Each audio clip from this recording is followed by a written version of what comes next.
Galw'r aelodau. I call the members to order, and the first item on our agenda this afternoon is questions to the First Minister, and the first question is from Mohammed Ashkar. Good afternoon, First Minister. What is the Welsh Government doing to improve access to work experience placements for secondary school pupils in Wales, please? Well, we continue to work with secondary schools and employers to help prepare young people for the world of work, and that includes funding the Business Class project delivered by Careers Wales in partnership with Business in the Community, which has established 81 school business partnerships across Wales. Thank you for the answer, Minister. But my question is, in previous years, secondary school people have been sent on placement to experience the world of work. It was the duty of Career Wales to check the employers and their workplaces were suitable, safe environments, and that legal requirements on insurance and risk assessment were met. However, your government has forced Career Wales to phase out this service due to budget cuts, thereby removing the opportunity for people to enjoy the benefit of work experience placements. Can the First Minister explain how stopping these safety checks due to budget cuts will promote and expand access to work experience placement in Wales? Well, I mean, as I understand, Gwynedd and Anglesey have taken the decision to withdraw from offering work experience placements for pupils. In other parts of Wales, schools and local authorities have worked together to find new solutions in response to the change of services provided by Careers Wales in 2015. David Rees. First Minister, the work experience is critical for young people, and those with learning difficulties or perhaps other neurological conditions such as autism, which we'll be discussing tomorrow, often find difficulty in getting out of the workplace. Now, there are some schools which put on simulated work placements, and for those it's wonderful because they are in a safe and familiar environment. But others need to go out and get that experience because it helps them in the transition to adulthood. What more can the Welsh Government do to encourage employers to take on people with those conditions and learning difficulties so they can get that experience, so they can get the transition into adulthood and be confident that they'll be able to go out in the workplace? Well, we encourage schools, of course, to look to create those links with employers. I think it is important for some youngsters to get that experience first in a more controlled environment that makes them more comfortable, and then, of course, look at getting work placements in the future. But there will be examples, the member for Aberfan has already mentioned some, where schools are working proactively in order to provide placements for youngsters with particular learning needs. Rhina Piorwerth. Diolch, Llywydd. Thank you, Llywydd. It's been a great disappointment in my constituency as Year 10 and 12 pupils hear that they won't be going on work experience placements this year. I declare an interest as a father to one daughter in Year 10 and another in Year 12. But will the First Minister agree with this statement made by Anglesey Council, or certainly what they say is true, that what's at the heart of this decision, beyond any doubt, is the decision taken by the Welsh Government to withdraw funding and therefore capacity from Careers Wales to check placements as they've done in the past? In my view, it's the councillors who should run the local councils and not the officers. But it's only Gwynedd and Ynys Môn that has taken this decision. I don't know whether others are looking at new ways of ensuring that placements are available. Diolch, Llywydd. First Minister, the best way to improve access to work experience placements for Welsh pupils is to improve links between our schools and industry. While there are many good examples across the country, it is not enough. What plans does your government have to ensure that every school in Wales maintains close links with local businesses? Well, most schools will want to do that anyway. As I said, most local authorities in Wales are working to, and they've had plenty of notice, working to see those links strengthened. We know that they knew the changes were coming in 2015, but despite that, of course, local authorities have been working proactively to maintain those links. Rhiannon Passmore. First Minister, the Welsh Government has a groundbreaking fusion programme that contributes to many of the goals of the Wellbeing of Future Generations Act. The fusion programme seeks to encourage and empower young people to take an active part in arts, culture and heritage, and equally includes innovative work experience placements. Additionally, the fusion programme in 2017 includes the priorities of employment and skills. First Minister, isn't this further evidence that the Welsh Government encourages a dynamic taste of the world of work from all quarters supporters of Welsh life for Welsh school children, and how then can the Welsh Government build on this excellent best practice? We always look at good practice and see whether that practice can be extended across the whole of Wales. It's right, of course, that young people have the opportunity not just to gain qualifications, but also to understand what the world of work requires and have a broader outlook on life. That's what the Welsh Back is intended to deliver as well. But we always look at examples of good practice to see whether they can be extended. Cwestiwn 2, Russell. Question 2, Russell Jones. Will the First Minister make a statement on the development of an active travel network in Montgomeryshire? Well, the first stage of the Active Travel Act has been completed and a number of active travel routes have been identified in Montgomeryshire. Thank you, First Minister. I'm sure you will agree that the Newtown Bypass will provide an opportunity to develop a meaningful active travel network for Newtown. Now, regrettably, Powys County Council were recently unsuccessful in securing funding from the local transport fund, which would have gone some way to securing the town's aspirations to be an active travel town. Now, I understand the bid was supported as a project but not funded. So could I ask you, First Minister, to ask officials to take a fresh look at this bid with a view to funding the scheme if additional funding can be made available? Well, I understand Powys will be launching the new Llanfyllin Safe Route in community facility on Friday. That was made possible through allocated funding from the Welsh Government, an example of that funding being made available to Powys. The 2 Powys Local Transport Fund schemes are at the top of our reserve list for 2017 to 18 as part of our wider work associated with the Newtown bypass, and we are looking at options to see how we could allocate some in-year funds to the Powys active travel bid for Newtown. Lee Waters. Isn't part of the problem, First Minister, that some members seem to think that bypasses are part of active travel networks? 60% of all car journeys are for journeys of less than 5 miles, and an emphasis on everyday journeys is one of the key ways of making the Active Travel Act achieve its potential. In Carmarthenshire, the Council's draft strategy has an emphasis on sports cycling and on I'm sorry, leisure I'm cycling. going to have to intervene. This question is about Montgomeryshire. I did preface my remarks to talk about the Newtown bypass, but not, which has just been referenced. it's stretching it slightly to talk about Carmarthenshire. Indeed, I'm talking about, indeed, so I'm talking about the way local authorities are implementing, and interpreting this Act, and whether the First Minister and the Welsh Government will issue strong guidance to local authorities to make sure the emphasis is on short journeys, practical journeys, and not bypasses. Well, members should not get the idea that there is a plan to merge Montgomeryshire with Carmarthenshire at this stage. But now, the point that the member makes is important. And he has been consistent in his view that it's absolutely crucial to promote cycling as more than just recreation. That it is seen as an integral part of the transport system, if I can put it that way.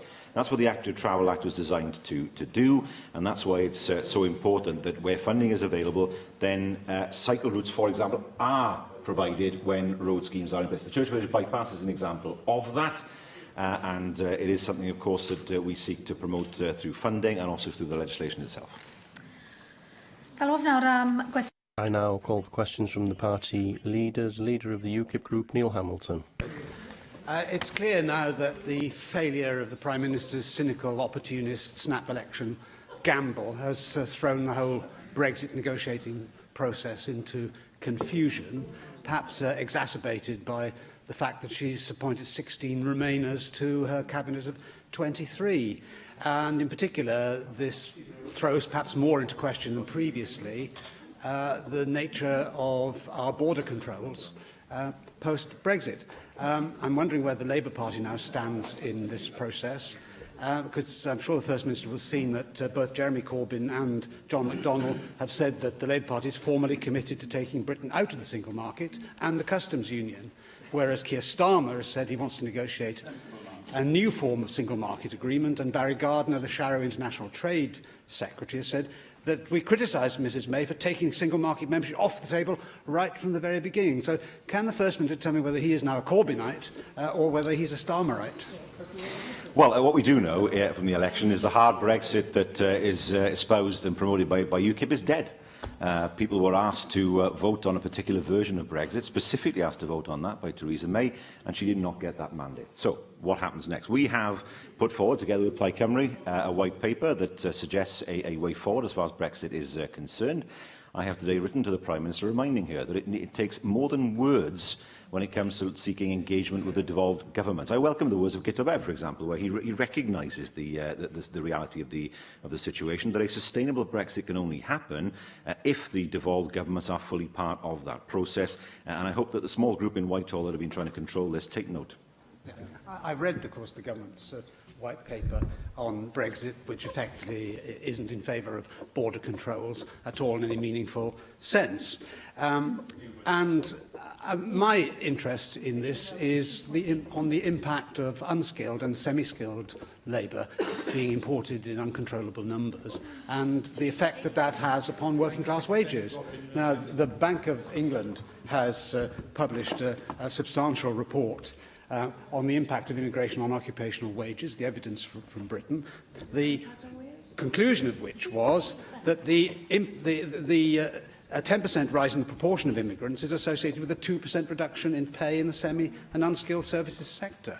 And I struggle to understand why the Labour Party of all parties is prepared to countenance a situation where working class wages are driven down so that for many people the minimum wage is the maximum wage. The greatest threat to people's wages is continued austerity. that is the greatest threat. I wonder if he would make it clear what his position was on the minimum wage, for example, whether he supported its introduction by a Labour government, or whether he supports the need for greater focus on policing the minimum wage, and whether he would see an increase in the minimum wage to the level of a living wage. Those are the ways to protect people. Yes, it is important to protect people from not just their own people, but people from other countries from exploitation, and that needs more resources to be put into the policing of that. But there's no doubt that the greatest threat to wages is a Tory government that is bent on austerity. I notice that the First Minister neatly sidesteps the question. UKIP did actually support the introduction of the minimum wage, and certainly we support policing it effectively, because the law of the land should be obeyed. And it's no answer to the problem of wage compression to say that we will take strong action against employers who are breaking the law. What is of more concern is that the average wage rate at the bottom of the income scale is being driven down for more and more people. And there are hundreds of thousands of people who are on the breadline who are forced into even more precarious situations as a result of uncontrolled immigration. Surely, firm control of unskilled and semi-skilled migration from the European Union, which can be controlled from the rest of the world under existing law, is a vital necessity for ordinary working class people. Well, first of all, again, he misses the point about border control. If you want to have border control, you have a hard border between Northern Ireland and the Republic. There is no other way of doing it, unless you want to put British border agency officials in the Republic's airports and ports, and that is a strategy fraught with problems, if I can put it diplomatically. That situation has still not been properly resolved. But for me, the issue of low wages is driven by the austerity we've seen for the past 7 years, the fact we haven't seen real increases in pay, the fact that we've seen people who are in work lose in-work benefits. We used to say, and the Secretary of State got himself into trouble on this, we used to say to people, if you get a job, your income will increase. That is no longer the case, because of the fact that those at the top of the income scale have received more money through tax cuts, and those at the bottom have received less money through the reduction and loss of in-work benefits. That's what the focus should be on, making sure that those people who are working hard, working long hours, get the support they deserve, and they haven't had it over the last 7 years. Arweinydd Plaid Cymru. Plaid Cymru leader Leanne Wood. First Minister, the NHS is our most cherished public service. All of us rely on it, and it's the single largest spending commitment in the Welsh budget, which reflects its importance to our people. Are you satisfied with the financial governance of the NHS? Yes, I am. There are issues that arise every year from the boards, but they've been given a 3-year timescale within which to operate when it comes to producing their budgets. But of course, we would always want to see more funds made available to the Welsh budget through the annual austerity in Westminster. On Friday, it was announced that 4 of the 10 NHS organisations have failed to break even over the 3-year financial period. Now, we know that 3 health boards have been placed under targeted intervention and a 4th is being monitored. You mentioned that you introduced 3-year budgeting in order to try to solve those problems, but we're still seeing these deficits emerge over that 3-year period. First Minister, under your watch, are NHS finances sound? Yes, they are. 4 organisations out of 10 were unable to meet their 3-year duty. We've been open about the particular challenges those organisations are facing. It's why they've all been escalated under our NHS intervention arrangements. A situation where 4 out of 7 health boards aren't meeting your targets isn't one that can be described as financially sound.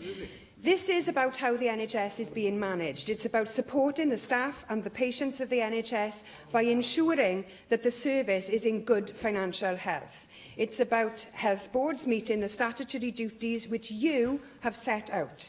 Now, in March, your Health Secretary said that the 4 health boards in question would not be bailed out. He also said that he was, in quotes, pretty certain that NHS services wouldn't be cut as a result of these deficits.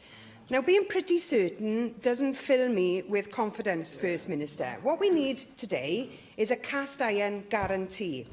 So can you tell us, when will the NHS finances improve? Is it still the case that you won't bail out struggling NHS health boards? And as the government responsible for the Welsh NHS, will you guarantee that deficit repayment plans for these health boards won't result in cuts to our health services? No services have suffered as a result of these deficits.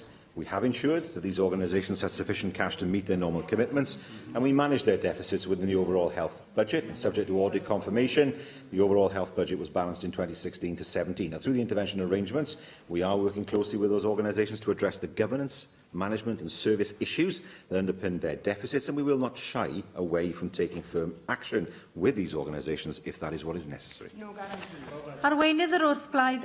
Leader of the Opposition, Andrew Arty-Davies. Thank you, Presiding Officer. First Minister, one of the stories that came through at the general election that because of the campaigning didn't get the coverage it deserved was the lack of this government's ability to meet its commitment from 2010 that all cancer patients in Wales would have a key worker. Can you explain why, 7 years on, so many cancer patients are not getting that key worker identified when they get the diagnosis in Wales? Well, one of the messages of the general election is that people didn't want the Welsh Conservatives. I mean, that's fairly surprising. He actually raises it. I do wonder how much more he can take of being replaced as a leader on programmes. But he asked a question about cancer key workers. That is something that we're still working towards to make sure that everyone has that key worker. And he will see that the amount of money that's gone into cancer treatment has increased over the years. You can have the pot shot, First Minister, but people would have listened that you didn't give an answer why people don't get a key worker. And so you can carry on with the pot shots, but people who get a cancer diagnosis deserve all the assistance they can get. And as someone who's lost family members, along with other members in this chamber, we welcome that commitment that the government made at that time in 2010. But as Macmillans have identified, at least a third of patients do not get that key worker when they get the diagnosis. It's a simple question, First Minister, and instead of being flippant, can you give a serious answer as to when that target will be met? I believe that I did give a serious answer, and like him, I've lost people close to me. Indeed, see my wife deal with cancer. It affects so many of us. But the Cancer Implementation Group, which is responsible for the delivery of the Cancer Delivery Plan, has identified the key worker role as a priority.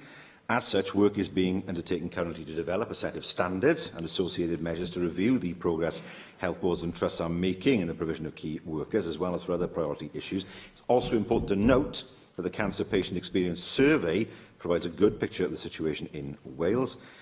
No other major health condition has such a large-scale survey assessing patient experience, and we do know that the response has been good in terms of people's experience of the treatment they have received, and the 2016 survey results will be published later this year. Again, on the second time of asking, I still have not got a date when cancer patients and people connected with cancer services will know when this commitment is going to be met.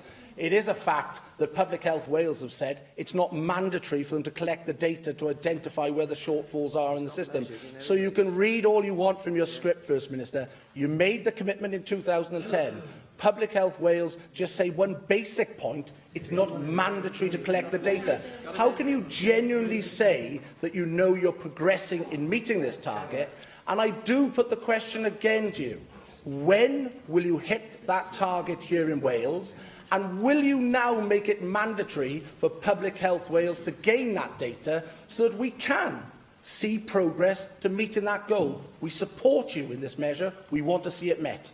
Well, I can't go beyond the answer I've already given to him, namely that work is ongoing.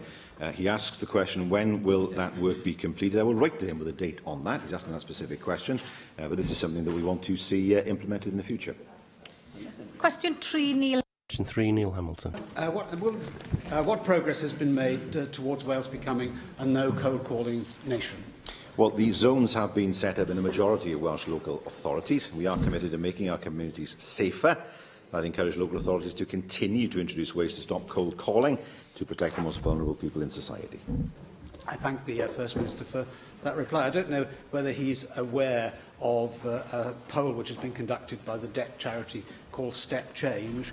This has discovered that 59% of people report having received one cold call a week. 8% have had more than one call per day.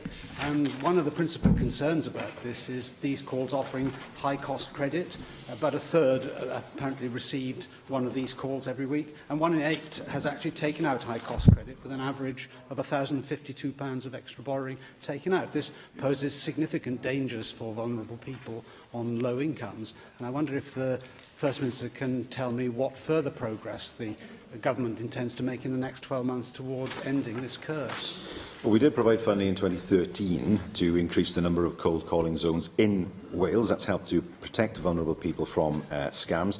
I know that some local authorities have also carried out that work. My own local authority in Bridgend, for example, ran a very successful campaign a few years ago, informing people of what scams looked like, not just postal scams, but online scams as well. They can be hugely believable, given the fact they will often use emails that look like emails from established companies, even though they are not. We will, of course, continue to work with the police and crime commissioners on issues including fraud crime. Mike Hedges. Presiding Officer, I'm a strong and long-term supporter of no cold calling zones, and I've raised this several times in this chamber. Far too many of them target the very vulnerable, and far too many of the very vulnerable are taken advantage of. I have some very popular no-cold calling zones in Swansea East. I have also noticed a growth, as I'm sure everybody else in this room has, when they've been going around at election time, in the number of houses which say no cold callers not welcome. I'm sure people have seen that in their travels. What I'm asking is, what can the Welsh Government do to help increase the number and size of cold calling zones? Because a lot of the cold calling zones, which are very popular, tend to cover a couple of hundred houses, whereas I'd really like the whole of Swansea to be covered by it. I'm not sure my two colleagues represent the rest of Swansea too, but certainly the whole of Swansea is covered by it, because it is a nuisance. And yes, you can't do anything about the people coming in by email, but we ought to be able to stop people banging on doors, telling somebody they've got a loose slate and then charging them tens of thousands of pounds. Yeah, I mean, for all of us in this chamber, it's always difficult to know whether no cold calling means political canvases as well. I have noticed people now putting on their doors no canvases, as well as no cold calling. But it's an important point. I mean, we will know of people who have been scammed in this way, particularly older people who feel particularly vulnerable. We do know that no cold calling zones have been set up in the majority of Welsh local authorities to reduce the number of cold callers, and we continue to work with local authorities to encourage them to set up more zones in the future. Janet Finch-Saunders.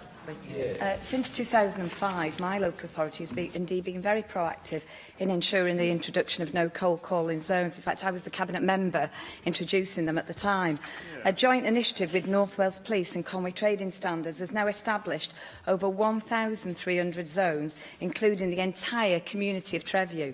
Your government, as you say, has made several thousands of pounds available for this initiative. However, 10 local authorities just haven't bothered taking up the funding.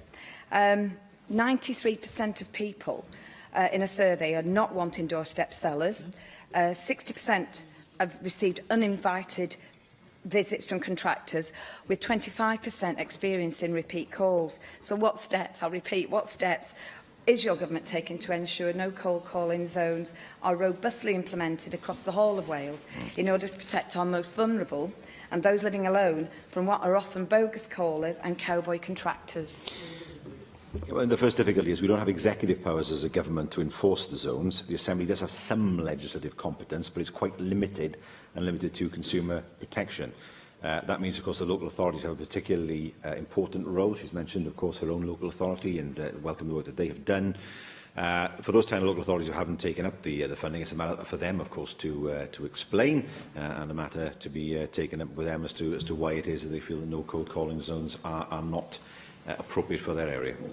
Question 4, Darren. Question 4, Darren Miller. Will the First Minister make a statement on the importance of seaside tourism in North Wales? Yes, our coastal environment is a major attraction for many visitors who are drawn by the quality of our coastal landscape, wildlife and sea. And of course, many of those seaside attractions are along the northern coast. There are many of those seaside towns in my own constituency which benefit from tourism, including Tywyn and Kimmel Bay, Llandrillas and indeed Colwyn Bay. But one of the things which puts that tourism industry at risk is the risk of coastal flooding. And I noticed the publication of a report by the Public Accounts Committee today, which criticised this distinct lack of leadership on the part of the Welsh Government in securing improvements in coastal flood defences. The First Minister will know, because I've raised it with him on many occasions, that I'm very concerned about the old Colwyn Promenade in my own constituency, which has been pummelled by storms year after year, which has severely damaged the integrity of that promenade, which protects, of course, the A55 trunk road and the North Wales railway line. And I'd be grateful, First Minister, if you could step up to the plate, take a lead on this issue to ensure that that work is done as a matter of priority within this Assembly term. Well, first of all, in terms of the committee's report, it's not quite what it says to my mind. It does make the quite valid point that there are many different organisations who all have a responsibility for flooding, some 7. The point that the report was trying to say was, well, if things go wrong, who then is responsible? And that's a valid question which we will consider as part of the response to the committee's report. It may need legislation to make sure that the situation is clearer. I mean, for example, members will know I was a year and a half ago now on the A55 where flooding had occurred. Ultimately, it was a matter for Gwynedd Council, but it needed funding from Welsh Government, so we worked together to deliver that. But clearly, there is an issue here that will need to be resolved in terms of is the situation robust enough if we have that many organisations and individuals quite often who are responsible for controlling flooding, and we'll consider our response to that as part of our response to the committee's report. Llyr Griffith. Diolch, Llywydd. Thank you, Llywydd. Rules and regulations emerging from the European Union have been mostly responsible for the transformation that we've seen in the quality of seawater and the cleanliness of our beaches, and the fact that so many of our beaches in North Wales now have blue flags, which has been a very important factor in attracting tourism. And as we are leaving the European Union, of course, and Brexit is on the way, what can we do to ensure that we safeguard those environmental standards? What will you as a Welsh Government do to ensure that we never go back to a situation as it was in the past, where our seas and beaches were amongst the dirtiest in the whole of Europe? That's quite right. There is no reason why we cannot retain the regulations that already exist, and that's something for Welsh Government and this Assembly to decide. But no, we would not be in favour of reducing the standards at present. I can remember a time when the river going through the town where I was raised, Bridgend, where it flowed in different colours depending on what had been chucked into the river, whether it be coal or lipstick. I mean, nobody wants to go back to green and red rivers. But what's important is that although we may be leaving the European Union, it doesn't mean to say that we have to change the rules here in Wales. Question 5, Jeremy Wells. Made of compulsory voting. We are not in favour of compulsory voting. As a government, of course, we've taken a position that in Assembly elections we want to see 16 to 18-year-olds voting, but not in favour of compulsory voting. I thank the First Minister for that question. And on the subject of voting, I thank him for his leadership of the Welsh Labour election campaign, which, in contrast with that of the party opposite, was both strong and stable.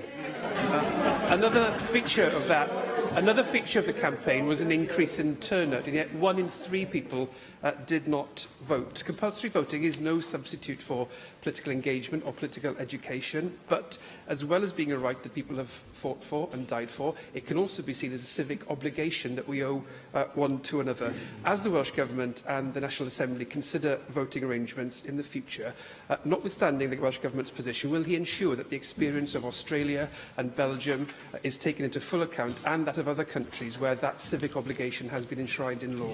We will consider that. I have to say, I sometimes consider compulsory voting to be a form of cop-out for politicians.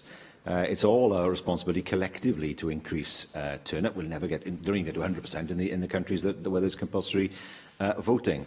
What I saw on Thursday was a huge increase in the numbers of young people voting. At 10 o'clock on the Thursday morning, I could see that something unusual was happening in terms of the turnout. And so, from my perspective, it was marvellous to see young people coming out to vote in the numbers that they did. I hope that continues in the future, because it was never good for society for a view to take hold that older people vote and younger people don't. I'm glad that younger people have found their voice. David Meldon.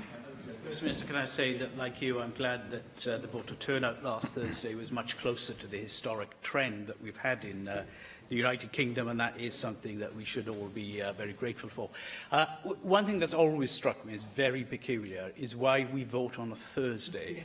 There have been a couple of occasions in the 20th century where general elections were held on Tuesdays, but why don't we vote, like most countries around the world, over the weekend? Now, that surely would be a great way of ensuring that as many citizens as possible have every opportunity to get to the voting polls. There's no reason why it should be a Thursday.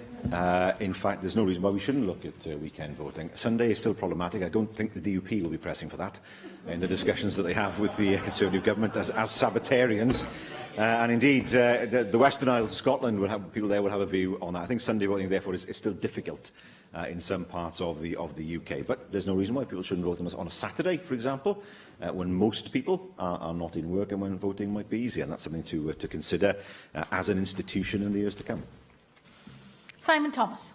Diolch, Llywydd. Thank you, Llywydd. We have no figures, although some figures have been quoted. There are no figures in terms of how many young people voted last week. But like you, I did feel that more young people were turning out to vote in West Wales, and I'm particularly pleased that the youngest Member of Parliament, Ben Lake, is a member for Plaid Cymru in Ceredigion, and certainly Ben Lake got a lot of young farmers to help him out during his campaign. But in looking at how we keep this young vote, and short of compulsory voting, what else can we do?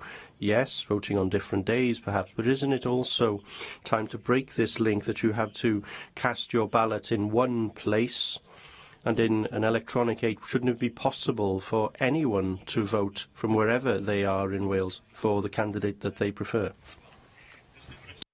Well, there is no reason in principle why digital voting shouldn't take place.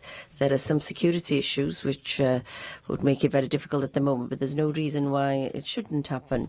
At one time, everybody saw the voting day as the day in which you had to get everybody out to vote, but that's not the case any longer, as people can vote through the post. And so the system doesn't have to remain the same, because one of the things I did notice last week was the fact that young people are inspired to vote because of social media. That's where they get their news, and groups had decided to vote for. So it's all important that we consider, when the time is right, to consider digital voting. Question 6, Mike Hedges. Minister, make a statement on the Welsh Government's use of psyllids in tackling Japanese knotweed. Well, progress has been made on the biocontrol of Japanese knotweed, including psyllid stocks from Japan. There are now better survival rates for psyllids as well. That's a key development in tackling knotweed. There are further releases of psyllids that are planned for the course of this year. How can I thank the First Minister for his answer? As people are well aware, both in here and definitely in Swansea, Swansea is very much the capital of knotweed. It's not a title we particularly like, but it's a huge problem within my constituency and neighbouring constituency.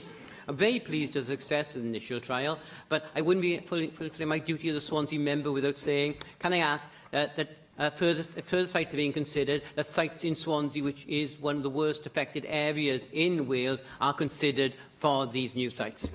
Well, as the member knows, the trial site in Swansea is located in his constituency at Llansamlet, along a 450-metre section of the Nant Bran stream. Care has to be taken, of course, when releasing another non-native species to control an existing non-native species, as the Australians will tell you, given the plagues of frogs that they quite often, biblical, almost plagues of frogs that they experience there. So this is being done in a controlled way. We hope, of course, that this will be a successful way of controlling knotweed by a natural predator, without, of course, that creating imbalance elsewhere in terms of biodiversity. Paul Davis. Thank you, Llywydd. As we know, Japanese knotweed is a plant that has a negative impact not just on other plants but also on buildings, and as a result it can prevent people from getting a mortgage or insurance on their property.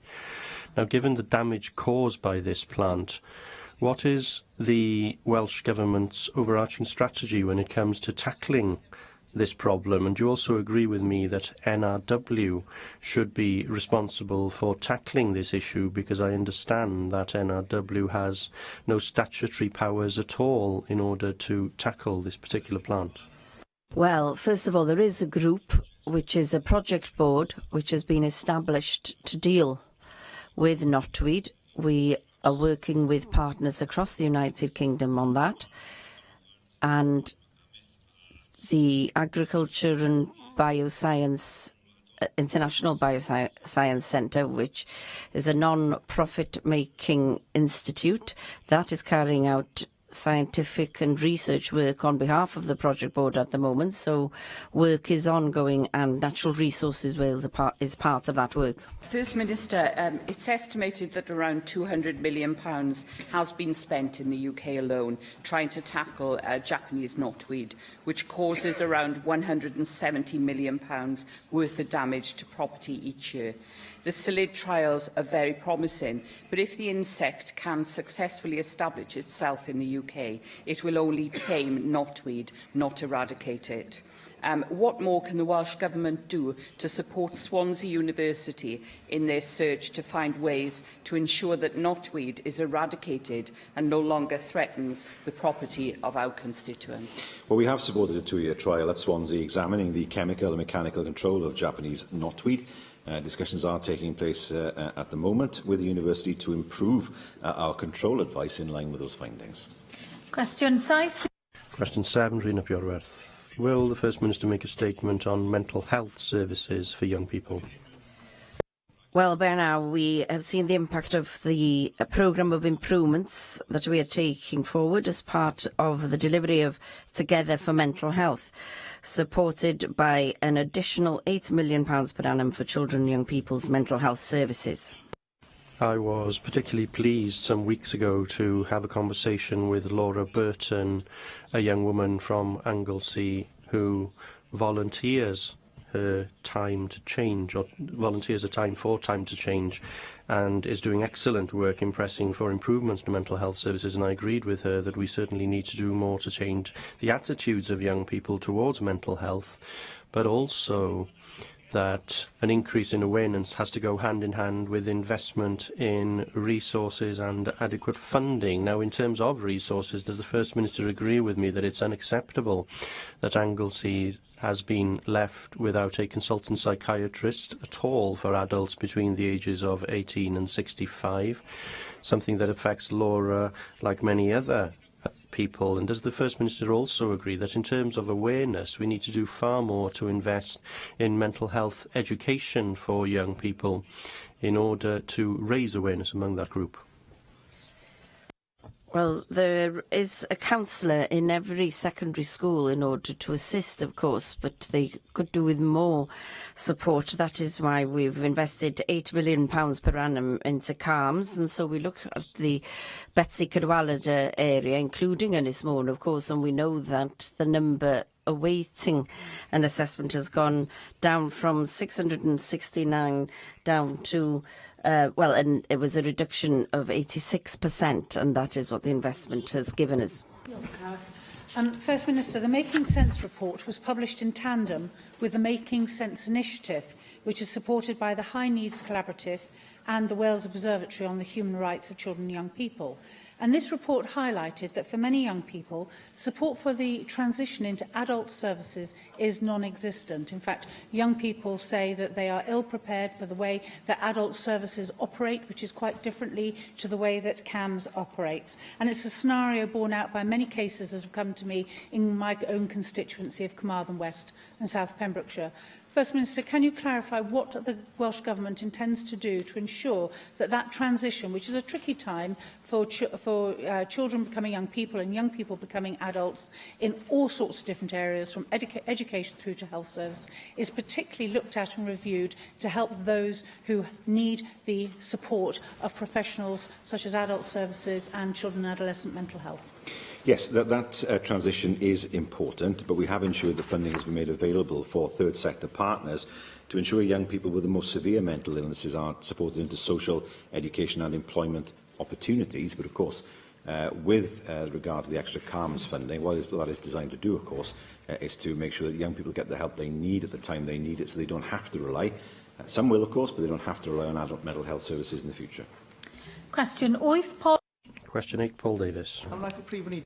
Will the First Minister make a statement on the delivery of health services in Pembrokeshire? My priority is to provide the people of Pembrokeshire with health services that deliver the best possible outcomes for patients.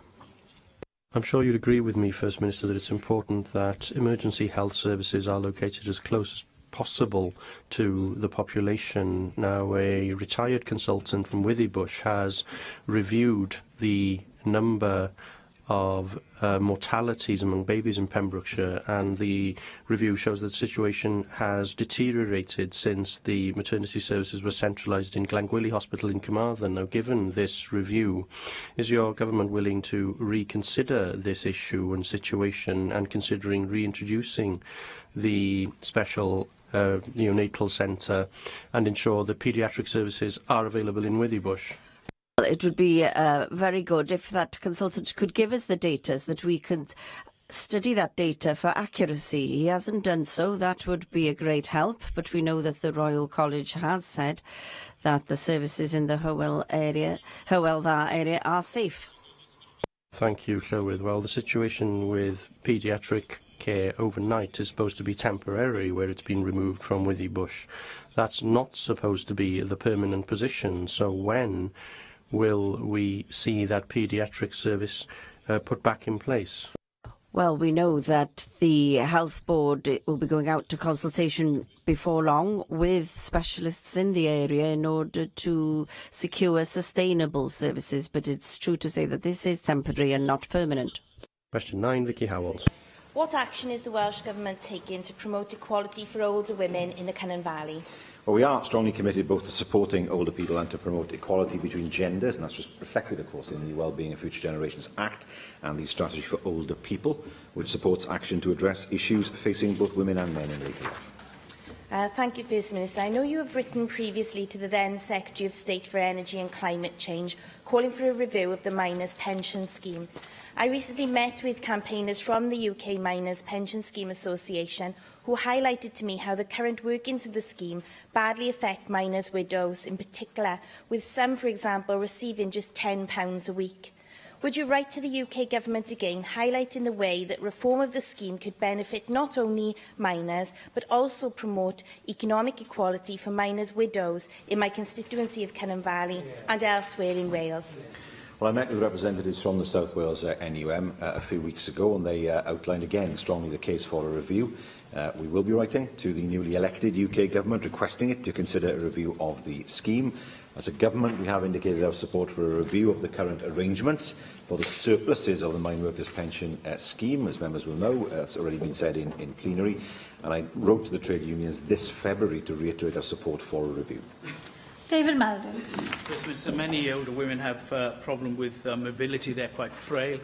And we need to shape certain public policies with that in mind. For instance, transport, the improvement in bus services, free bus travel, etc. is a help, but really we need to focus on things like community transport schemes as well, which allow people otherwise who would be excluded from at least easy transportation the right to access a whole range of services.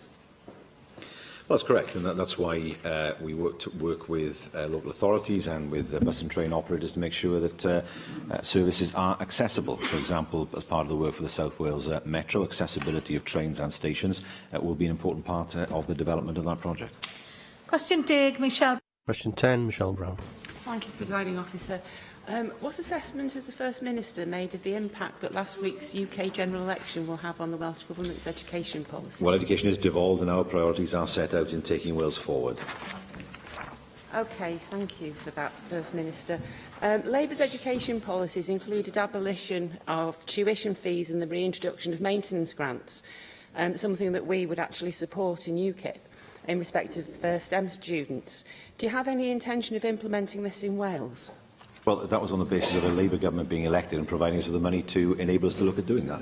That has not happened yet, and when that happens, we will, of course, want to see how we can ensure that students in Wales are no worse off than those in England, as we've done for the past number of years under successive governments. Mark Reckless. Will the First Minister reconsider the future curriculum for Wales and the extent to which it will be based on changes that we've already seen in Scotland, in light of both the declining trend in Scottish PISA results and the decline in support for the SNP which have overseen that curriculum? Well, we haven't just taken the Scottish model and implemented it in Wales. The model will be implemented to ensure that it is appropriate to Wales, and it's right that we should look at changing the curriculum in order to make sure that it provides young people the best education possible. Diolch i'r Prif Weinidog. Yr eitem Thank you, First Minister. The next item is the business statement and announcement, and I call on the Leader of the House, Jane Hutt. There's only one change to business for this week. I've reduced the time allocated to tomorrow's questions to the Council General. Business for the next 3 weeks is as shown on the business statement announcement found among meeting papers available to members electronically. Andrew Arty-Davis. Thank you, Presiding Officer. Leader of the House, could we have a statement from the Cabinet Secretary for Transport on two matters, if possible, please? One is about the maintenance of the A48 running through the Vale of Glamorgan. I have raised this on several occasions with you, and it is now becoming ridiculous that we have collapsed manholes, we have potholes on a main A road that is the main link between Bridgend and Cardiff, and as you will appreciate, is heavily used. I appreciate there are recent road markings being put down which indicate maintenance is pending, but as a frequent user of this road, very often the road markings come and go but no work happens in between. So could we have a statement from the Cabinet Secretary as to what maintenance is planned for the summer period, so that when we do enter the winter months we do see genuine improvement in the condition of that road? And secondly, the new road that is being built to improve the 5 Mile Lane is a welcome addition to the transport infrastructure in the Vale of Glamorgan. Obviously there's been considerable workings on site to date, but there doesn't seem to be any progress on the actual starting of the construction phase of the road, and as I was led to believe, I think completion was due sometime next year. Could we have an update from the Cabinet Secretary as to how the work is progressing, and has there been any movement in the timeline for completion of this project, so that we can be better informed as to how this £26 million project is developing? Well, as Andrew Arty-Davis is well aware, of course, roles and responsibilities as far as the roads in the Vale of Glamorgan. Yes, there are some responsibilities in relation to Welsh Government, but of course now the Conservative-controlled Vale of Glamorgan Council is the key highway authority. And that also, not just in terms of A48 and roads off, including 5 Mile Lane. Now, Welsh Labour government's provided the funding, which I know you've welcomed, Arty-Davis, for the 5 Mile Lane, and also it is the Vale of Glamorgan Council which is responsible for project managing 5 Mile Lane. So I'm sure you will seek an update from your colleagues on the Vale of Glamorgan Council. Vicky Howells. Diolch, Llywydd. Leader of the House, this week is Rare Chromosome Disorder Awareness Week and seems an appropriate point during which to pay tribute to the work of my constituent Amy Walker, Her son was born with an extremely rare genetic condition, and Amy is campaigning for a greater understanding of the daily struggles children and families like hers face. Could we have a statement from the Welsh Government on how it is supporting people with rare disorders, but also their families?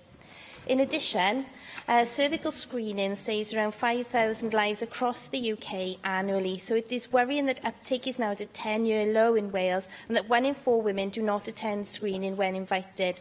This week is Cervical Screening Awareness Week, so please could we have a statement from the Government on how it is ensuring women in Wales take up the screening that can potentially save their lives?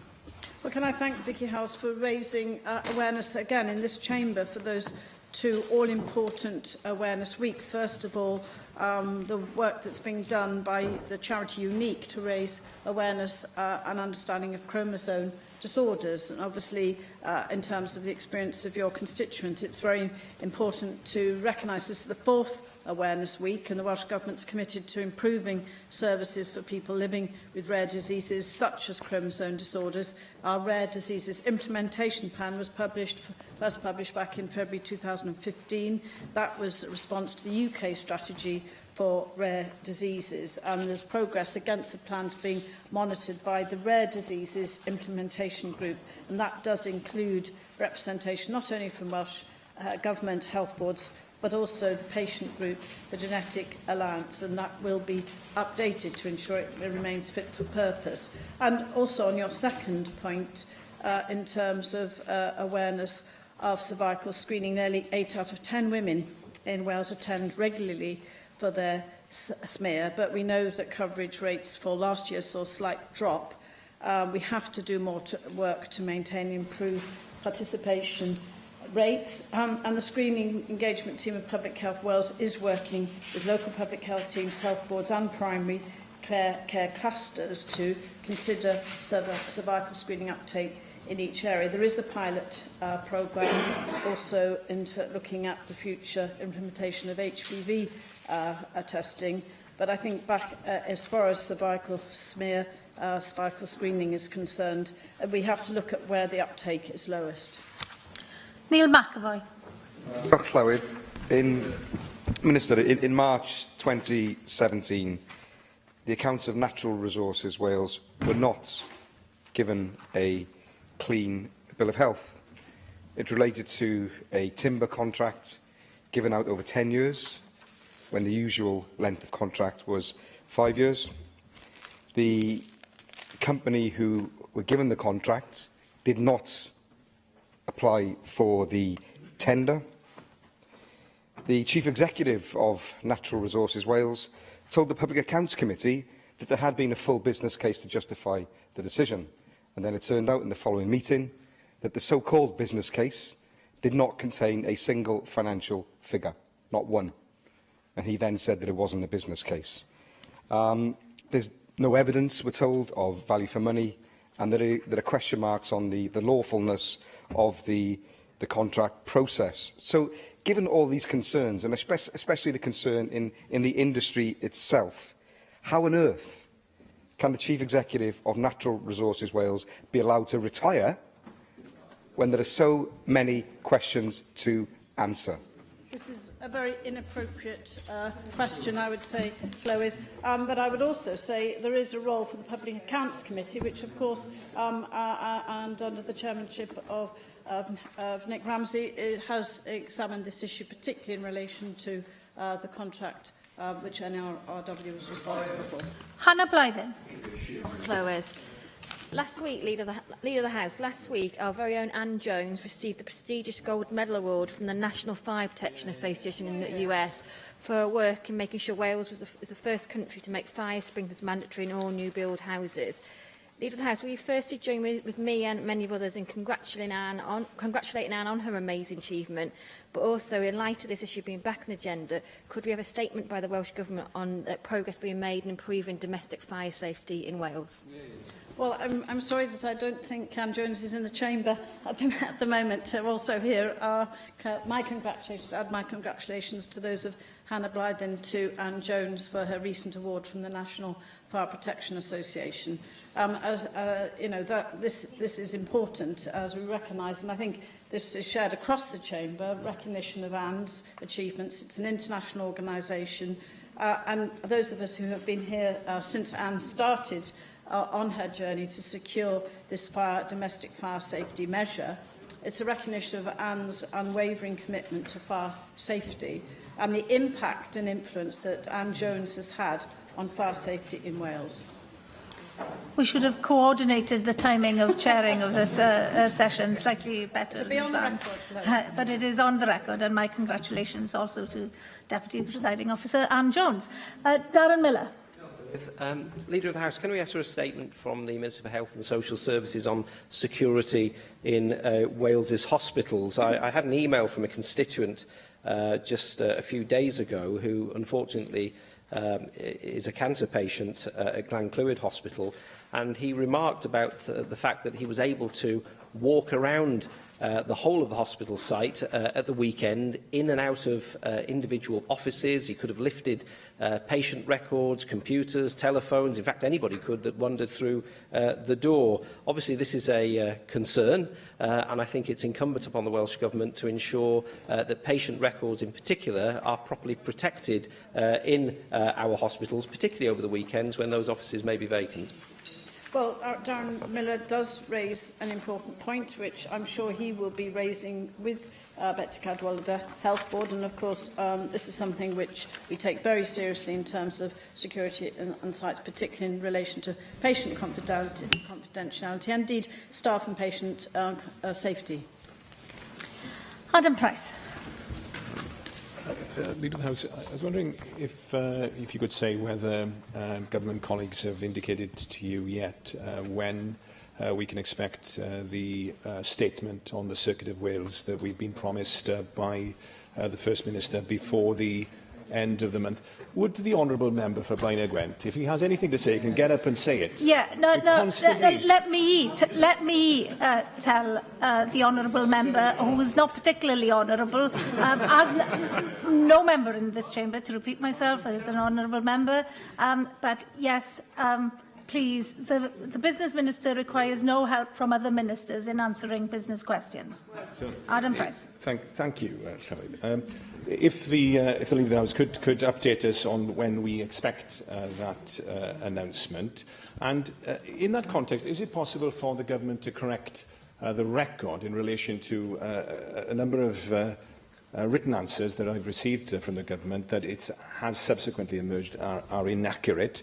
In one instance, I asked about when the government was informed by the Auditor General of their intention to publish the report on the Circuit of Wales. I was told that government was informed on the 13th of April. It subsequently emerged they were verbally told for the first time on March the 10th and in writing on March the 17th, 6 weeks before that.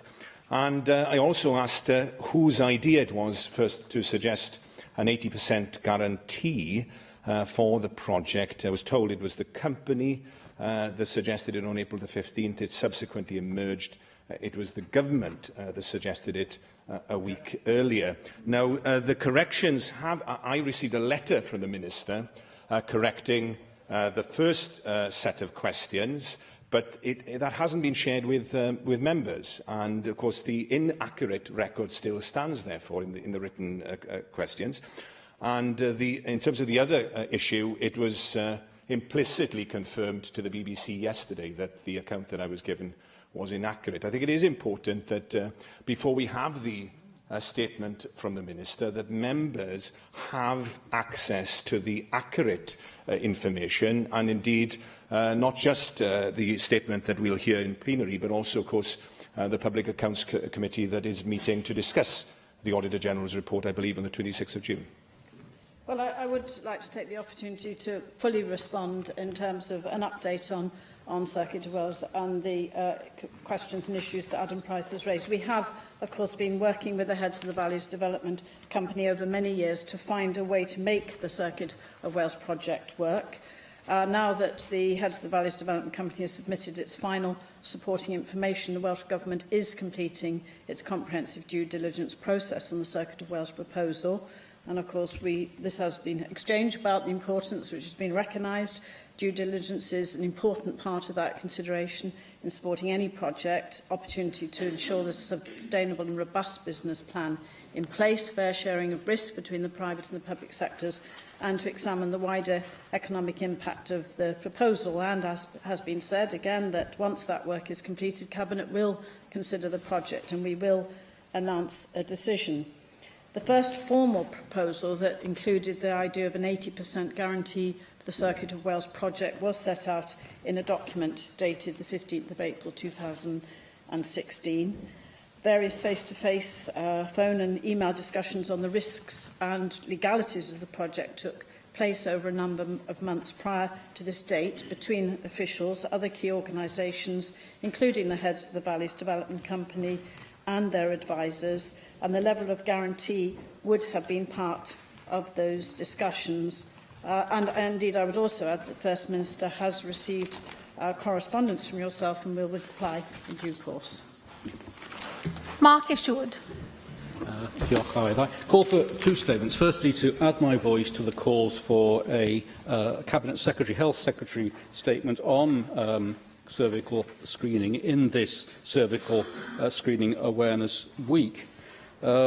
We know that cervical screening prevents up to 75% of cervical cancers from developing, but uptake in Wales is at a 10-year low and diagnosis levels are worryingly high. You referred rightly to the need to target the areas where the problem's greatest. Well, across Wales, only 70.4% cervical screening coverage occurs within 3.5 years for 25 to 64-year-olds. The lowest level at 69.5% in Cardiff and the Vale, then 70.9 in Betsi Cadwaladr and 73.6 the highest level in parish teaching. Still, more than a quarter of women between 25 and 64 missing out on this, and it's not much better over 5 years either. We must surely encourage women to talk to friends, mothers and daughters about the steps they can take to reduce their risk of cervical cancer, and fathers and brothers and uncles and grandfathers, as well as women, to talk to our loved ones, because we can't afford to see cervical screening attendance fall any further. I hope you will expand on your earlier statement and encourage the Minister to provide a statement accordingly. My second and final call is for a statement ahead of Father's Day next Sunday, and I congratulate every father here and I hope they enjoy their day. On the role and support for fathers in Wales. The vision of the UK think tank, the Fatherhood Institute, is for a society giving all children a strong and positive relationship with their father and any father figures, supporting both mothers and fathers as earners and carers, and preparing boys and girls for a future shared role in caring for children. The 2017 Family Law Manifesto calls for the promotion of responsible shared parenting and encouraging best outcomes for children and families. In Scotland last year, Fathers Network Scotland, supported by the Scottish Government, celebrated Year of the Dad, celebrating fatherhood and the importance of fathers in child development and parenting, and calling on services and employers to support dads embrace family-friendly, inclusive practice, acknowledging that today's father can be single or married, externally employed or a stay-at-home dad, gay or straight, may not even be the biological father.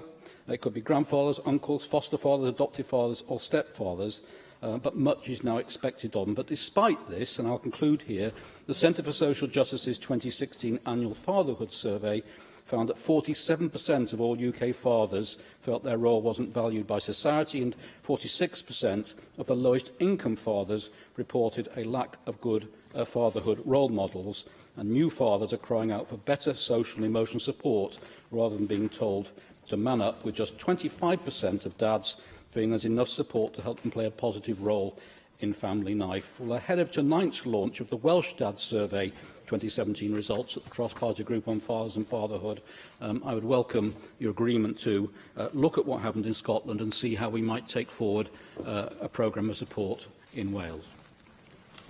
I'm glad that Mark Isherwood again has followed on from Vicky Howell's question about raising new ways of raising awareness about the importance of cervical screening. And just to add that I made the point about the way in which local primary care clusters are working with public health teams to consider screening uptake, particularly in the areas where there is the lowest uptake.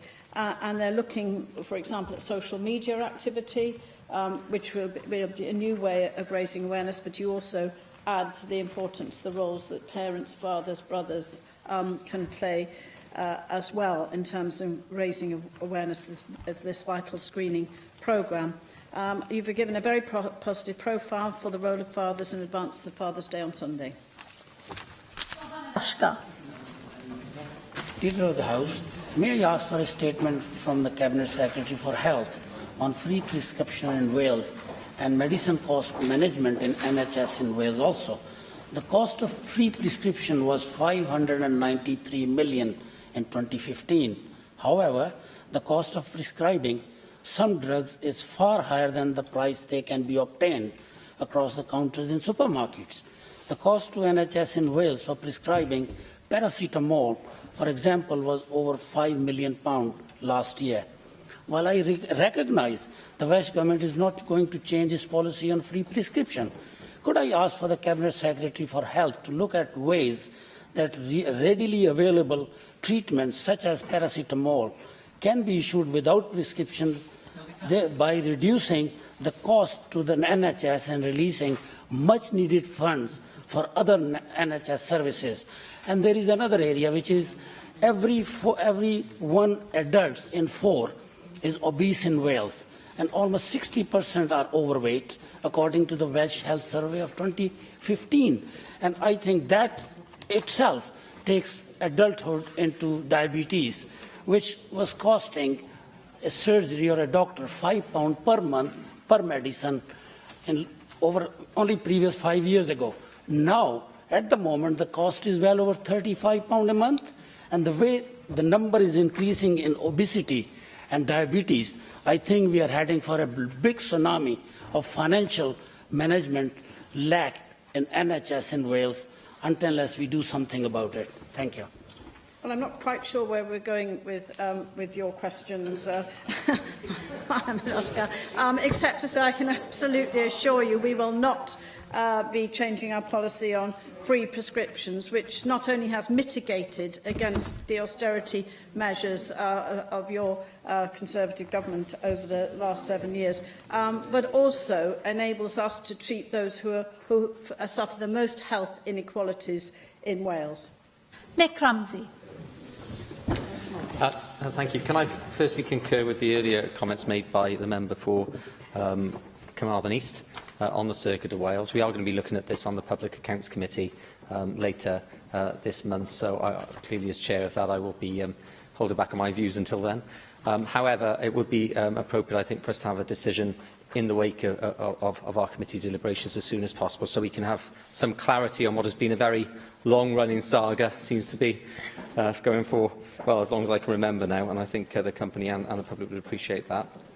Secondly, this morning, the Leader of the House, I attended the Agricultural Law Association's inaugural Wales breakfast meeting hosted by Simon Thomas.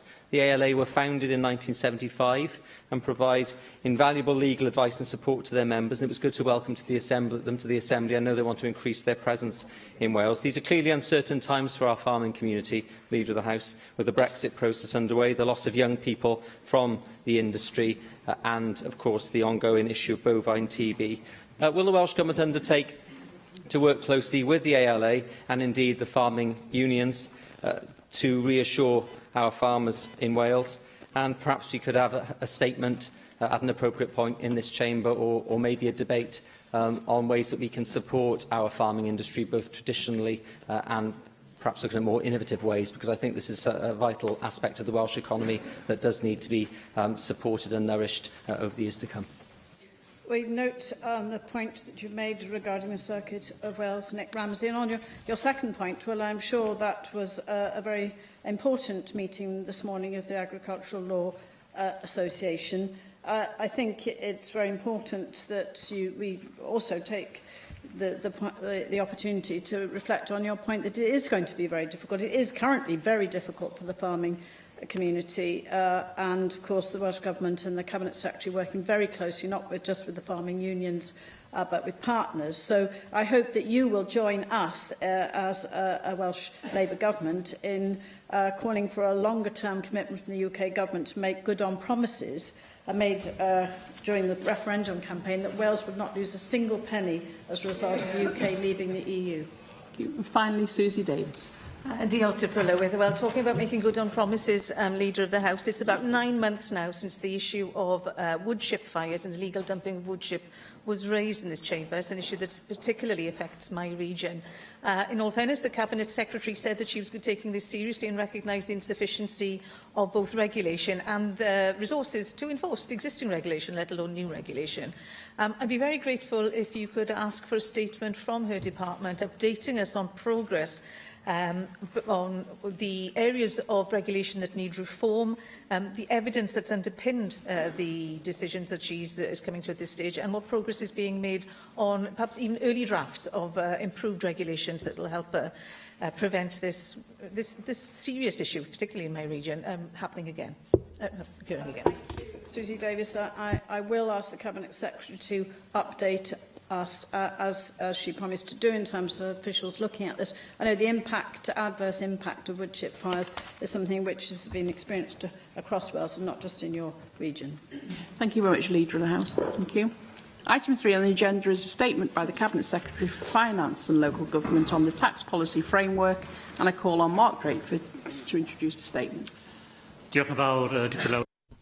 Thank you very much, Deputy Presiding Officer. The onset of tax devolution has inevitably taken a great deal of the time of the National Assembly. In 2015, responsibility for non-domestic rates was transferred to Wales. In March 2016, the Tax Collection and Management Act reached the statute book. In December of last year, a new fiscal framework was agreed with the Treasury. Last month, the Land Transaction Tax and Anti-Avoidance of Tax Wales Act received royal assent. Next week, landfill disposal tax will reach Stage 3 proceedings in the scrutiny process. Over the summer, Bangor University will be working on the first independent assessment of the Welsh Government's tax forecasts. By the 1st of October of this year, I will announce the first set of rates and bans for the land transaction tax and the landfill disposal tax. At the start of April next year, the Welsh Revenue Authority will be in practical operation collecting and managing those taxes in Wales. The intention is that the process of the decisions made in the National Assembly will shape the policy and practical actions to raise £5 billion worth of revenue. In this National Assembly will shape the policy and practical actions to raise £5 billion worth of revenue on which our public services and the nature of the society we aim to be will be funded. International best practice, endorsed by the OECD, suggests that responsibilities of this scale ought to be discharged within a clear policy framework, published openly to citizens in all our different guises, with clarity about the approach being taken in our circumstances by the Welsh Government towards Welsh taxes. Let me place on record again the fact that this Government sees no attractions whatsoever in the low-tax, low-pay, low-investment, dog-eat-dog economy of the neoliberal imagination. Taxes are the admission price which each one of us pays to live in a civilised society. And with every single adult in Wales, and many children too, are taxpayers, with our poorest citizens very often, and far too often, paying a higher proportion in tax of their inadequate incomes than those who have more money than they will ever need. That is why taxes are also an investment in our collective future.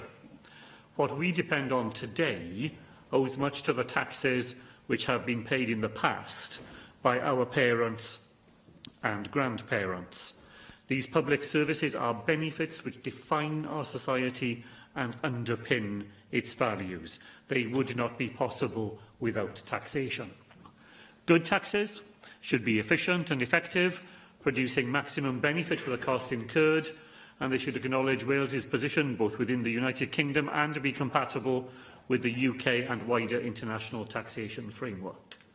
The tax policy framework, which the Government has published, builds on the 5 principles previously set out for Welsh taxes. The taxation should raise revenue to support public services as fairly as possible. Taxation should help deliver wider fiscal and policy objectives, including jobs and economic growth. Taxation should be simple, clear and stable.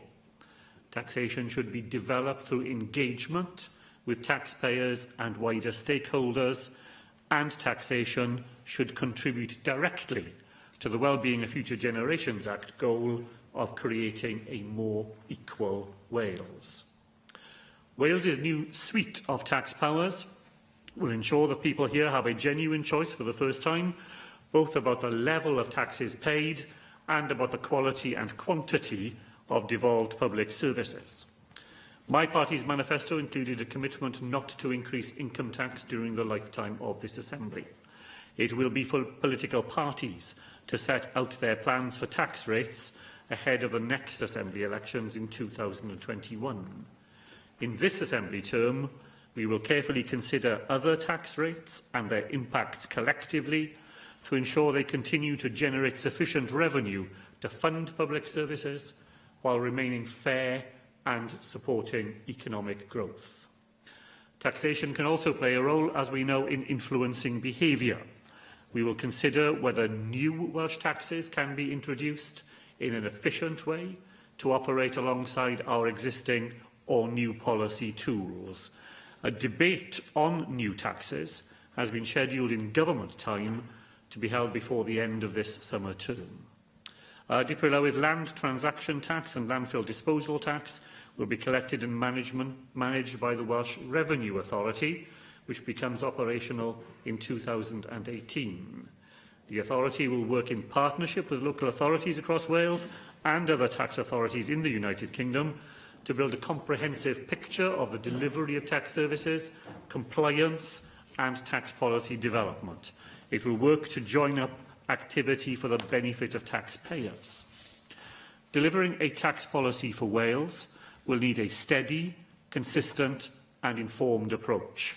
The main task for the Welsh Government in this Assembly, I believe, will be to embed the new tax arrangements and build the evidence base so that we can understand how we can best use our tax powers in the future. This will require input from a wide range of interested parties, from individuals, businesses, third sector organisations and, of course, from the National Assembly's own Finance Committee. The views of tax specialists and other professionals will be important to this work, but it will also be important to hear directly from citizens throughout Wales about what they think about the level and extent of revenue raising and taxation here in Wales. To stimulate that engagement and debate, a work plan which sets out the priority areas for the year ahead and some longer-term research issues to inform tax policies in the years to come has been published alongside the tax policy framework. I am also committed to an annual process for tax policy in Wales. Decisions about tax policy will be published alongside the Welsh Government's budget, reflecting the direct link between taxes and resources available to fund Welsh public services. Deputy Llywydd, our tax powers enable us, for the first time, to develop an approach to taxation which reflects the needs and circumstances of Wales. The publication of the tax policy framework and work plan is the beginning of this process. I look forward to hearing the views of members in this chamber today and to working with members and the people of Wales in coming years as our tax powers develop. Thank you very much. Thank you. Nick Ramsey. Thank you, Deputy Presiding Officer. And can I thank the Cabinet Secretary for bringing forward this statement today and for advanced sight, indeed, of the tax policy framework document. Rest assured, I will try to steer clear of any dog-eat-dog, neoliberal comments. Not usually my style, I suppose there's always a first time. But in the case of this document, there is a lot here that we can agree with, and of course has to happen as taxes are switched off at the UK level. Can I also compliment the Cabinet Secretary whoever drafted the foreword of this document? The opening, maybe it was the Cabinet Secretary, the opening is worthy of Shakespeare. I think it does read like a Shakespearean sonnet. Someone clearly has a great love of devolved taxes. So it's good to know that devolved fiscal policy is not always as dry as it sometimes seems that it has to be, and that this is reads very well anyway, the opening forward. The April 2018 date for the devolution of taxes that you mentioned, for the initial tranche at any rate, is fast approaching, and clearly much work needs to be done in advance of this. There is now, as you say, a growing debate around the use of tax policy to boost the economy, and we welcome and wish to be part of that debate. We clearly are on a steep learning curve and need to rapidly develop, I think we would all agree, rapidly develop our capacity in relation to fiscal expertise, and particularly in the area of forecasting, not just in the mechanical workings of institutions like the Welsh Revenue Authority. The Cabinet Secretary, the tax policy framework repeatedly states that there should be no change for change's sake, an adage that you have pursued, that your predecessor Jane Hutt pursued, and that Welsh taxes sit within a wider UK context. That's something I would completely agree with. I think it's good that we're starting out with that maxim. In terms of it sitting within the wider UK and international context, what mechanisms are in place to see that there is a close dialogue with the UK government when it comes to making tax policy decisions? Clearly, at the start of this process and with the establishment of the WRA, there have had to be UK-wide discussions. Beyond that, it will be up to us to set our own devolved taxes, but I think it is helpful that we do see those in the wider UK context, and clearly there will be not just effects. There aren't just effects on us of UK policy, but there will be a certain degree of effect on the policy decisions that we take here in terms of tax across the rest of the UK as well, particularly when you consider the porous border and the number of people who live near the Welsh border in Wales, 50% of the population within 30 miles. I'm pleased you are honouring your commitment to bring forward details of rates and bans. I believe that was the commitment you gave to the Finance Committee.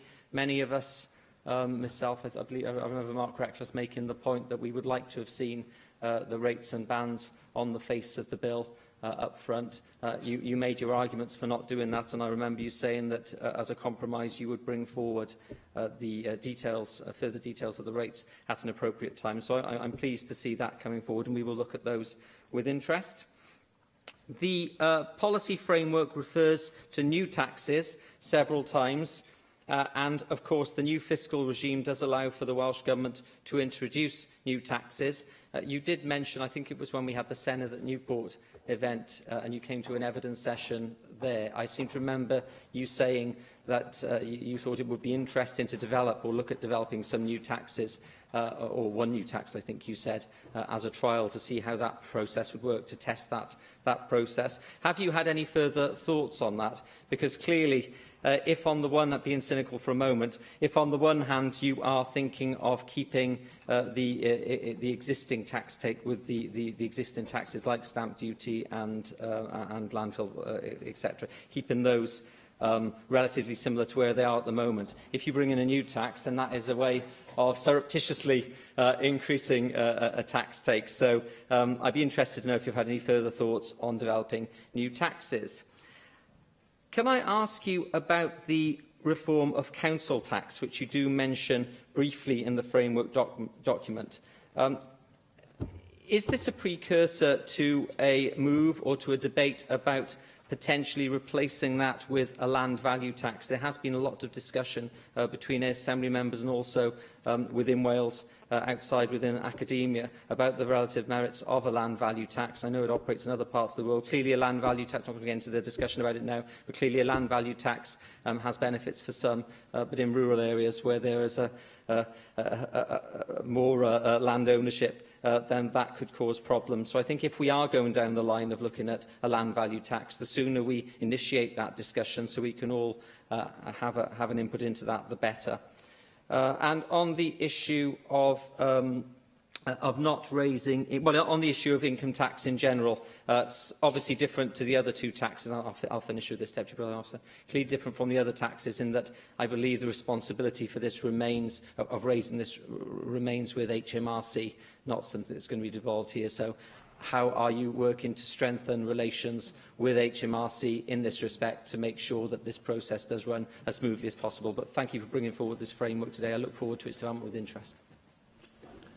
Diolch Deputy Lloyd, and thank Nick Ramsey for his broad welcome of the publication of the framework and its work programme. I did have a hand in the writing of the foreword to it. I think Maria Cuomo said that politicians campaign in poetry but govern in prose. And generally, I think the job of a working politician is closer to limericks than sonnets. But I'm glad that he enjoyed reading it.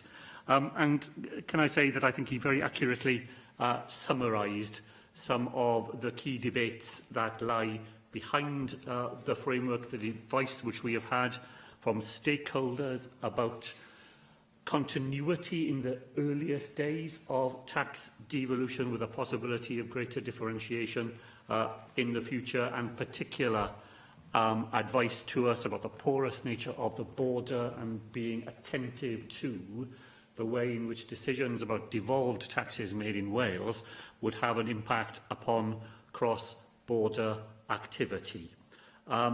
Nick Ramsey asked me a series of specific questions, with which I will try and answer now. In relation to how we will continue to have a close dialogue with other component parts of the United Kingdom, I look forward to the continuation of the Finance Quadrilateral meetings involving the Finance Ministers of the North of Ireland, of Scotland and the Chief Secretary to the Treasury in a spirit of cross-party cooperation. Let me put on record my appreciation of the work of David Gawke when he was Chief Secretary to the Treasury. He's now been promoted, I guess, to a more substantive cabinet portfolio, but I always found him someone with whom it was possible to do business and to have proper conversations, even when we didn't agree, and look forward now to re-establishing that relationship with his successor. Can I confirm this afternoon, Dipolowyd, that I do intend to bring forward a statement in relation to rates and bans by the 1st of October, as I agreed with the Finance Committee. As to new taxes, I think, Dipolowyd, it would be accurate to say that the new settlement allows the Welsh Government the potential to propose new taxes rather than to introduce new Welsh taxes. There are a series of hurdles set out in the command paper that led to the Wales Act of 2014 that we would have to meet were a new tax successfully to be proposed for Wales. I am very keen, as I said in Newport, to test the machinery that has now been established. And as I said in my statement, a debate has been agreed in government time before the summer recess. And I hope that the nature of that debate will be genuinely open. It's not a debate on a series of propositions the government intends to bring forward for people to endorse or not. It's a debate in which I hope we will collectively pool all the ideas that we might be able to generate, all the considerations that we think we need to work through, and that it will be a debate in which, across the chamber, we share the best ideas we have in order to allow us to test that machinery in the most successful way.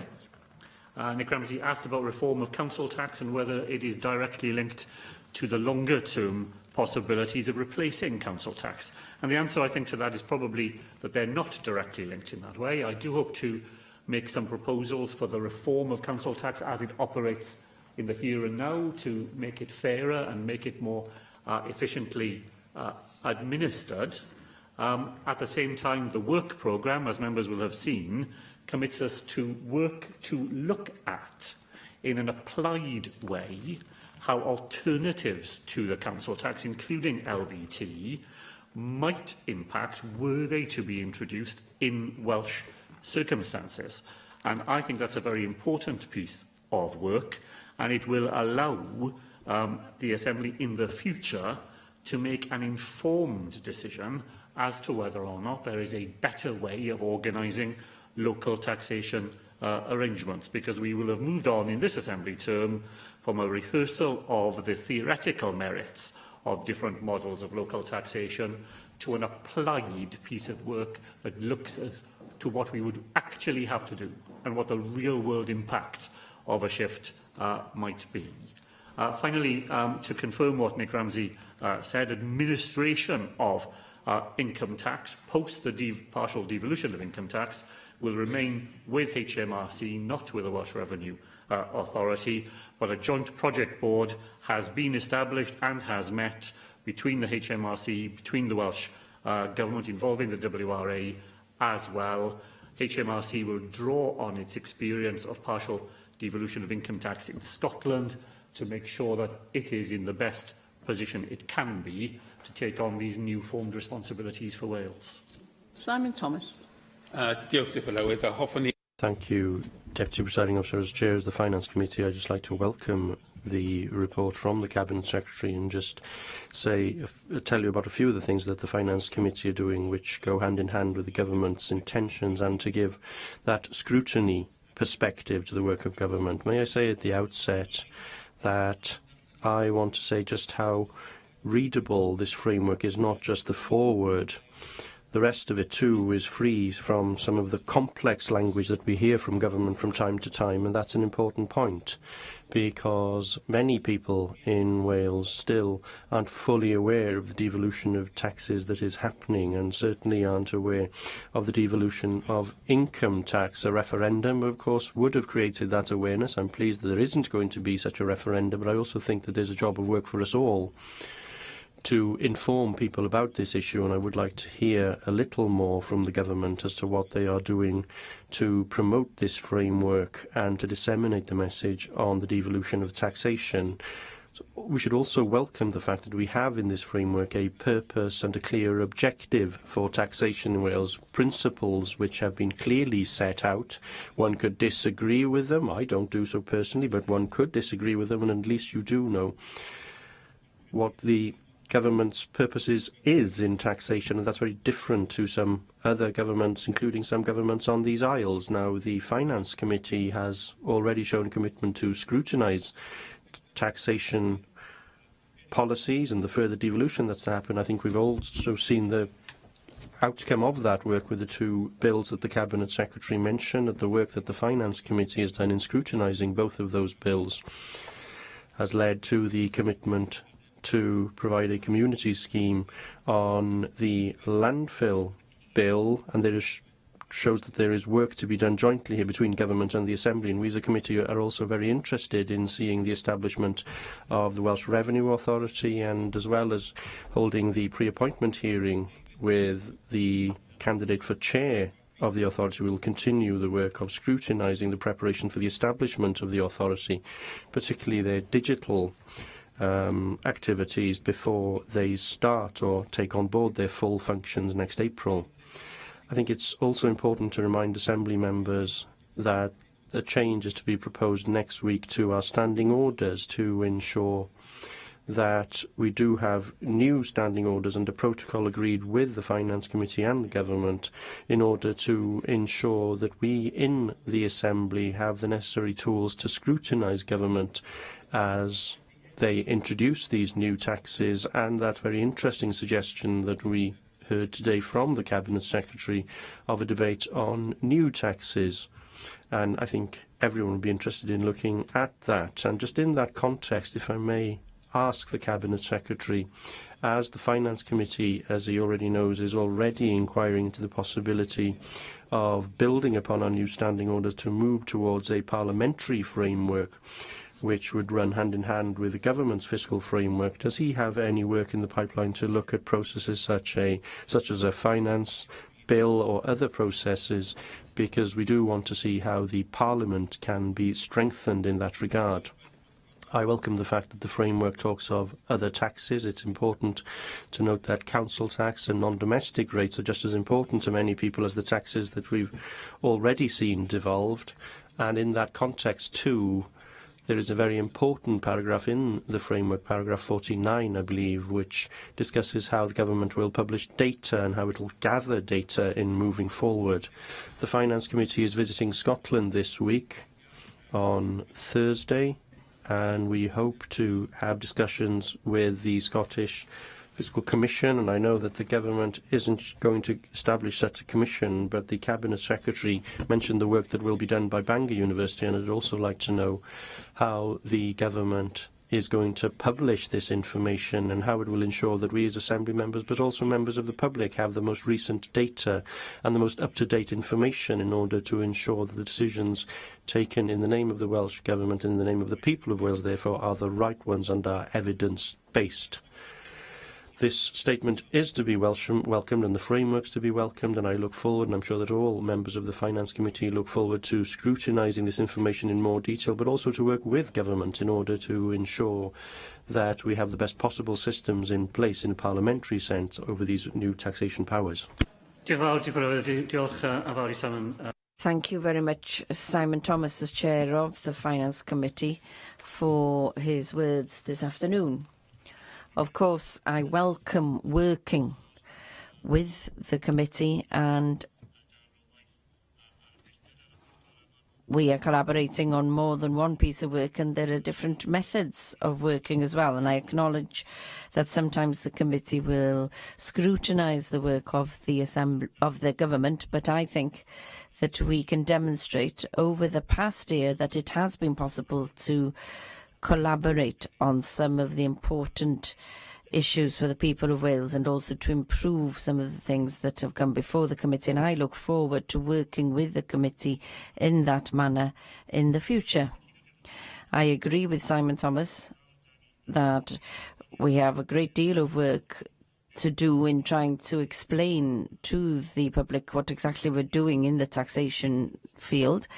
We will publish a pamphlet for the public which endeavours to put on one page the most important features of the framework, and that we will then distribute that leaflet throughout the whole of Wales to assist people, to help them to understand what we're trying to do in Wales. We've pursued the principles that the OECD have published, and we've pursued those principles in the framework itself, but the OECD itself also is offering us some support in the attempt to get people to understand the new powers coming to Wales and what the government is trying to do with them. I acknowledge the fact, of course, that the Wales Finance Authority has the right, and the committee has the right, to scrutinise the work of the Welsh Revenue Authority, and I know that they are looking forward to the work that they will be doing with the committee in future. And I'm pleased that it's been possible to agree the new process that will be coming before the committee next week, to try and get the process that we use in the process of funding and budget creation in Wales. The government officials are proceeding to work on that new process and see how other people use this process or do the same thing. And I'm looking forward to learning from the work of the committee in this field, and I'm sure that there will be many things to learn in Scotland when the committee goes up this week. Deputy Presiding Officer, I'm happy to confirm that the work that Bangor University will be doing, we will publish that. It's independent work, and they are going to publish that work so that Assembly members can see what they're saying about the work that we are undertaking as a government. And I hope that before the summer or in the autumn that I will be able to publish long-term plans as regards how we're going to get people to do the work that the Commission is doing in Scotland here in Wales. Presiding Officer, can I very much welcome the statement, I think, as everybody else has done, and certainly the framework, I think, is very helpful. Can I just say I agree entirely that taxes are the admission price which each one of us has to pay to live in a civilised society. It's taxation which provides the key public services which we all rely on. And we cannot live in a country with Scandinavian-type services based on American tax rates, especially as corporation tax for multinationals is basically optional, and they can use internal transfer rates to move money and profit around the world so that they can make their profits in the British Virgin Isles on money raised in Britain, because they're paying internal transfer costs and they're paying the cost of intellectual property rights. That is a serious problem, and although corporation tax is not likely to be devolved in the near future, I'd prefer to see a tax on turnover rather than on profits, because the ability to move profits abroad or to low tax or zero tax places is having a very serious effect on the amount of money coming in. And we know that the amount of money coming in from in terms of business taxes has reduced the proportion of the taxation raised within this country. Whilst taxation rates in some areas are being devolved, of course you can't deal with it in isolation, can you? Because whatever tax rate you set on anything, somebody is going to say, dare I say it, people sitting next to me or people sitting opposite, they're paying less in or more in. Please name the neighbouring or nearby country or place. So I think that itself does put constraints, and we know what happened in Scotland, don't we? I mean, Scotland had the power to vary tax rates, and they varied it exactly the same way as the Westminster Chancellor varied it. The Westminster Chancellor moved it up, they moved it up. The Westminster Chancellor moved it down, they moved it down. In complete synchronisation. So you have powers, but sometimes powers are things that exist in theory, but don't necessarily exist as a practical means of doing things. I actually have 3 questions. First one is, as you know, Cabinet Secretary, a large number of taxes could not be devolved to Wales due to membership of the European Union and European rules. Things being included were one that was meant to be devolved, which hadn't been, which is the aggregate levy. What additional taxes does the Cabinet Secretary think that should be considered for devolution, apart from the aggregate levy, not necessarily to be devolved, but actually to be considered as part of the devolution settlement? The second question I've got is, at what stage do we have a Welsh budget covering revenue raised via tax rates as well as expenditure agreed by the Assembly as one overall budget? It must be reached some stage where that has to happen, like it does at other parliaments, where they raise all their money or nearly all their money. At what stage do we actually do the two at the same time? And can I talk about local council tax? I think I'm going to might get agreement with it. Can we have increased upper bands brought into the council tax bands? I think that the upper band covers far too large an area. I'd like to see some narrowing the bands as well. I think that the proportion of the value of a property paid by somebody who has a £30,000 house as opposed to somebody who pays £2 million house is substantially less. And for the person with a £2 million house, I think that's fundamentally wrong. And the council tax system does have people in lower cost properties paying a higher proportion of the value of that property in council tax than the very affluent. So will you look at bringing in more bands and to try and pick up maybe not very many properties? I mean, the number of £1 million houses in Wales may well be well under 1,000, but there's no reason why those people should not be paying their fair share. Thank you, Well, Mike Hedges' opening remarks about perceived fairness of the tax system is very important to us in this framework. We put a lot of emphasis on conducting taxation in Wales in a way that Welsh citizens will regard as fair. And part of the reason that things happened in the way they did last week, I think, was a sense on behalf of lots of people in Wales and beyond that the way that the economy has been conducted in recent years has not been one in which the burden has been placed on the shoulders of those most able to bear it. Mike makes a very important point about powers and their usefulness and their usability, and we will see over the next couple of years the extent to which the powers that we currently have can be put to work in a way that differentiates them from use elsewhere as we try and match them with Welsh needs and circumstances. In relation to the three specific questions, I think the Silk Commission said that VAT was not a tax that it had considered for devolution because of European Union harmonisation rules, and I've agreed with Adam Price recently when he's asked questions on this.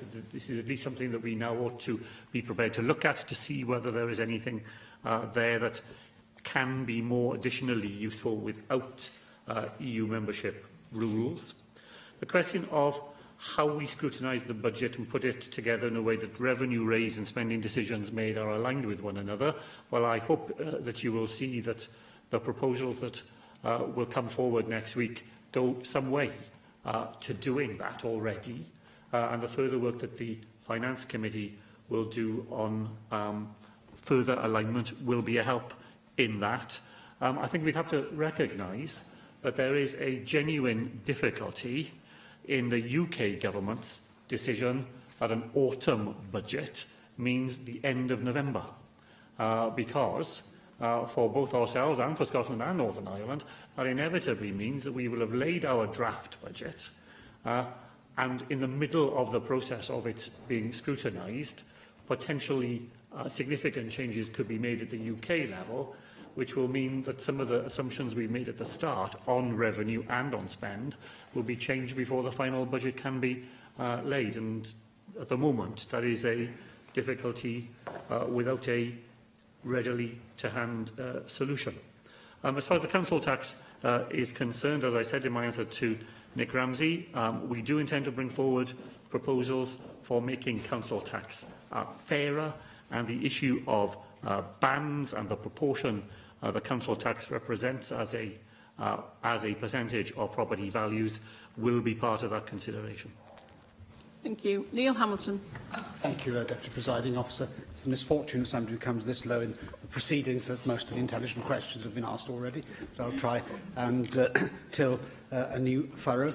I broadly welcome the statement from the Cabinet Secretary, although I must say some of the language doesn't seem to bear the normal professorial detachment with which the Cabinet Secretary has added so much lustre to the various offices that he has held. And I don't know whether, in particular, the bottom line on page 1, which refers to the dog economy of the neoliberal imagination, was specifically directed at me, but I'd like to assure him that there's nothing neo about me, at all. And as my exact contemporary, Jeremy Corbyn, we were elected to Parliament on the same day, same age. I at least have advanced in my station to the Welsh Assembly, but to respond to the interruption from David Rees. Just as he's a paleo-socialist, I suppose I'm a paleo-liberal conservative in financial and economic terms, at least. I'd like to raise what I think is going to be a growingly important issue in Wales. I've just read an HMRC publication called A Disaggregation of HMR Tax Receipts between England, Wales, Scotland and Northern Ireland. And Table 4 of that provides statistics for what I think is a very disturbing trend, that since the year 2003-2004, in almost every year, the proportion of income tax receipts as a proportion of the total UK tax receipts has declined year in and year out, which seems to imply that Wales is falling backwards in terms of of income nationally relative to other parts of the United Kingdom. And therefore, although I'm strongly in favour of, personally, of the devolution of income tax and other taxes as well, given that we also have a reduction in block grant from Whitehall as a consequence, there is a danger, unless we reverse this trend, that we are going to find that we are squeezed more and more year in, year out, and therefore to develop a theme which Adam Price very often raises in this chamber. What can we do to raise GVA relative to other parts of the UK in Wales? And it seems to me that giving us the opportunity to compete in terms of taxation with other parts of the national jurisdiction is one means by which we can do that, by attracting more business into Wales to produce more wealth which can then be taxed. And as is pointed out in the statement, paying taxes is, of course, a badge of admission to a civilised society, although I'd be far from implying a direct relationship, and certainly I don't take the opposite view that a high-tax jurisdiction is a more civilised society by definition. There are plenty of examples that we could cite to disprove that hypothesis. But taxes do affect behaviour. That is indisputable, and indeed is referred to in the framework document published by the Welsh Government itself. And I don't think that it actually adds to a sober analysis of the impact of taxation upon income and the generation of wealth to use the kind of Tom and Jerry language of dog eat dog that the Cabinet Secretary has used in this statement. And in fact, although Mike Hedges referred in the course of his contribution to the United States is a relatively high-tax jurisdiction, especially if you take into account the combination of federal, state and local taxes.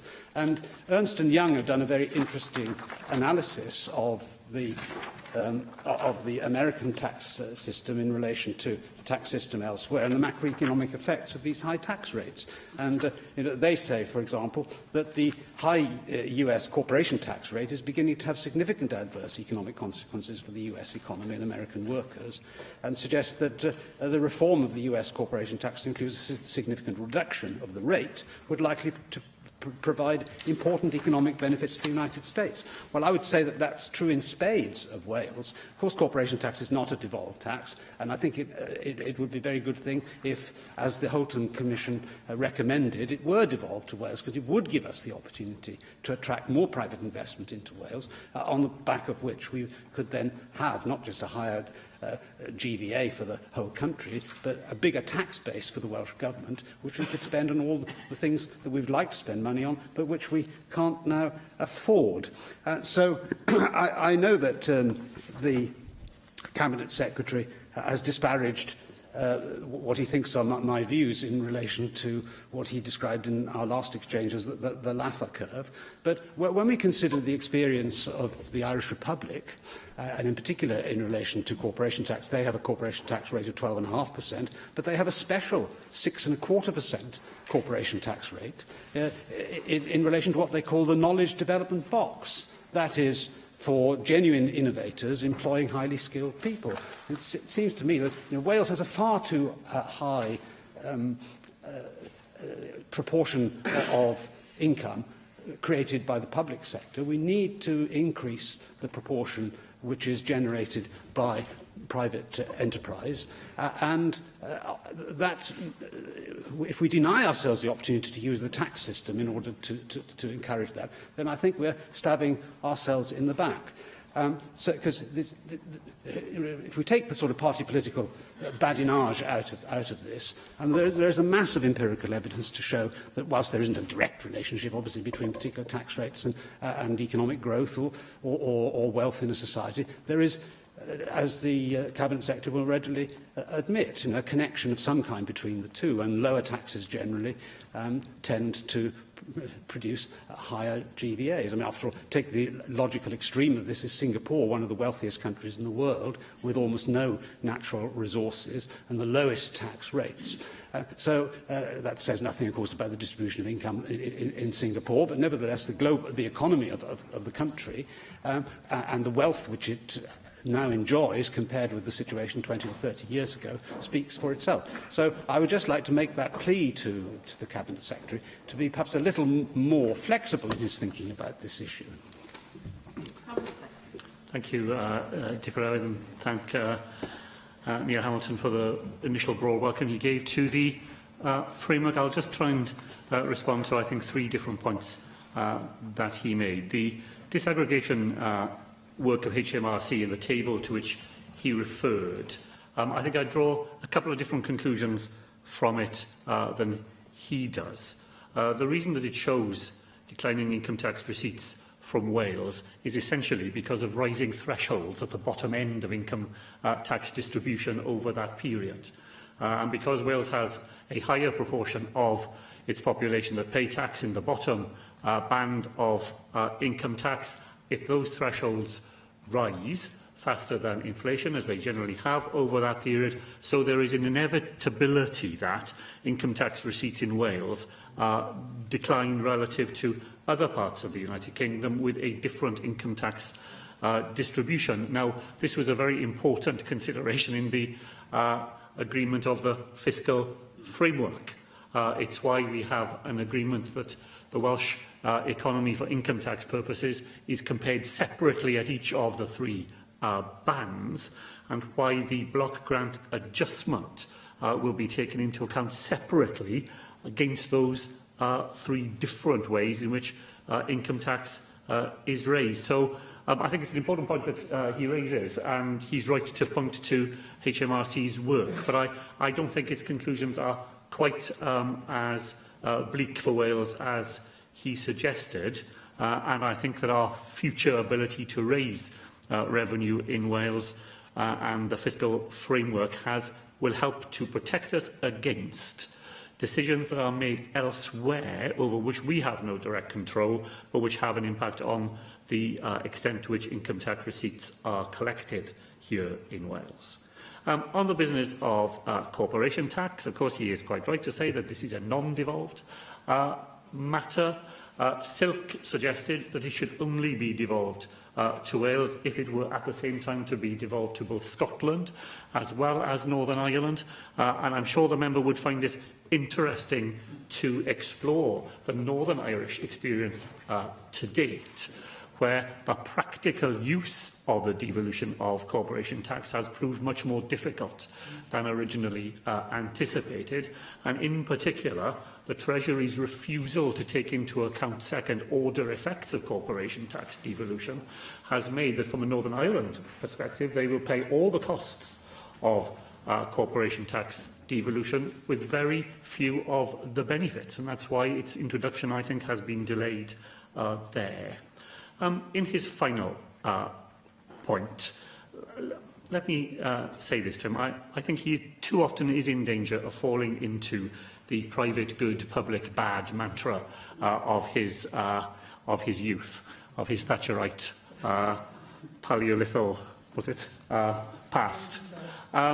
What I would say to him is that I think we are very clear in our framework that we recognise that the way we discharge our fiscal responsibilities will have a direct impact on the future of the Welsh economy, and that we want to exercise these responsibilities in a way that helps us to grow the Welsh economy and to create new sources of wealth and income for people of Wales in the future. There's no ambiguity in the Welsh Government's position in that, and we will always have the interests of our economy in the forefront of our mind when we come to make the decisions that are now being devolved to us here in Wales. Thank you. And it will please me if the next speaker and the last speaker in this statement could just ask a very brief introduction and a question, and then we can finish probably just 5 minutes over time. Adam Price. This is my university mastermind specialist question, Deputy Lewis, but I'll be as brief as I can, but I'll welcome the framework and the general principles. I recognised from my GCSE or O-level economics, actually, let's be honest.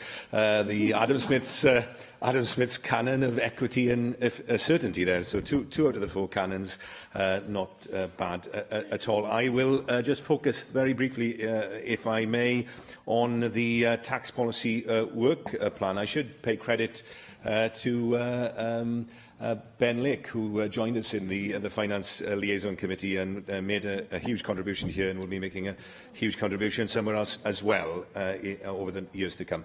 The work plan refers to the review of small business rates relief, which will be happening soon. If the Cabinet Secretary could say a little bit about that and obviously set out the policy of the Labour Party at the Assembly election, but seeing as it's a review, presumably they will take input from other parties beyond that stated outline position. You mentioned APD. Can he confirm there was an implicit recognition that this is Labour Party policy at a UK level to devolve it to Wales, but it wasn't quite explicit, so if he could set that on the record. I followed the debate with interest about the Laffer curve that we often have here, but would the Cabinet Secretary accept that actually one method of using corporation tax, obviously, to close a prosperity gap is to devolve? There are attendant issues with that that he referred to in terms of block grant reduction in the case of Northern Ireland.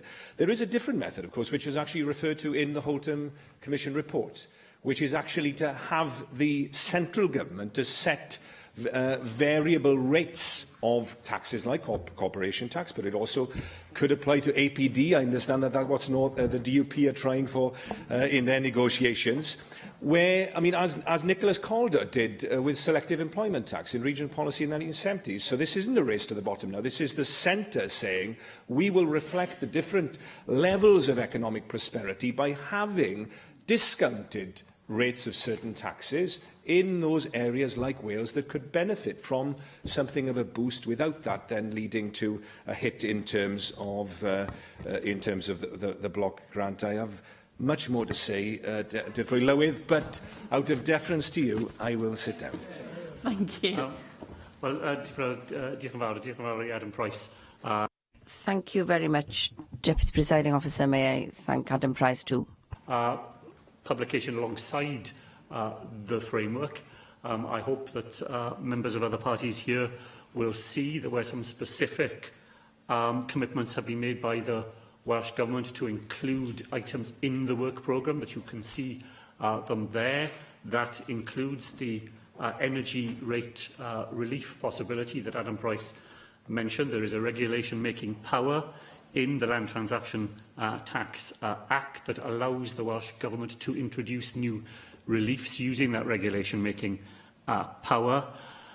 There are 3 criteria that I try to set out every time we've talked about new reliefs as far as LTTA is concerned. They would have to be an agreed policy purpose, and I think energy relief meets that because we are looking for environmental benefit there.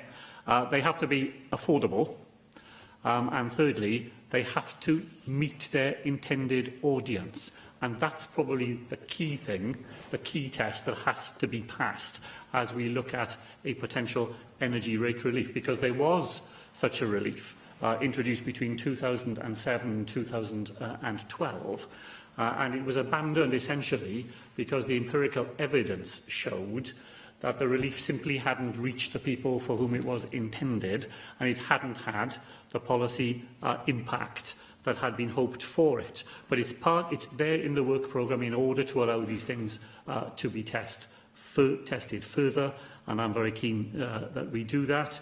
I think members opposite will also see in the work programme a specific commitment to the publication of data by the Welsh Revenue Authority about the higher rate for second homes and whether there is a regional impact of that in Wales to allow local authorities that might wish to make a case to the Welsh government for differential arrangements in the future to have the data that they would need in order to be able to mount that case effectively. Can I echo what Adam Price said in relation to the new Member of Parliament for Ceredigion, who I always felt played a very constructive and helpful part in the discussions that have gone on between our two parties, and I obviously congratulate him very much on his success there last week. As far as APD is concerned, this really is an area where the record of the UK government does not stand up to examination. It demonstrates an entirely haphazard way of making tax policy across the United Kingdom. Its own Silk Commission recommended at least the devolution of APD for long-haul flights. The refusal of the UK government to publish the evidence that they say they have drawn on in denying the devolution of this tax to Wales cannot be sustained. We will carry on working, as the work programme says, to demonstrate our belief that proper devolution of this piece of taxation would be to the benefit not just of Wales, but to economies close by to us as well. The issue of corporation tax devolution has been raised a number of times here this afternoon. I'm aware, of course, of the Holtham variation on corporation tax devolution, and I read with interest the recent article by Airfel Ap Gwilym, which returns to that idea.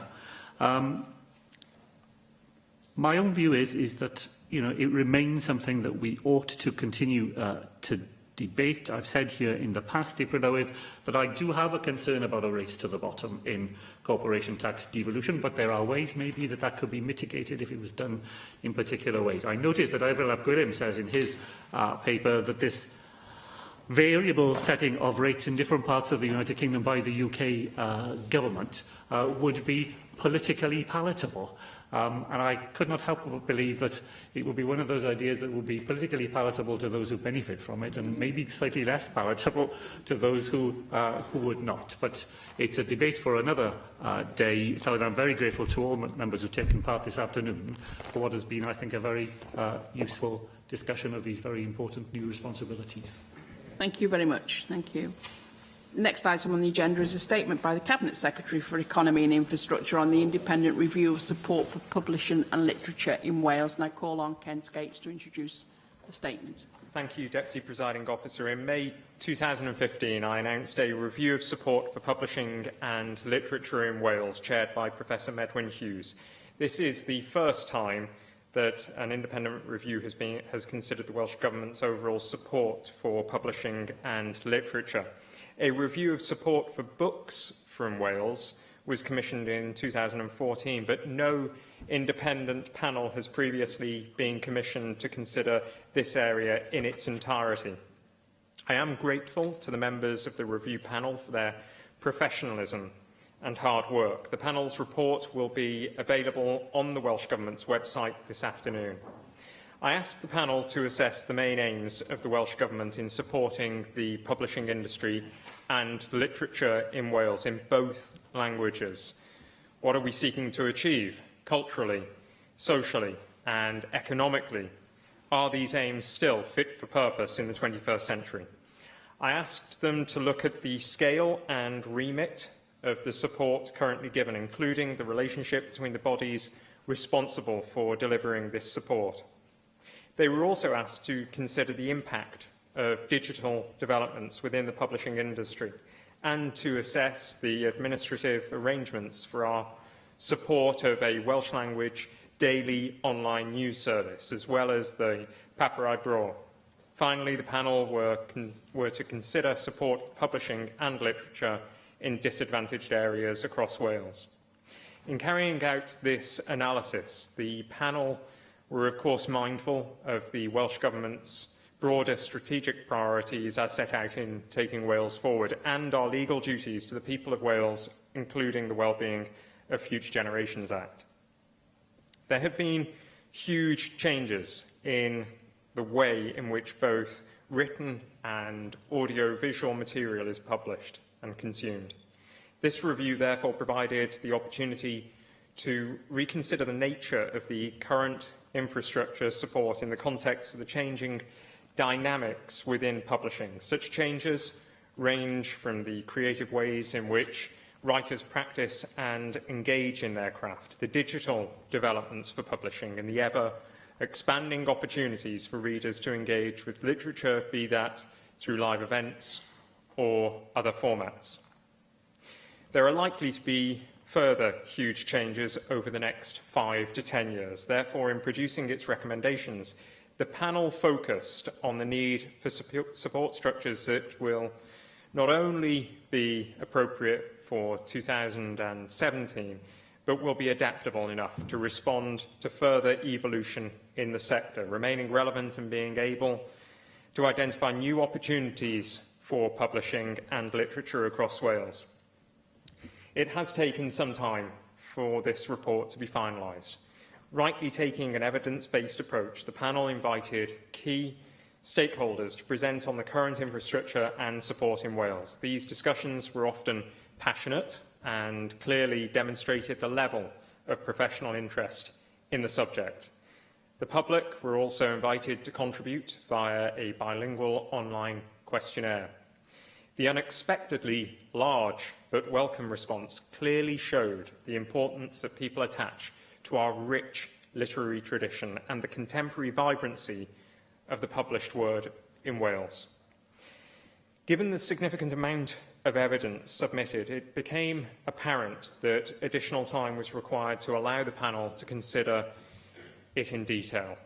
The final report explains the literary and publishing ecosystem in Wales from writer to reader, placing it in the context of the Welsh Government's priorities for culture and the creative industries and the contribution made by literature and publishing. It considers the issues faced in both Welsh and English language publishing and describes the publishing process itself, explaining the support currently available. It sets out the roles of the Welsh Books Council, the Arts Council of Wales, Literature Wales, and various functions of Welsh Government, including education, the major events unit, the Welsh Language Division, and creative industries. The report summarises the evidence received from the key stakeholder organisations, from the industry itself, and from the public. It explains the panel's response to that evidence, leading to its conclusions and recommendations. There is not time for me to discuss this in any detail, but I can say that the panel recognised significant good practice and effective support that should be continued and built upon in the future. It identified areas where support needs to evolve to meet the challenging needs in a digital age. It also found clear evidence of real problems in some areas related to strategic planning, priority setting, governance, risk management, spending, and in ensuring that activities are effective in delivering the outcomes we need. Broadly, I accept the panel's conclusions and agree that action is needed. The panel makes a strong case for the Welsh Government to continue to provide appropriate financial support based upon valuing our renowned bilingual literary tradition, enabling it to thrive in the 21st century, ensuring its global reach and supporting access and participation right across Wales. It also makes a case for a strong, innovative publishing industry that provides high-quality jobs, competes internationally, and allows professional writers of all backgrounds to develop career pathways in Wales. This support should be for publishing and literature in both Welsh and English, in print and in digital. However, digital provision and strategy by the supporting organisations needs to be significantly improved. The panel sets out a series of recommendations. Some of these are for the Welsh Government, others are for the industry and the key delivery organisations. We will provide a formal response in due course, but I will explain some of the main strategic and structural recommendations. Given the significant weight and compelling nature of the evidence received, I am minded to accept these and will work with the relevant organisations to implement them. The Welsh Government should seek agreement from the Welsh Books Council that it will take on some of Literature Wales's current functions, including Book of the Year, aiming to increase its commercial impact, bursaries, literary events and writers on tour, and provision for children and young people. This would require a transfer of appropriate Welsh Government funding from the Arts Council of Wales to the Welsh Books Council for these purposes. The following would then need to be considered by the Welsh Books Council: a change of title to reflect additional responsibilities, appropriate presence at a regional level across Wales, a clear and focused digital strategy, a clear strategy to promote inclusion across Wales, building on its existing child poverty strategy, and a talent development strategy. These changes would need to be reflected in a revised grant award letter to the Books Council and a revised remit letter to the Arts Council. Following these changes, responsibility for Tŷ Newydd Writing Centre and the delivery of other cultural events and festivals would remain with the Arts Council and Literature Wales. I realise that some people may be surprised at the extent of the changes. I should stress that they are in response to specific needs in a specific area of activity. They are not a reflection on the wider work of the Arts Council and my appreciation of the good work that Literature Wales has delivered in some areas. For example, the excellent delivery of major events and activities linked to our themed years. This will remain unchanged. However, I am persuaded that these steps are needed to create a support structure for publishing and literature which is more effective and fit for purpose. As Professor Hughes himself said, at the core of this review is the opportunity to celebrate Wales, the creative power of literature to describe, interpret and celebrate our identity. That creative power is of great value, both on a national and international stage. The proposed changes will allow the excellent organisations that underpin our current infrastructure to excel in the areas where they can achieve the most impact in this fast-changing environment, thus enhancing the creative talents of our writers and supporting a dynamic publishing infrastructure for our country. And thank you very much, Cabinet Secretary, for the statement today. I think this review was long overdue, and I'm quite pleased to see it was broader than actually I anticipated originally, so I do thank you for that. My first question was going to be, when can we expect to see the report? But I can see that it did arrive within an hour of plenary, but being 200 pages long, I hope you will give us the same courtesy as you extended to the group in order for us to read it thoroughly and scrutinise you more thoroughly on it in due course, to use the words. I must admit, I was watching the website for a while and it's still not there, if you want to pass that on to officials.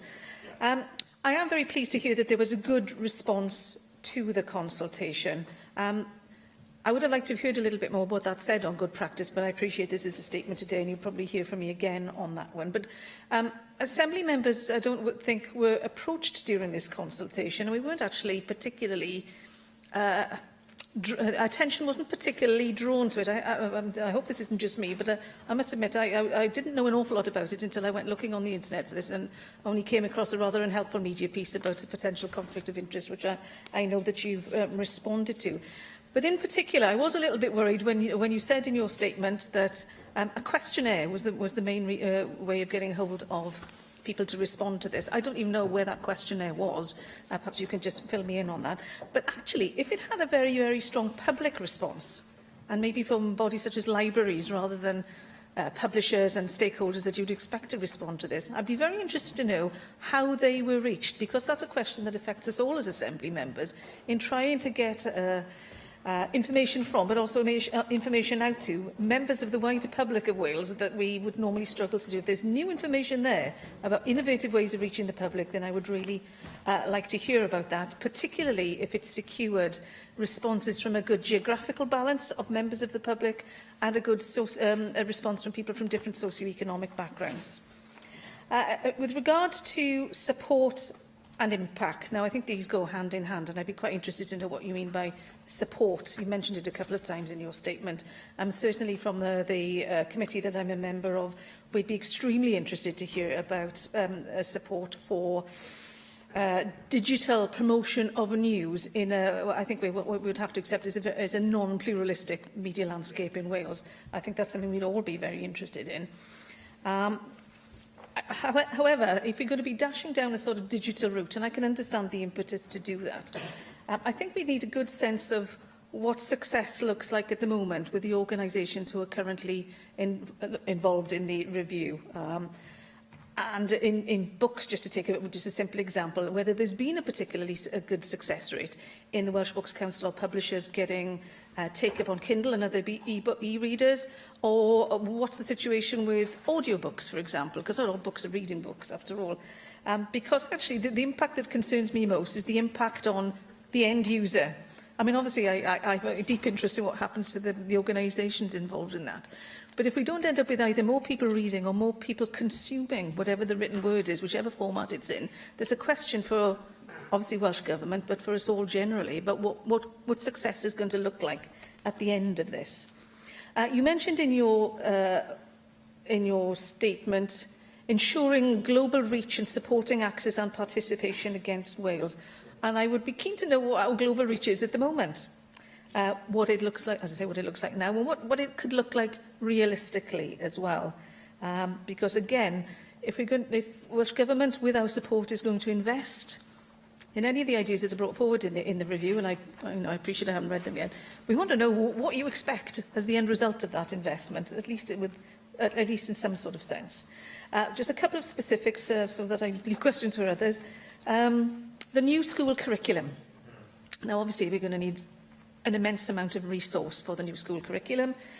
Is there any intention either to bring resources from your budget into the education budget to help fund both written and digital resources, or is it going to go the other way? And actually, a responsibility will be given to the Welsh Books Council and the other people involved in this to provide those resources with money from a different budget. I can see the Education Cabinet Secretary looking very worried at that prospect. And then, finally, you say the evidence was compelling. Obviously, I haven't had a chance to test that myself yet. But, I note that there's a suggestion or a recommendation that a number of responsibilities move to the Welsh Books Council from Literature Wales. I make no comment on that, but I'd be very curious if you're able to encapsulate in a few words why the recommendation didn't go the other way and actually Welsh Books Council responsibilities transfer to Literature Wales, just as an example. Thank you. Can I thank Susie Davis for her questions and for her contribution. Granted, this is an extensive publication. Approximately half of the 200 pages provide the evidence that has informed the recommendations. And it's worth stating at the outset that the response to the consultation was actually one of the most successful that's ever been conducted. Something in the region of 820 organisations and individuals responded to the online questionnaire. In fact, if we compare to some other consultations that have taken place in recent times, and let's think primarily about transport, the consultation that took place into the new franchise for the Wales and Borders network attracted something in the region of 120 responses. So this attracted approximately 6 times that number. It was quite unprecedented and is the reason why it took longer than anticipated for the panel to process and then to respond to. It is a heavily evidence-based approach that they have taken, and that is the reason why the recommendations in terms of the transfer of responsibilities have been taken. I would hope that during the course of this afternoon and this evening, when the member gets an opportunity to review the recommendations and the evidence, she'll agree that it is based on the opinion and experience of organisations, stakeholders and the wider public who have a very keen interest in the publishing sector, and that bold change is suggested in some areas, but so too there is recognition that each of the organisations that are responsible for supporting publishing and writing in Wales do exemplary work. What I'm keen to ensure is that they are able to excel in their respective areas, and that where functions need to be transferred, they are transferred in such a way that they improve as well. I would be happy to meet with any Assembly members concerning this review, especially any Assembly members that feel that they haven't been able to make a direct input into the consultation that took place. Likewise, I'm very keen to meet with the 3 national bodies that the review primarily concerns at the earliest opportunity, the Arts Council, the Books Council and Literature Wales, to discuss in a collegiate fashion how recommendations can be taken forward, and indeed to hear of any concerns that any of those organisations have about the panel's recommendations. In terms of what success looks like, well, this is largely captured within the panel's review. And in terms of the numbers of books published, well, largely figures for the number of books published in any series or for any publication. Numbers are not captured, or at least not published. However, we do capture the numbers of books borrowed from public libraries, and also the number of e-books and e-magazines that are also borrowed or also viewed. Now, I can say that we're in a pretty strong position in Wales insofar as the public library network and book borrowing is concerned. It's been driven in no small part by the Every Child a Library member initiative, and also by the Summer Reading Challenge, which is highlighted as a major success story for the Welsh Books Council. But equally, it's driven by inspiring events that have taken place, and some major events that have been facilitated by Literature Wales. And I think primarily in the past 12 months, the celebration of Roald Dahl's work. And as a consequence of that, we've seen the number of books read, the number of books borrowed in Wales remain in healthy shape. Internationally, a good deal of activity has traditionally taken place and been taken forward by Wales Arts International, and also through the Literature Exchange. And having reviewed a significant body of the evidence that is provided in the report, it is my view that the Literature Exchange is a highly valued method of ensuring that international operations bring benefits to Welsh writers, to Welsh publishers, and to Welsh culture as a whole.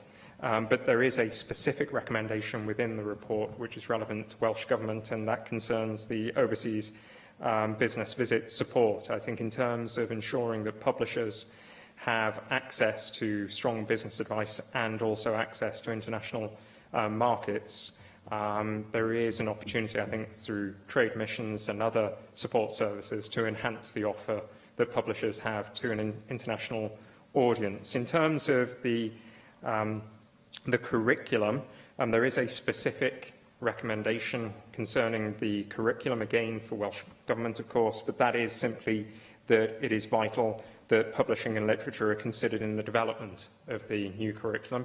And for that reason, I am keen to be meeting with the Cabinet Secretary for Education and Skills. I can't guarantee that my chequebook will be open with a pen hanging over it at the point of our meeting, but we will be having discussions concerning publishing and literature in Wales and how it can contribute to the education of people young and old. And I think I've already highlighted the reason why the report largely focuses on a transfer of responsibilities from Literature Wales to the Welsh Books Council, but I would like to state again and put on record that, that the report, and indeed many of the people who responded to the consultation, deeply value the work of Literature Wales and of the Welsh Books Council. Dai Lloyd. Diolch. Thank you, Llywydd, and may I thank the Cabinet Secretary for his statement, a comprehensive statement on this independent review of support for publishing and literature in Wales. In terms, of course, of our challenge as politicians in this place is to scrutinise what this report says, as well as what you've said about the report. And there is a significant challenge in that scrutiny because the report is 212 pages long and it's only just appeared on our computer system about 2 hours ago. So with all due respect, we haven't had an opportunity to read every word of those 212 pages yet. But that isn't going to stop me from asking questions, I have to say. So there are a number of things here to be welcomed, and one of those things is that this is a vitally important subject, as the report said, and you quote in your final paragraph. This report is an opportunity to celebrate Wales, the creative force of literature, to celebrate our identity. There's value for that power on a national stage and international stage as well. So taking that seriously, we also have to take this particular subject seriously, because naturally the landscape is, in terms of literature and publishing, has changed significantly over the past few years. There are a number of different platforms, digital and so on, as we've already heard. And instead of going to the local bookshop or the library, something called Amazon has also arisen, and people do buy their books from there most often these days. And there's this whole business of working, if we want to work with platforms such as Amazon that provide the majority of the books that reach our homes these days.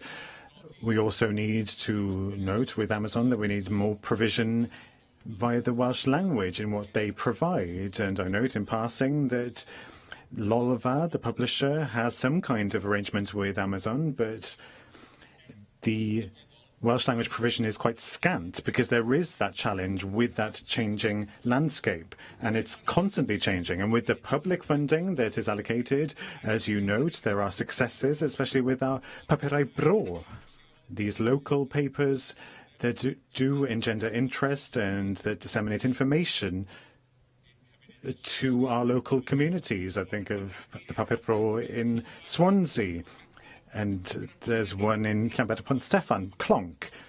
Now, we might as well point to that as well, because it's not every day that we do share the titles of our Papurau Bro in the chamber, but they have been hugely successful over the years, and of course we're looking for a continuation of the support for those initiatives and a continuation of their success.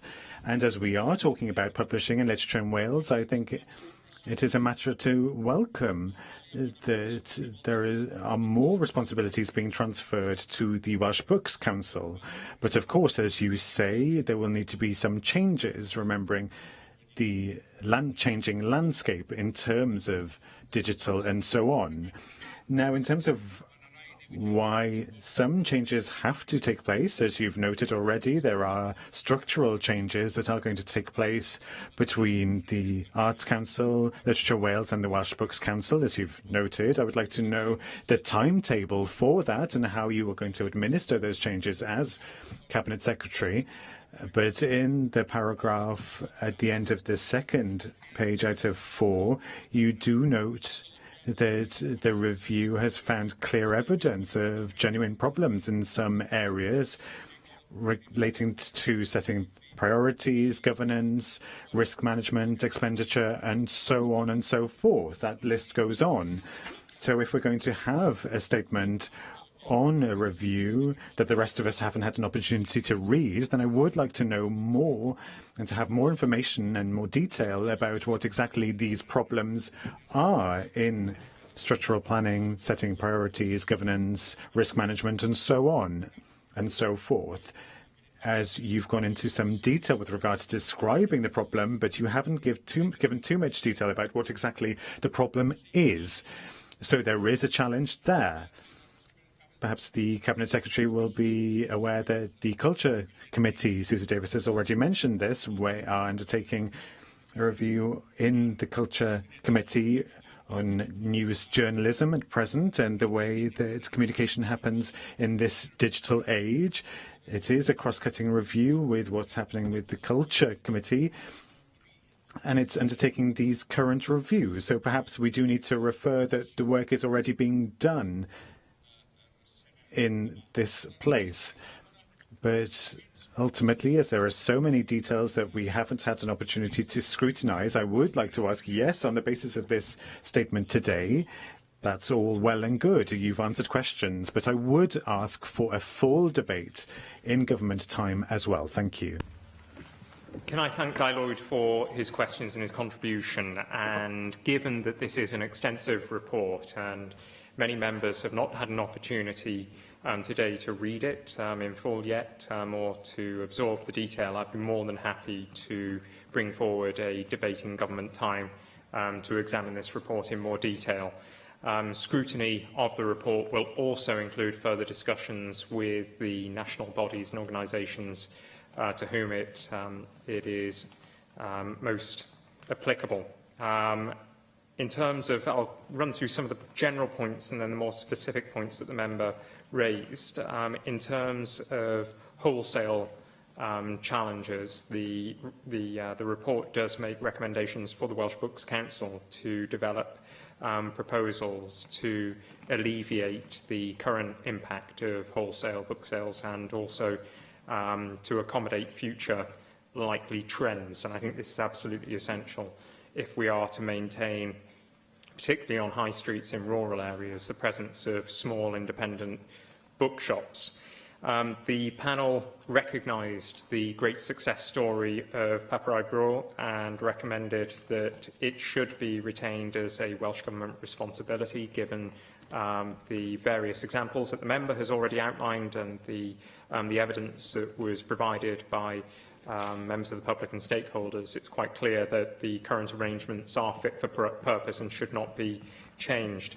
I do hope that all three organisations will be able to respond constructively to the report in the coming weeks. I am also hopeful, as I said to Susie Davis, to meet with all three together collectively to discuss how we can take forward the recommendations. The steps that the report sets out are designed primarily to ensure three things. One, to foster excellence where it's already embedded. Secondly, to allow all of our supporting organisations to focus on what they do best. And then thirdly, to ensure that activities that are currently not being delivered to the best that we could expect are moved to the best place for them to be delivered effectively for publishers, for writers and for readers. There is detail about the challenges that the member has asked about within the report. They are quite extensive, and along with the challenges that we currently face, there are clear recommendations on how they can be overcome. And again, they are detailed in the report. I should also add that one recommendation that is made by the panel is to conduct a further review in 5 years' time. And I think that would be valuable, given the fast-changing nature of the sector and the need to ensure that the sector itself receives appropriate support from government, but also that writers, publishers and readers are receiving appropriate support from the national organisations. And so I'd be happy to say that in 5 years' time, I think that it should be subject to a further review. Lee Waters. Llywydd, Cabinet Secretary, you said at the outset that this is a fast-changing environment which has been vulnerable to a degree of disruption in recent years. The report decides that the Welsh Books Council is the best place to lead us through this uncertain terrain, but it also says that the Welsh Books Council needs to develop different levels of risk appetite. It needs to develop a robust digital strategy and increase digital engagement.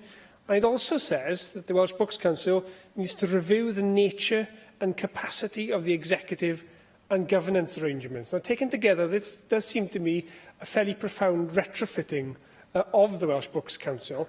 Given that its reputation is not as the most dynamic of organisations, is the Culture Secretary confident that the culture is there within the organisation, given the weaknesses the panel identifies, to be able to carry out the tasks we need it to do?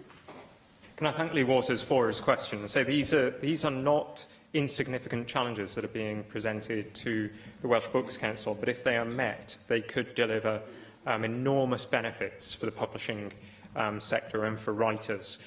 I think it's fair to say that many recommendations that are outlined by the panel concerning the Welsh Books Council relate to the need to innovate more, to build on commercial acumen within the organisation and make sure that there is the correct appetite for risk, and also to ensure that the Welsh Books Council has a presence right across Wales and is dynamic in a changing environment.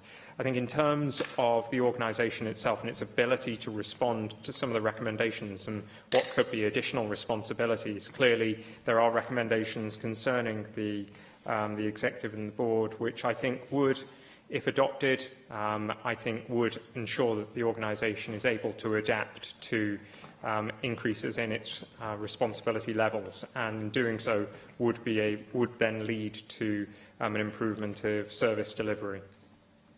Bennett. Diolch, Llywydd, and thanks to the Minister for your report, for the panel's report. Sorry, for your statement today. And the report, as you said, is a long one, so I'm not sure I look forward that much to reading all of it, but I'm sure we can look at the salient points and discuss them later on. It's encouraging that the stakeholders did deliver such a strong response. Now, you've identified yourself that one of the major changes, perhaps the biggest change, is the move from the printed page to digital publishing. Now, there are some structural changes proposed. Are you confident that this will help to deliver that change to digital successfully, and will safeguard publishing jobs in Wales? And could you give a little bit more detail on why you think that these changes are going to be positive ones? Although the medium has changed, is changing, the readership to some extent remains the same. You still need people to be wanting to read books and other material. So we need to be fostering a love of reading among the young. So I wondered how much of an onus there will be in future on developing this, and how does the panel's report address this? If you could explain those things, perhaps in abbreviated terms, that would be good. Thank you. Sure. In terms of the publication itself, it is exhaustive, but it's also very detailed and provides a very thorough analysis of publishing and literature in Wales. The change that the member refers to in terms of digital is captured in a number of sections, and there are recommendations not just for Welsh Government and the Welsh Books Council, but for a whole number of organisations and for the publishing sector as a whole to embrace. And I think if that change can take place, if the recommendations for all organisations and the sector as a whole can be implemented in terms of digital transformation, then we will see a step change. What is very clear, not just from the recommendations and the panel review, but also from the evidence that's been submitted as part of the consultation, is that the digital market needs to be embraced fully. And whilst we do have a great tradition in writing and in publishing in Wales, we are yet to catch up with some of those markets and some of those countries that are at the very forefront of e-books and digital exploitation. But as I say, there are a number of recommendations for all organisations, and I think in order to gain maximum benefit from digital opportunities, those recommendations will have to be considered as a whole, not just individually. In terms of children and how we ensure more children are reading more of the time, there are a number of very, very successful initiatives that are operated not just by the Welsh Books Council, by Literature Wales, but also by Welsh Government. I've already noted a number of them, including the Summer Reading Challenge and the Every Child a Library member scheme. And of course, there are the added benefits of getting more young people reading, which include more parents then become readers more of the time. And I think this has great benefit in terms of adults gaining greater skills for employment. I mentioned in the statement that I made that the Welsh Books Council will need to examine, in terms of inclusion, and this relates to the promotion of books to young people, will need to reflect on its current strategies and its current policies and enhance, in terms of inclusion, enhance its presence around Wales in order to ensure that its work and the work of publishers and the work of writers is promoted and taken to all communities in Wales. I think this is incredibly exciting for the sector. It's exciting for writers, and if the recommendations clearly, after further scrutiny, can be implemented, then I think we can see an even greater number of people taking up reading and also taking up writing. David Melding. Diolch yn fawr, Llywydd. I want to concentrate on the literature part of your statement, in particular that great source of innovation and entrepreneurship. And I'm talking about small independent bookshops. Now, this sector has been cut back over the years as the likes of Amazon have come on. But those that survive are outstanding businesses, great connections to the local community, involved in all sorts of events. And can I here commend Griffin Books in Penarth for the literary lectures they run, the events for children and young people to promote interest in books, and also for the Penarth Literature Festival. It's an outstanding programme that is run from this one independent bookshop. And I might invite you indeed in July, your former colleague Hugh Lewis will be taking part in the Penarth Literature Festival when we'll be talking about his childhood memoir about being brought up in Aberfan. So, outstanding events. And I would also say that serendipity plays a great part in literature, just going in, talking to people that are very knowledgeable about a subject and looking at the shelves. And the great thing about a smaller bookshop is the wonderful selection that is usually made by the people running that shop. And that, I think, is always a rich source to draw on, and you have access to some of the finest literature out there. So I do hope the new structures will ensure that that sector gets, continues to get support, and that's an even increase for the likes of literary events. And can I, in the same breath, commend the role of micro-publishers, which I know many of us have followed, including Lee Waters there, in publishing some highly innovative literature that then becomes mainstream, but not at first. And in particular, poetry is often reliant on these much smaller publishers. And of course, they are now also benefiting from the digital age. We've heard some of that. But again, you know, some targeted resources there to enable those platforms to develop will continue to support the wonderful, rich literary heritage we have in Wales. Can I thank David Melding for his contribution, and if my diary allows, I'd very much like to take up the invitation in July. Something in the region of 1,000 people in Wales are employed in bookshops and by publishers. This is a significant number, but as I said earlier, it's of greater significance to some of those rural communities that really do depend on a vibrant town centre or town high street, and based on, in terms of a vibrant and mixed economy, and bookshops are incredibly important. I go to places like Hay-on-Wye, or indeed to towns closer to where I live, such as Mould, and those independent bookshops are absolutely crucial in adding value to the cultural and retail offer of town centres. And the review does make recommendations, primarily focused on what the Welsh Books Council can do to support the publishing sector and independent bookstores to rise to the challenge of wholesale threats, but also to become more innovative and more distinctive in the offer. Now, it's not just about taking the established approach of diversifying what you offer, although that can be successful. And again, in some towns, there are independent bookstores that have cafes, and it can work in some areas.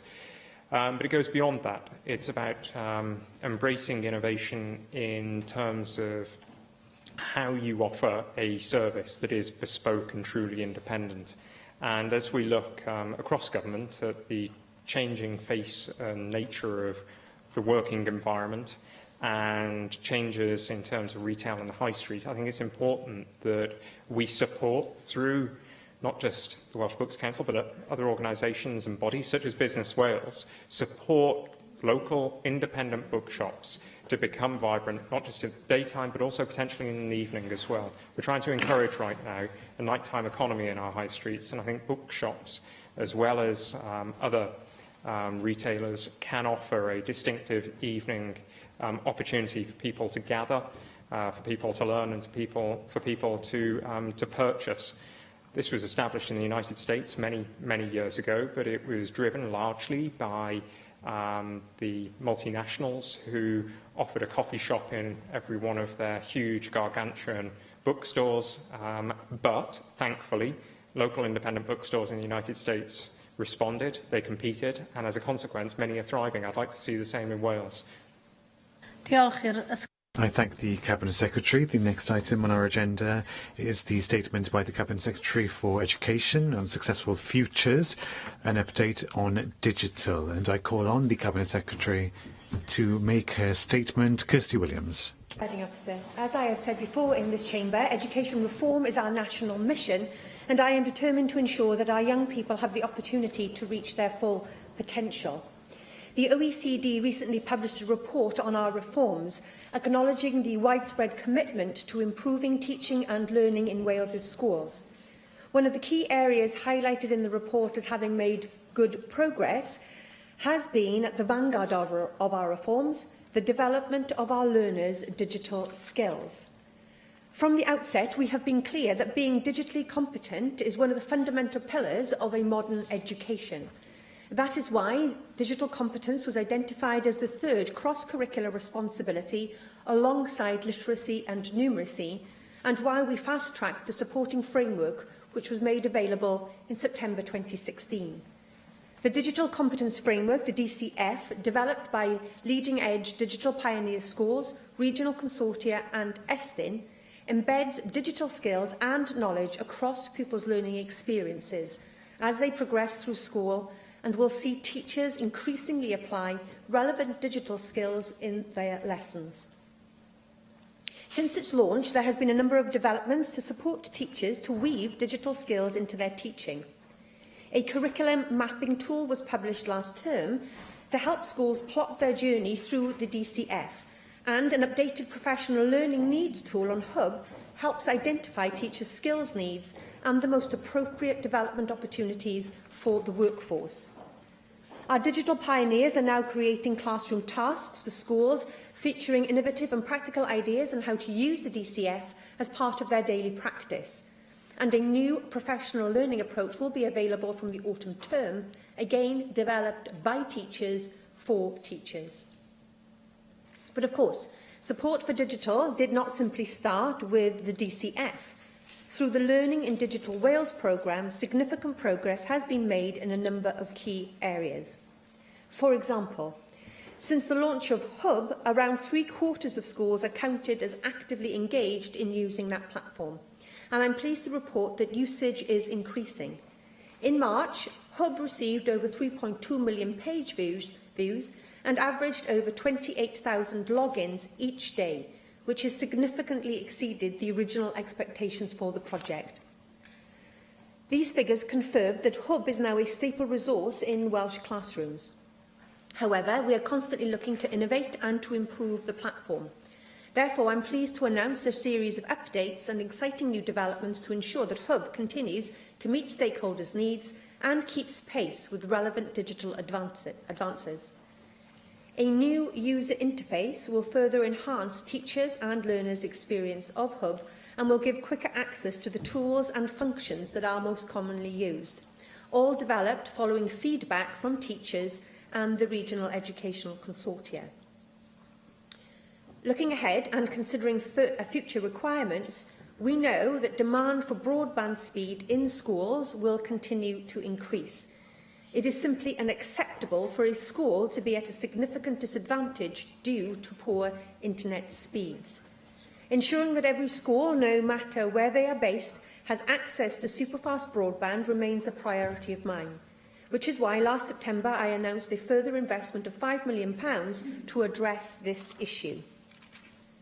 Final scoping for this work has been completed, and 341 schools across Wales will be eligible to benefit from this investment, which includes provision of 100 megabits per second to every special school in Wales.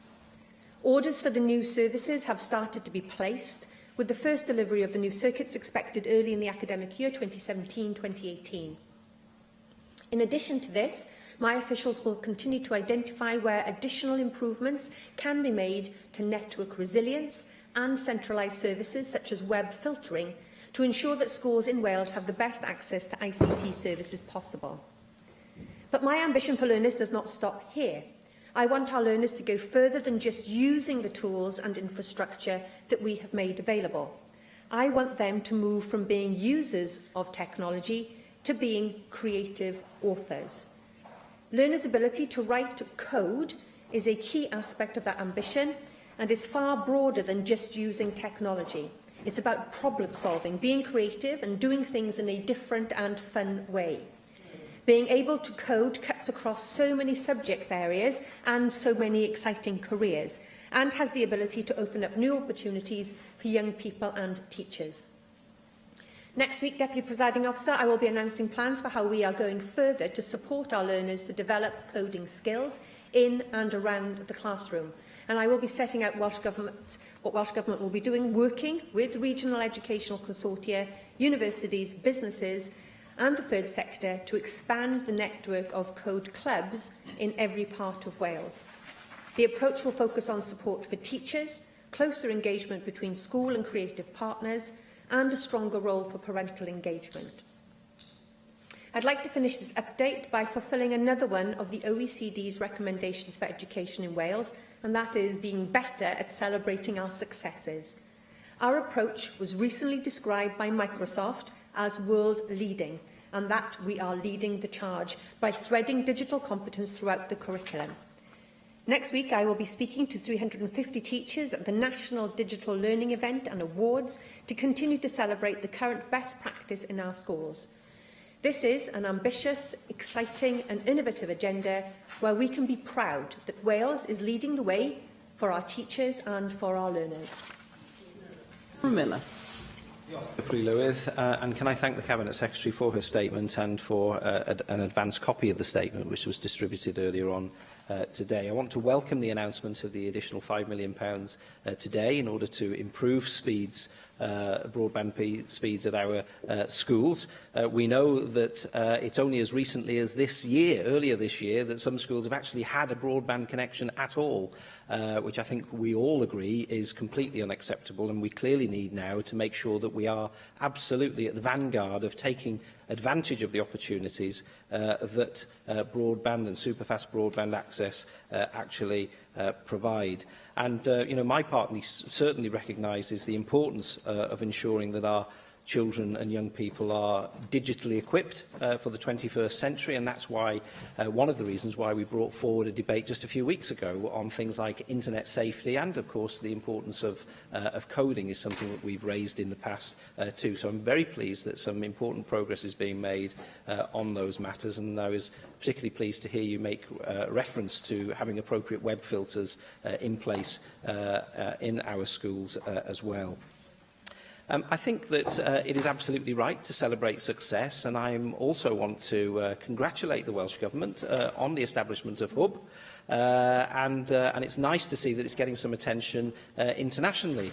Unfortunately, as we all know, we've had too much international attention for our lacklustre performance in recent years. So it's nice, actually, to be leading on something, and I think that this is something that we can really continue to trumpet in the future.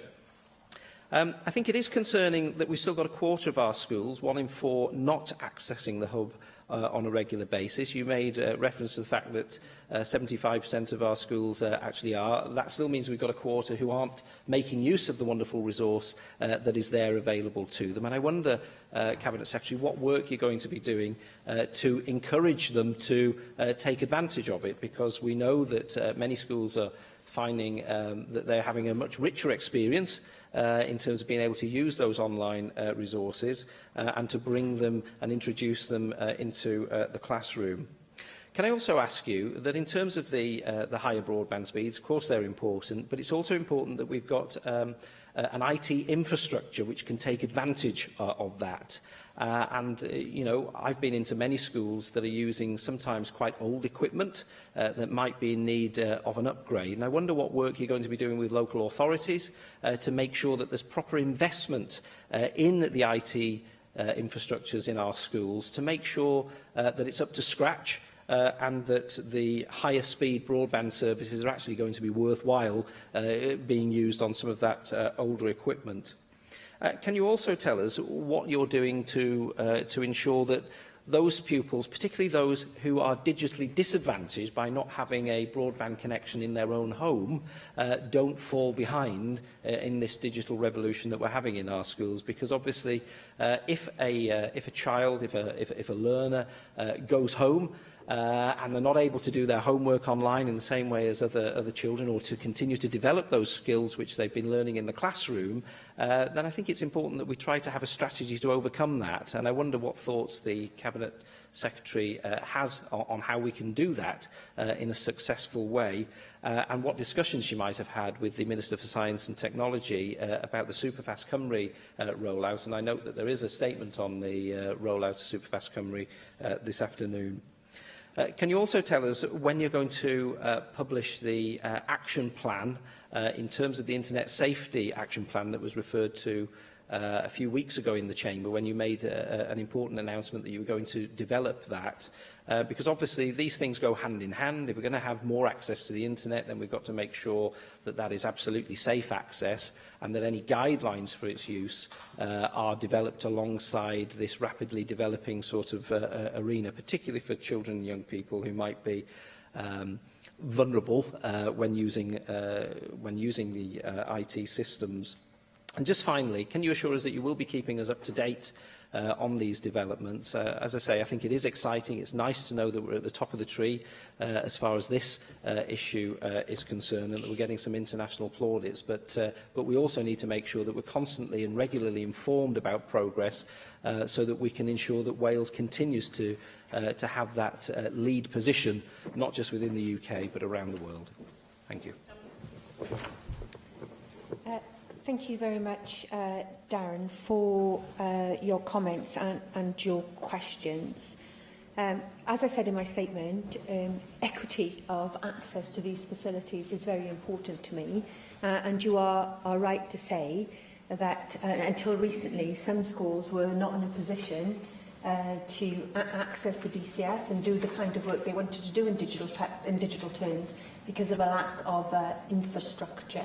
The previous government had made a commitment to minimum speeds for schools, and unfortunately, on coming into office, I found that there were a number of schools that were not reaching that target. I'm very pleased to say that all schools are reaching the minimum target now. Those problems have been sorted out, and all schools are now at a minimum.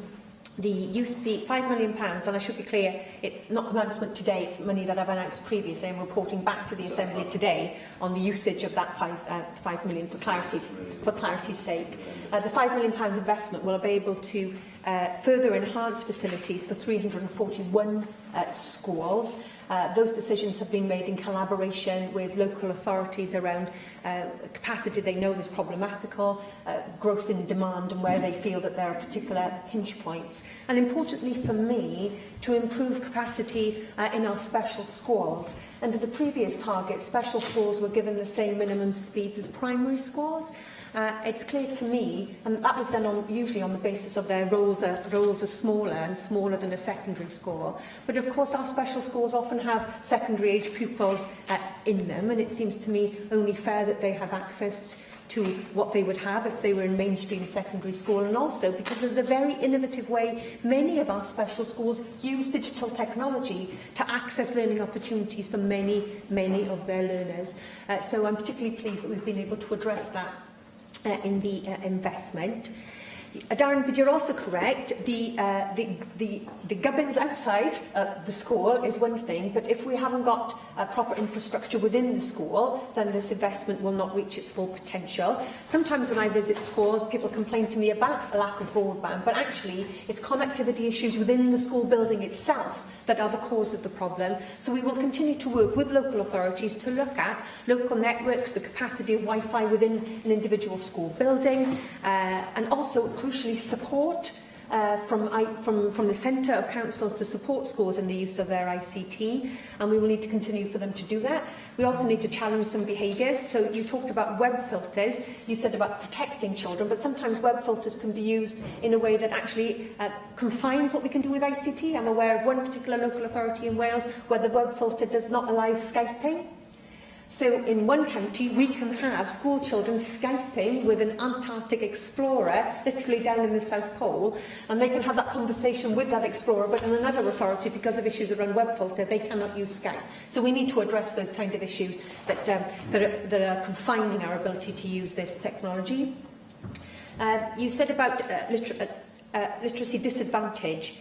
I am aware that some schools use their PDG to address some of this. In fact, in Brunellian, where you and I went to visit, you'll be aware that that school sends Raspberry Pis home with children, so that actually they can do their work in their home environment. So for those children that perhaps as parents haven't got those resources, the school makes an effort to ensure that that isn't the case, and that's a really good example of good practice in your constituency that I would commend. As you'll be aware, and as you referred to, my colleague will make a statement later on rollout of superfast broadband. I'm particularly keen that nobody is disadvantaged.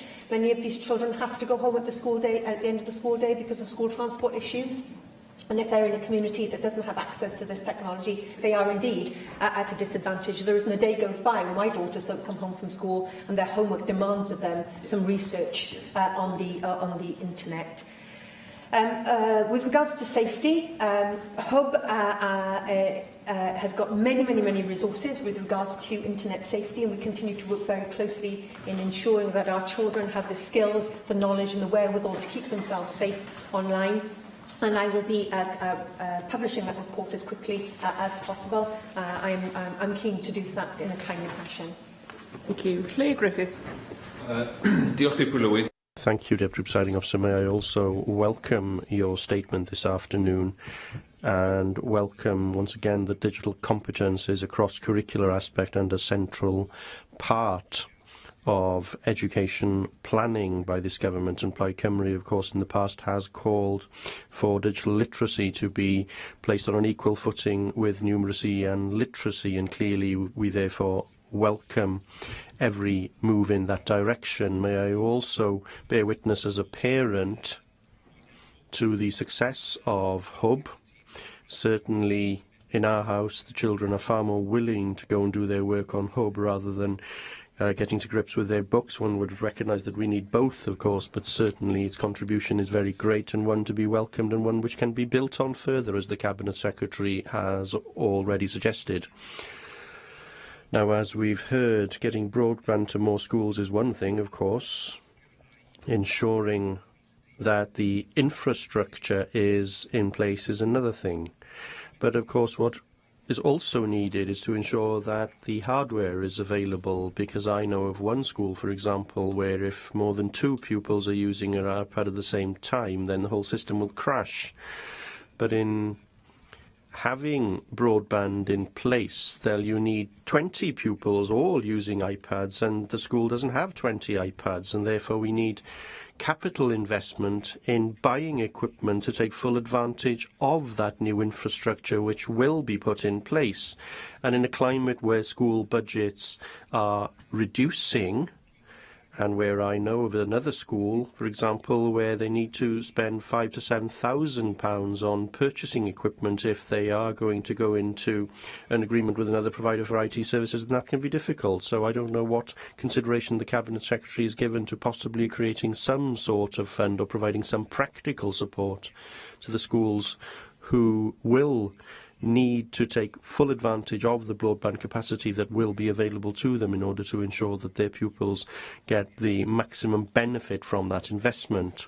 Now, I've also heard the point about the fact that some people don't have access to the internet, but there are others who have access to the internet at home, but it's not good enough. I'm one of them. My children are often started to work on Hub, but have failed to complete their work because the broadband provision isn't sufficient to maintain their session. So that question remains. And you refer in your statement to parental engagement. Well, the engagement that I get with Hub is one of complete frustration when the system doesn't work because of those problems, and we may hear more about that in a later statement.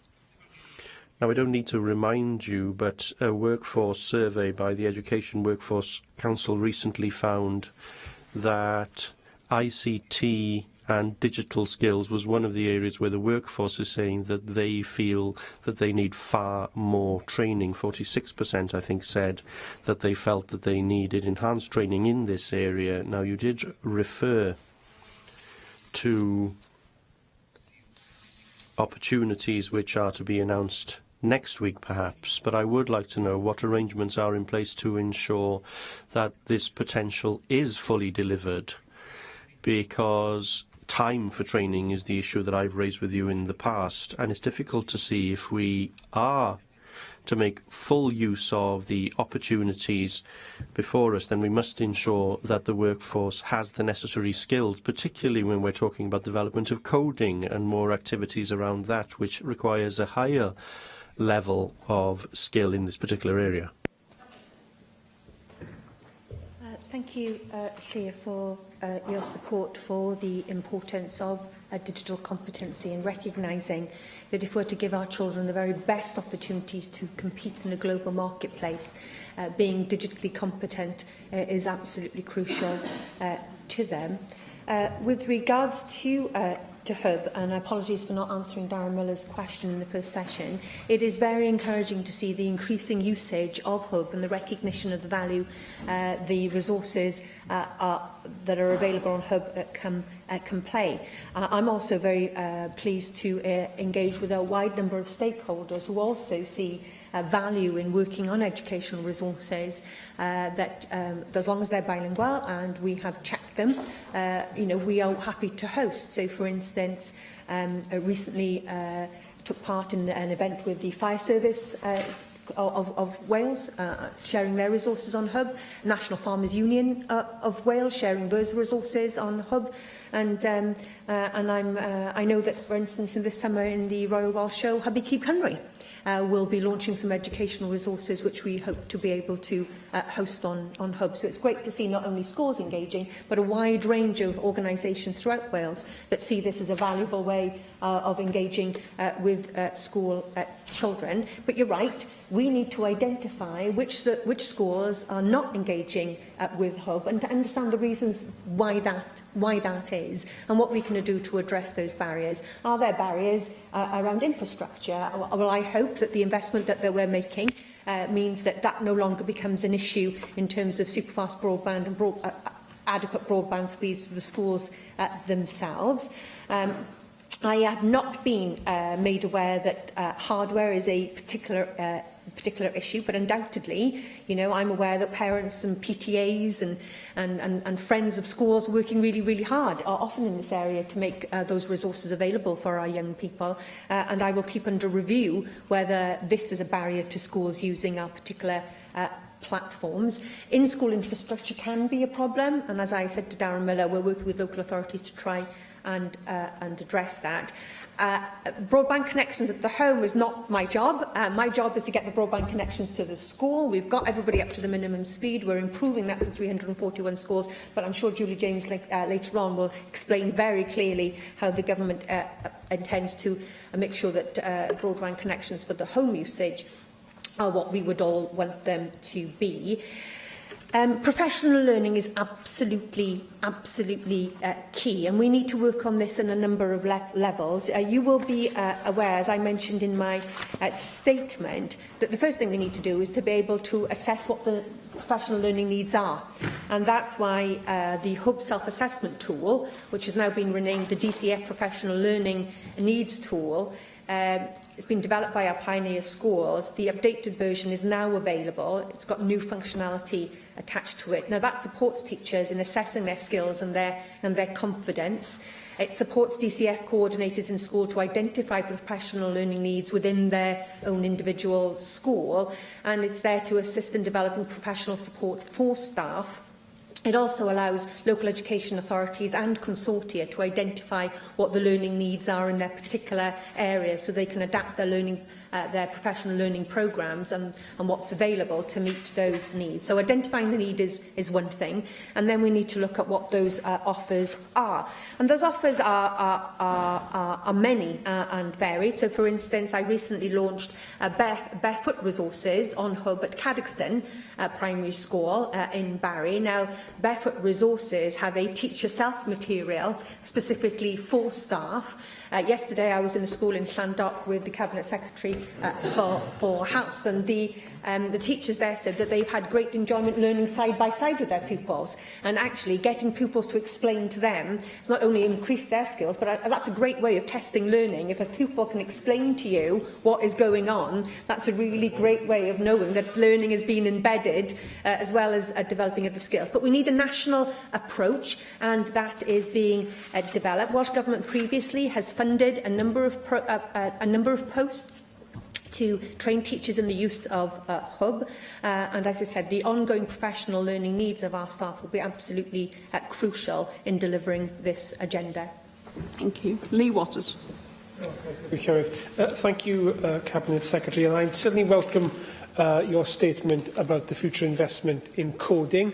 I think that's very encouraging, and I do hope, given the opportunities there are from coding, that the announcement is of a sufficient scale to be able to take advantage of those opportunities. I also acknowledge your remarks about the NDF and Hub being hailed across the world, and we should congratulate all those involved in those projects to get that kind of recognition. But of course we should be cautious. We're not short of our strategies being recognised across the world as being innovative. We know that the implementation of them is the tricky bit, and we should be worried about Estin's comments in the last Chief Inspector's annual report about the level of digital excellence in schools across Wales. Though, of course, that does raise the question of whether or not Estin are best placed to make those judgments. Would Estin recognise good practice in digital learning? Do they have the skills and capacity to be able to be in a position to make assessments of that? I'm not ask the Cabinet Secretary to say something about that. My primary question, though, Cabinet Secretary, is about the need for leadership in this area and the need for head teachers and school leadership teams to see digital learning just as important as numeracy and literacy, and what the government is doing to ensure that the new National Academy for Educational Leadership instills digital leadership amongst future heads on an equal basis. Thank you very much, Lee, for that. As you said, implementation is everything, and the document in itself will not get us there. I think what is absolutely clear in ensuring successful implementation, we need a number of factors. We need individual teachers who feel confident and skilled in the use of the DCF, and I outlined clearly some of the proactive way in which we are making those professional learning opportunities available to existing teachers. We need to make sure that in our initial teacher education, our training our new generation of teachers, that when they are looking at issues around pedagogy, around literacy and numeracy, this will form part of our new ITE offer, so that teachers coming out of our institutes of higher education already have these skills and feel confident and knowledgeable about how digital literacy can work through all of their lessons. Leadership, as always, in all aspects of school improvement and raising standards in our schools is absolutely clear. Programmes that will be delivered by the Leadership Academy are currently being developed at the moment, but given the importance of digital competency alongside numeracy and literacy as the three underpinning themes of our educational reform journey, one would expect and indeed require the ability of school leaders to demonstrate their commitment and their competency in this particular field. With regards to assessment and who is best to judge what goes on in our schools, I think, like any organisation, as new technology develops, an organisation has to test itself as to whether it has the right approaches to be making judgments on others. As you'll be aware, Estyn are already reviewing their current and have made adaptations to their current schools inspection framework. They're currently developing a new framework for how they inspect individual local education authorities. But I'm sure Estyn would be the first to say that their overall approach to how Estyn can contribute to school improvement and its role in our national mission of education improvement will have to be looked at some stage. Thank you. And finally, Michelle Brown. Thank you, Deputy Presiding Officer, and thank you for your statement, Cabinet Secretary. I welcome your commitment to the objective of ensuring that all pupils in Wales are digitally competent by the time they leave school. In modern workplaces, there are few jobs that don't require at least some level of competence with digital technology, and few areas of life where it does now not extend. I'm therefore pleased that such skills are part and parcel of the curriculum. I also welcome the Welsh Government's efforts to educate pupils about cyberbullying through the Digital Competence Framework. The introduction of a curriculum mapping tool and updated professional needs tools are welcome, and from what you tell us about take-up of the new online resources, it would appear that teachers and pupils find them useful. I welcome your efforts as well to assist and support teachers in developing their teaching to keep up to date in a fast-changing environment. You state that a new professional learning approach will be available from the autumn term. This concept sounds interesting, but you haven't provided any information in your statement about what this might entail and what the new approach is likely to look like. So please would you provide some further information on this? The uptake of Hub by users would indicate that the resources are at least popular, and I welcome that Hub's ongoing development is off the back of feedback from teachers and regional educational consortia. I am pleased that the Cabinet Secretary's efforts to include such stakeholders in the development of online resources, but it also makes me wonder why parents are not accorded the same privilege to have their views properly canvassed and taken into account in reports into the quality of schools, in the same way that teachers and regional consortia's views are being canvassed and considered about the quality of online resources. Greater reliance on online tools and IT in the classroom will of course lead to an increased demand on school broadband, and I agree with you that it's unacceptable for a school to be at a disadvantage due to poor internet speed. I therefore welcome the additional funds that the Cabinet Secretary has set aside for the improvement of broadband in schools. However, can the Cabinet Secretary please set out what the eligibility criteria is for investment from that fund for school broadband, and on what grounds would a school be denied that funding? What provisions are there in place for a school denied funding for improvement of their broadband to appeal the refusal of funding? I note the Cabinet Secretary's comments about the development of coding skills in schools. In principle, teaching pupils the basic skills that will enable them to take up technological jobs is welcome. Teaching those skills in an effort to better equip school leavers for the world of employment and to stimulate interest in studying coding, data security, etc., are essential if we're going to produce our own IT specialists rather than effectively outsourcing such training and education to other countries. I am therefore looking forward to hearing your statement on the development of coding skills next week. Thank you. Thank you very much, Michelle, for the comments and the questions. I think what is absolutely crucial is that we enable our children to have the knowledge of how they can stay safe online, how they can use technology in everyday life, but also, crucially, as you've said at the end, that their knowledge goes beyond that and they actually understand the workings of how that technology is being put together and to take advantage of the significant employment opportunities that will exist in having coding skills. Now, I don't want to prejudge what I will say next week about the government strategy on coding. But to be clear, it's my ambition that more children should have access to those skills and to those opportunities. And that just goes beyond children. I'm working very closely with my Cabinet colleague for skills to see how those skills can be rolled out to adult learners and how people perhaps who are not currently in the workplace can acquire those skills. They are skills that mean that logistical disadvantage, i.e. you're stuck in a community with low transport links to be able to get to a bigger city. You can actually, if the infrastructure, the superfast broadband infrastructure is good enough, you can do that from your home. If you have caring responsibilities and you can't work away from home, you can code and work for a company successfully in your own home. So actually this is about beyond coding for simply younger people. It is about using these skills to be able to empower the Welsh workforce as a whole.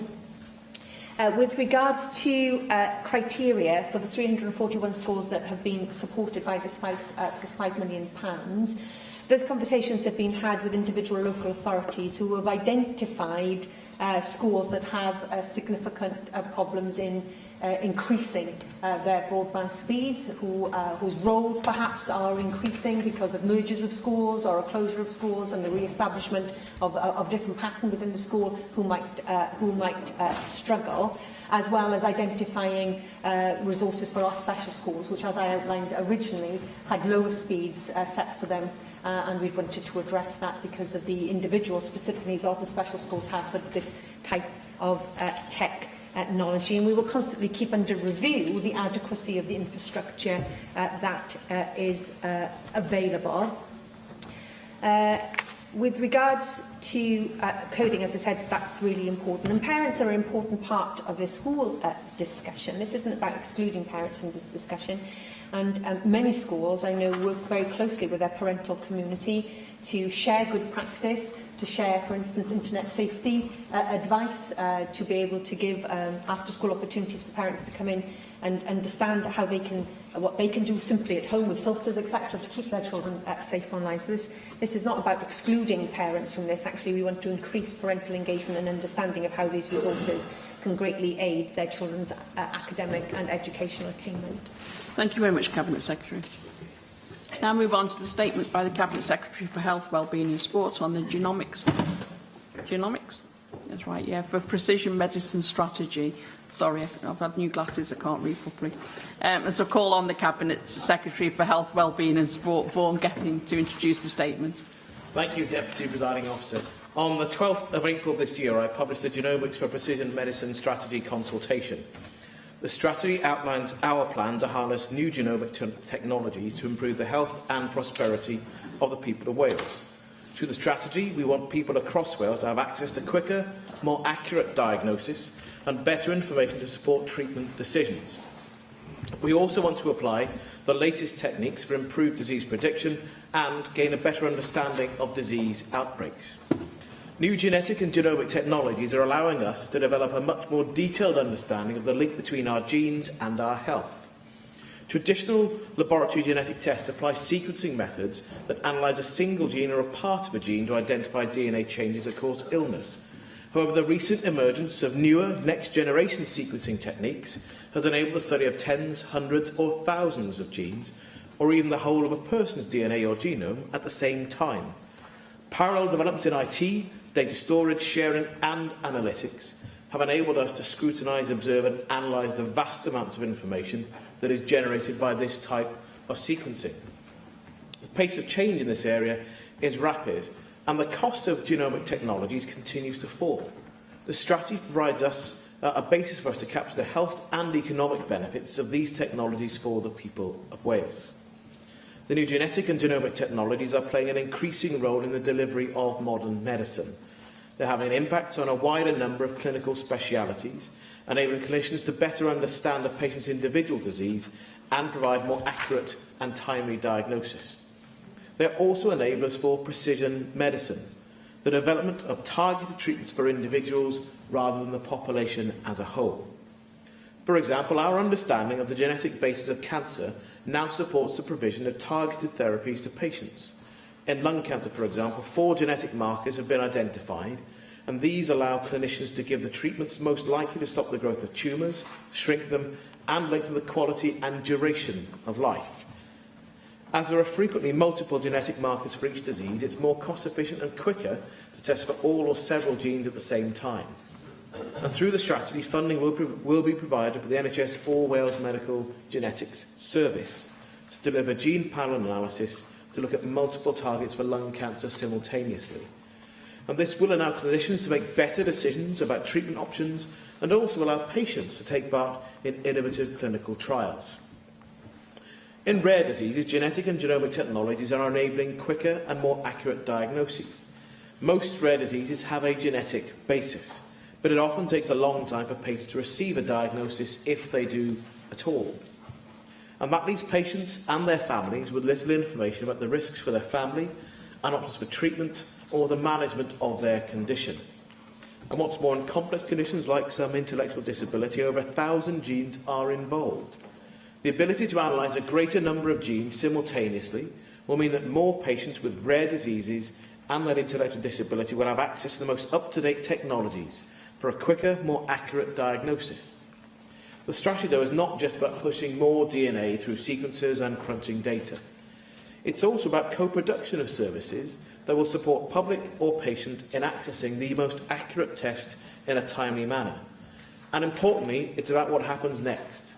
Once we get the results that may affect not just our future selves, but also the future of others close to us.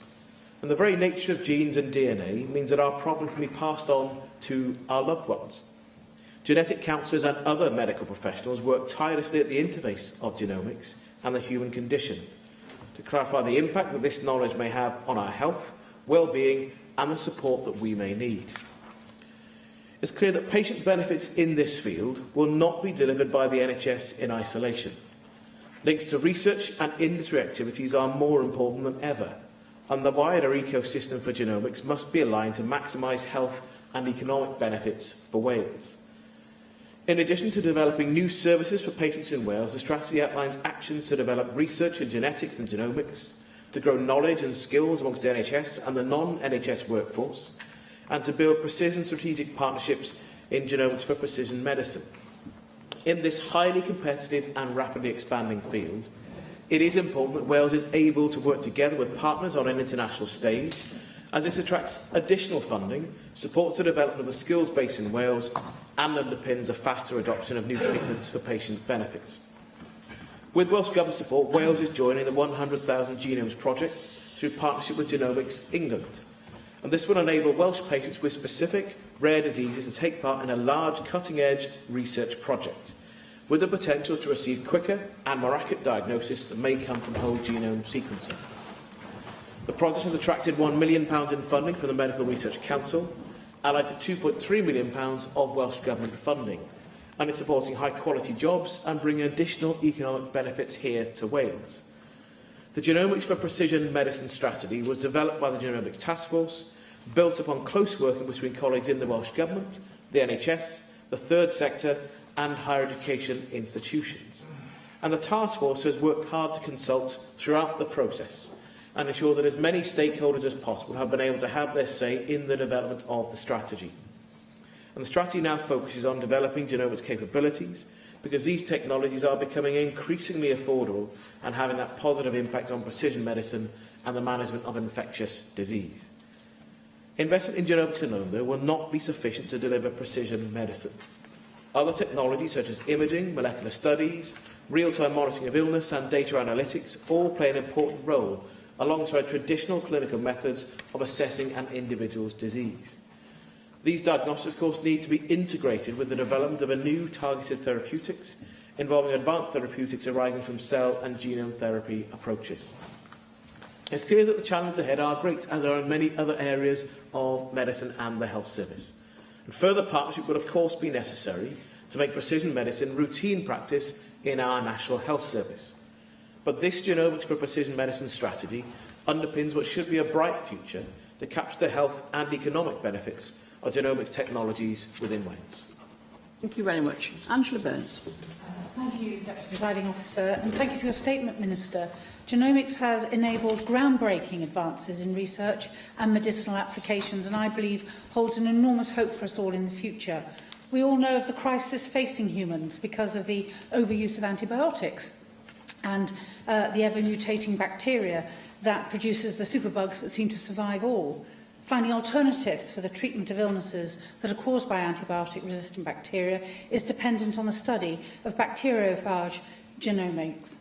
Being able to maximise on a drug's efficiency and toxicity will be able to be key in optimising drug therapy. So the Welsh Conservatives welcome this focus on the area of precision medicine. And the consultation and subsequent strategy have set parameters within which we can explore how we can develop Wales's abilities to play a crucial role in the development of precision medicines. Now, studying the report, Cabinet Secretary, I do have 4 questions that I would just like to ask for further expansion on.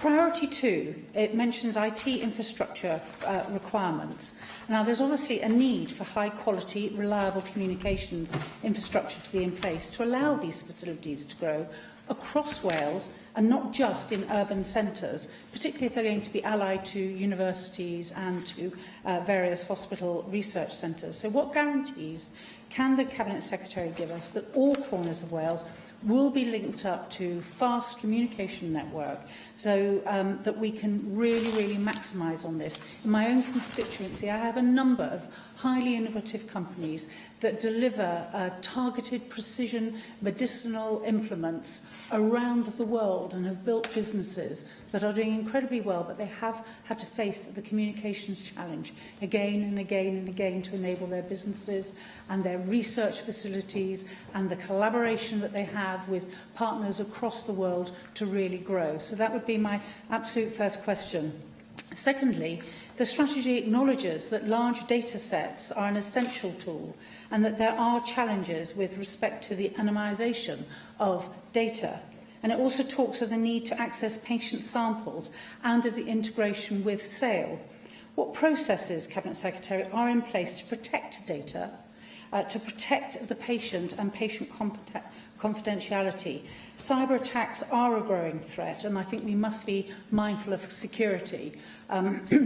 I think it's very important as well that we make sure that patients are completely secure in knowing that if they put forward any part of their treatment or their results for analysis in these data sets, that it won't be held against them or their successors, especially in terms of insurance claims, insurance companies always wanting to know what people's genetic histories are, and that whole growing industry that's beginning to evolve. So I'd like to really understand the security elements of it.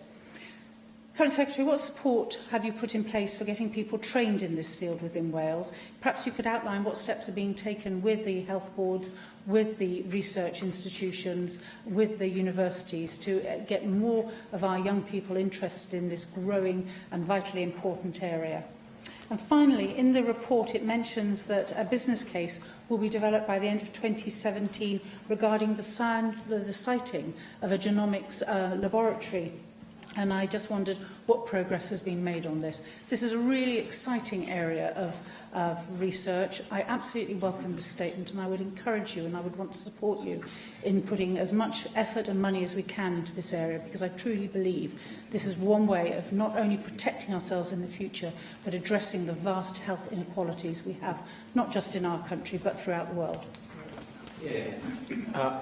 Thank you for the comments and questions. It's interesting that you started with antimicrobial resistance, which your sage colleague to your immediate right was part of the cross-party group on science. And this was a subject of the conversation that we had last week with both David Rees and Simon Thomas. So germane challenges for the here and now as well as for the future in the way in which we develop our ability to understand human conditions and also then to help to treat and anticipate them. Turning to your questions of the communication challenge, well, some of this is, if you like, the technical challenge of how you get data transferred. But I think a lot of it is actually cultural. And that's why the Genomics Task Force has actually been really instrumental in actually going proactively out to stakeholders to want to talk to them with a number of consultation responses that have come in. And I then expect to come back on the back of the advice that I will get from the task force, having had the consultation, to then announce the next stage on how we develop that. And it is important that we have channels that are open and a culture that is open about how people are able to talk to each other. Because as I've said in my statement, this requires the National Health Service, requires the university sector, but it also requires the third sector and indeed industry to be part of the answer. And there's part of that point about how we actually pool our research, because whilst there'll be a central laboratory function and actually having the Wales Genomics Centre, a lot of that has to be virtual, because you can't expect to dissipate all of those staff around the country, but they have to be able to understand what happens within this country and indeed collaboration with England. We're part of the 100,000 Genomes Project, as well as on a wider basis too as well. So I do take on board the challenge that you raise and making sure that there isn't simply a closed shop for a small group of people in one part of the country to participate. And that certainly isn't the approach that we're taking. I hope that assurance is helpful. On protecting data, and of course the recent cybersecurity attacks have highlighted the challenges that exist, because there are always a group of clever and scrupulous people who are prepared to try and harvest data for their own ends. And whilst we're in a much better position than England in terms of what happened with the recent attack, none of us should take that for granted or to be triumphant about it. There needs to constantly reassure ourselves that the way in which we use data is both ethical, but also that we actually properly protect sensitive patient and staff data. In the way we use that across the system. The sale data, which is a good example of where we've got anonymised data that is of a real benefit. It's a good example also of being a small country who can make choices on a national basis and trying to have a real sense of national mission. And that's more about what we need to do, but that will also go into the way in which we deal with clinical trials. And in a number of areas in Wales, we do very well with clinical trials. But we also need to recognise there are areas where we could do better still as well. And I think this is an area where we think we could do better still, again, to build on our current strengths, but to also understand where we think there is a different level of both ambition and achievement to be set as well. And I recognise the points you make about properly protecting patient data and the way we set up our systems, both the hardware, the software, and actually the culture of actually the way in which that data is used. And on the points about investing in the workforce, this is one of the 5 themes from the action points that's come out in the strategy we just consulted on. How we understand properly how we invest in our workers to get right some of the conversations we had with my colleague, the Cabinet Secretary for Education, to about how we get things right from a culture about schools. So we understand the way in which we will both need new skills and acquire those new skills from the workforce of the next generation that we're looking after you and I in our, hopefully, old age when we reach it, if we reach it, but also about what happens in the here and now for the people already going into our system. And that's part of the reason why the collaboration with both industry and the university sector is really important, because the workforce isn't simply going to be about how the NHS plans its individual part of it too. Although in that we expect to see IMTPs as we develop the strategy and as we conclude what the strategy will be at the end of the consultation in response to it. How that is then, we expect to see set out in individual health board and trust organisation IMTPs, but also the work with the All Wales Medical Genetics Service together with the new health education body that we're going to create. And we'll need to take steps on the creation of that over the course of this year in shadow form to get ready for April 2018 when it's up and running. So there is an honest recognition that's set out in the strategy what we'll need to do, how we plan for that workforce, and how we honestly, and again there are ethical challenges in this too, how we map out a service where the health service has a very definite interest in the data that we use that is given to the health service, how we actually work in a grown-up way with people in industry as well as the higher education research sector, but at the same time we're protecting the ethos of what we want to do and the value of what we do, as opposed to giving that information to someone else to sell back to us at a profit. So there are challenges in that, but that goes into workforce development too. So this is particularly interesting because it is new, and we're making choices now that we haven't had to make. But also goes into your point, there's significant benefit to be gained from a health gain point of view, but also from an economic point of view as well. Thank you. Rhys Iorwerth. Diolch. I certainly welcome the consultation. This is without doubt an area of medical advancement which holds a huge amount of potential, as the Cabinet Secretary outlined. Of course, it fits into the agenda of disease prevention and early diagnosis as a means to improving outcomes for patients, plus, of course, saving money for the NHS. And there are huge savings that can be made here through careful targeting of treatment using these new technologies. So any investment here is money well spent. I have 3 questions. The first of those linked to investment. What medium-term plans or longer-term approximations the Cabinet Secretary making for resource allocation in this new field of medical research and treatment? Because I think this is something that will only develop and will only become more of a source of investing to save as time moves on. Secondly, the statement very clearly details the technical and scientific aspects of this developing technology, but not so much the ethical and emotional side. We touched on the ethical side through reference to data in the questions from Angela Burns, but in terms of the emotional side of it, particularly perhaps related to prevention and prediction of illnesses. There is evidence of a particular hereditary cancer in my family.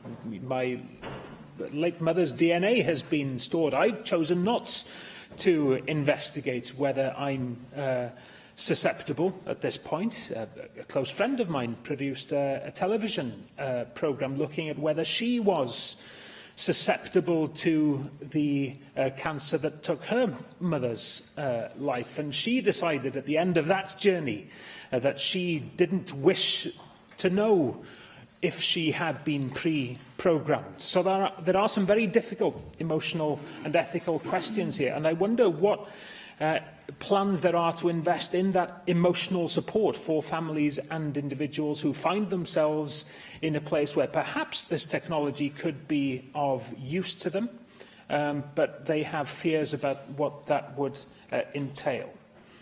And thirdly, this is, of course, a global a project that Wales can be proud of innovations that we have contributed towards over the years. But many of our researchers, of course, will be engaged in pan-European research and frameworks. Will the Cabinet Secretary perhaps comment on what safeguards need to be put in place to protect that as we exit the European Union? Yes, thank you for the comments and questions. I'll deal with your last point first, because in many areas of scientific endeavour and research, we recognise there are real risks in and challenges for the United Kingdom in the Brexit negotiations, and we've been upfront about that in the discussions with your party and the white paper we're having in the ongoing conversations that will need to take place, not just with the research community, but also between the different governments of the United Kingdom. About our approach to that, because actually we could have an exit that cuts off scientists, or actually, if not cutting off, makes that collaboration more difficult. And whilst it would be a problem for Europe to be cut off or to make it more difficult to collaborate with scientists from the UK, actually, I think we would have more to lose from that in terms of the store of international knowledge that exists. So this is definitely it's in our interests, and there's also an interest from a European point of view in maintaining that area of collaboration, but none of us should take that for granted, and it has to be very much part of the focus of all the governments of the United Kingdom about our negotiating position at a UK level, and equally maintaining those relationships that exist. And I recognise the significant concern that exists within the scientific and research community about our future relationship with European partners. On the broader points you made about financial savings and investing in this area, as I indicated, we invested £2.3 million for Wales to be part of the 100,000 Genomes project. But we've also investing £6.8 million over the next 5 years in this area, because we do recognise that there's a need for money to go into developing the service. But equally, there's something about understanding what happens after that, because whilst there are medium and longer term savings to be made, we also know that when new advances are made, they're often expensive at the initial point in time, and this is a good point in case. Because actually, as the cost comes down, and it's more likely we can use this in a more broad-based way within medicine and within diagnosing and then making treatment choices, just as we get every new stage of any precision medicine that comes forward, it is often very expensive at the start. And the challenge is how much progress we're able to make in our understanding and then being able to make that generally therapeutic. So we can understand how we then use that practically. But we do know that through the savings it will make, there'll also be difficult cost choices about new treatments, new therapies that come on board. And I wouldn't want to try and shy away and pretend this is simply an area of health gain to be made at low cost. There will be difficult choices for you and I and every other politician in this chamber to make about how and where we make those investment decisions over the rest of this Assembly term and in the future. Then your final point, which you mentioned about the broad area of genetic counselling, because as I mentioned in my statement, we already have a team of genetic counsellors around a range of different conditions, not just the rare disease and conditions that exist, but lots of people as they're going through and choosing to start a family. Often there are choices that are made. It's a standard part of the IVF conversation if families are going through that. They'll have a conversation, they'll be referred to genetic counsellor, have a conversation about what's possible. And that's an important part of that process. It's getting more mainstreamed as well. And I think the challenge for us will be not just how we rely on a specific speciality within the health service, but actually how we normalise this as part of the conversation for healthcare professionals. So, looking at a colleague sat over your right shoulder, in general practice, there's a need to understand what this looks like, as well as in specialist areas of treatment beyond. And not just with doctors, but actually a whole range of other therapies. To understand, if we're having a conversation about treatment options, how do we have that in a sensitive way to understand and lay out potential options for people about what they would choose to do? Because you're absolutely right, different people will make different choices. And this isn't an area where we will require people to act in a certain way. But it is how do we have an informed conversation with the citizen about the advances that are possible and how they can understand their potential risks and the informed choices they want to make. And again, you think about a range of areas in pregnancy and maternity. It's a choice about whether people want to have a range of tests about the health or the nature of their unborn child. And people already make those informed choices because we've mainstreamed that conversation within our midwifery workforce, and it's done in a sensitive way with new parents. This is about, on another different level of conversation about different conditions, different risks that may be inherent in who we are and who we could be in the future, about how that conversation takes place in a way that is sensitive and highly professional and equips people to make those individual choices for them and their families. Lee Waters. Diolch, Deputy Llywydd. Cabinet Secretary, I'm genuinely excited about the potential of this strategy, not only as a health intervention, but as an economic intervention too. Genomics is one of the fast-emerging industries of the much-talked-about fourth industrial revolution. We've discussed some of the unparalleled health advantage we're told we can expect. Cancer treatments, for example, 20 times more powerful than current interventions. But I am particularly encouraged that we've looked beyond the health impact to how we might position ourselves as a global leader in this mind-blowing science. But we do need to match our ambition with rigour. And I'd urge the Cabinet Secretary to be clear-headed on precisely where Wales's competitive advantage in this huge and rapidly evolving field might lie. High-quality foreign direct investment in life sciences, for example, is generally attracted to Cambridge or the M11 corridor, which could leave Wales just pitching for what is left behind. So can I ask him to tell us on how clear he is on precisely where we can bring unique contribution to the table, where our existing expertise might offer us the competitive edge. And once we are clear on that, then we must be ruthless in pursuing these opportunities. Diolch. It's an interesting point you make, and I'm delighted that there are something that Lee Waters has stood up and said he is generally excited by. But you raise an important point about how we do target our best areas to realise real gain, not just in health terms, but you're right about the economic sector. And of course, the strategy was launched in 2013 jointly by the then Minister for Health and Social Services and the Minister with the responsibility for the economy. It's always been a recognition about the dual benefit to be gained, and you're right about the life sciences sector as an area for growth that we've already seen. But it isn't about trying to directly compete with what happens in and around Cambridge. You're right, there will be a range of people who will always choose to go there first. But actually, what I think is genuinely encouraging is about the way in which we're setting ourselves up in Wales to understand a different sort of conversation with the pharmaceutical industry, who, after all, will still be significant players in investing in the future of medical research and innovation, and in which our higher education sector, and going back to the points that Angela Burns made, the way in which you use data within Wales as well. Because what the English system doesn't have is it doesn't have a genuinely integrated national approach, which we do have here. So that means we're going to be able to roll out a national approach to pathology, which can't happen in England because they've got so many different bodies getting in the way of how they'll make different choices. Now, without getting into the party politics and how they've managed to reach that point in ordering the system in Wales, it's a genuine competitive advantage for us.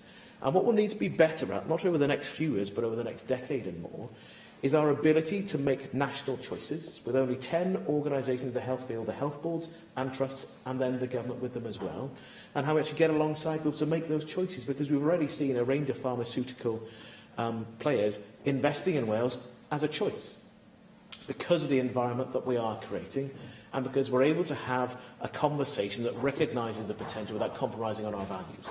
And that's where we need to be as well. So when I have conversations over at the Life Sciences Hub, people are generally positive about making choices to move some of their investments into Wales because of that. But that is a point of difference to what takes place in the areas you recognise. I recognise you've mentioned about Cambridge as opposed to these areas for us to take advantage of. And I'll be more than happy, once we've actually settled on the final stage of the strategy in the response to the consultation, to be able to give more detail on the areas, the specific areas within the life sciences sector more broadly that we expect to target and gain real benefit from. Thank you. Caroline Jones. Diolch, Deirdre Llywydd. And thank you for your statement, Cabinet Secretary. The fields of genomics and precision medicine are the key to winning the war on cancer and key to the future of our healthcare. I am therefore very pleased to support and greatly welcome the Government's Genomics for Precision Medicine strategy. When we look at lung cancer, for example, which accounts for a quarter of all cancer deaths in Wales, traditional medicines are not very effective. By targeting the specific genetic mutation with precision medicine, we can increase survival rates, particularly in non-small cell lung cancers. The ABPI and Cancer Research UK have been leading the calls for a Welsh strategy for stratified or precision medicine for a number of years, and it's great news that we finally have one. I, together with my party, will work with you in order to ensure that this strategy is successful. And in that spirit, I have just a few questions about how the strategy can be implemented. Cabinet Secretary, the strategy highlights the need to ensure appropriate data sharing for the service development and research. What discussions have you had with your colleagues across the UK about how best we can share data to improve research and development whilst protecting individual patient information? Moving forward, new innovative treatments are key to the success of the strategy. Cabinet Secretary, how can you ensure that there is a joined-up thinking with regards to the appraisal of these new novel treatments? How will you ensure that the Welsh Health Shared Services Committee, the All Wales Medical Genetics Service, the AWMSG and, where appropriate, NICE, work closely with the pharmaceutical industry? Finally, Cabinet Secretary, how will you ensure adoption and uptake of clinical and clinical genetic services across Wales? And how will success be monitored and assessed? And I thank you once again for your statement and for bringing forward this strategy, which will help improve how we develop and how we deliver health treatments in future. Diolch yn fawr. Thank you for those comments and questions. And I think it's useful to think of, when we're talking precision medicine, to understand that in the past we thought there'd be big blockbuster drugs or treatments to deliver a wide-scale improvement across the whole population or across whole groups of people. And we understand more and more that that's unlikely to be the way in which medicine develops. And a range of those apparently blockbuster drugs haven't been as effective as we would have wanted them to be, in addition to us then finding different uses for them as well. This is about understanding how we more precisely have a more individualised approach to diagnostic certainty and then treatment choices as well. And in the data sharing conference, it sort of builds on the questions and comments from Angela Burns. Look, I don't have direct ministerial conversations on this particular topic with other colleagues across the government in the UK, but there are government-to-government conversations about where we are. There is already an element of collaboration. The fact that we're actively engaged in the 100,000 Genomes project with colleagues in England is a really important marker of that. And also those wider research conversations that take place outside the National Health Service as well as within the NHS are a marker of the fact that these are active conversations that take place on how we share data to the best possible effect. But it's also, as I say, going back to Lee Waters' points about how we make sure that the real competitive advantages that we potentially have here in Wales are properly exploited and taken advantage of, both for our economic benefit, but again, not compromising on the values that we wish to have about the way in which patient data is used and how we want the health service to be run.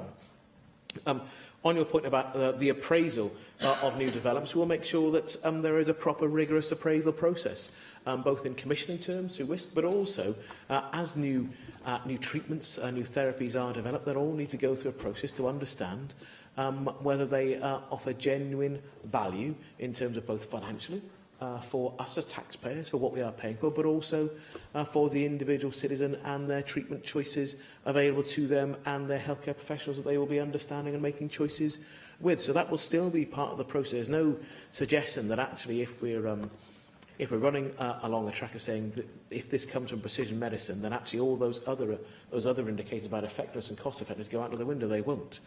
It goes back to the points that Rena Joris was making, though. There is a potential for cost saving here and a potential for real health gain to be made, but we always need to understand when those indications are available to us that we have a new potential treatment option, how do we properly appraise it to make sure we're not gearing ourselves up into spending lots of money in a way that is neither wise nor prudent.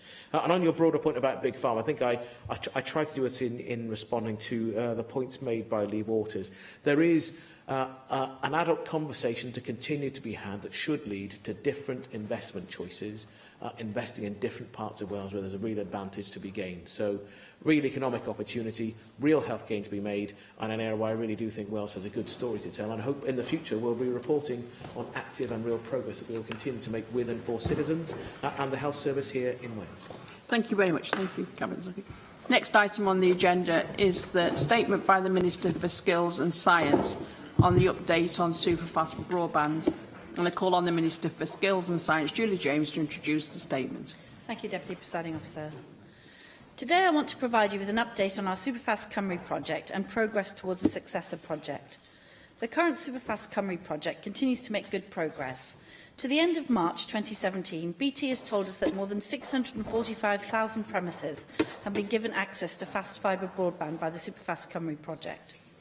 BT has confirmed that sufficient premises are currently in build to realise its contractual commitment to provide access to superfast broadband delivering 30 megabytes per second download speeds to around 690,000 premises ahead of contract closure on the 31st of December this year. Also, additional premises will also be able to access speeds of between 24 megabytes a second and 30 megabytes a second. I can further report that market information indicates that the commercial deployment of superfast services has also exceeded forecasts, yielding additional premises beyond our intervention area that can now access superfast broadband services. Members will be pleased to note the progress that fixed wireless provider Airband has made in delivering our contract to extend broadband access to numerous business parks across Wales.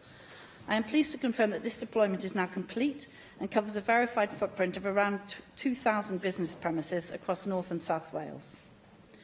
Our programme for government, Taking Wales Forward, is clear about our ambition to offer fast and reliable broadband to every property in Wales. As I have outlined in previous statements, we have already embarked on the preparatory work necessary to establish a successor broadband investment project. The new project will be underpinned by a public sector budget of around 80 million, which will in turn leverage private sector match funding to further extend broadband coverage to the hardest to reach premises across Wales by 2020.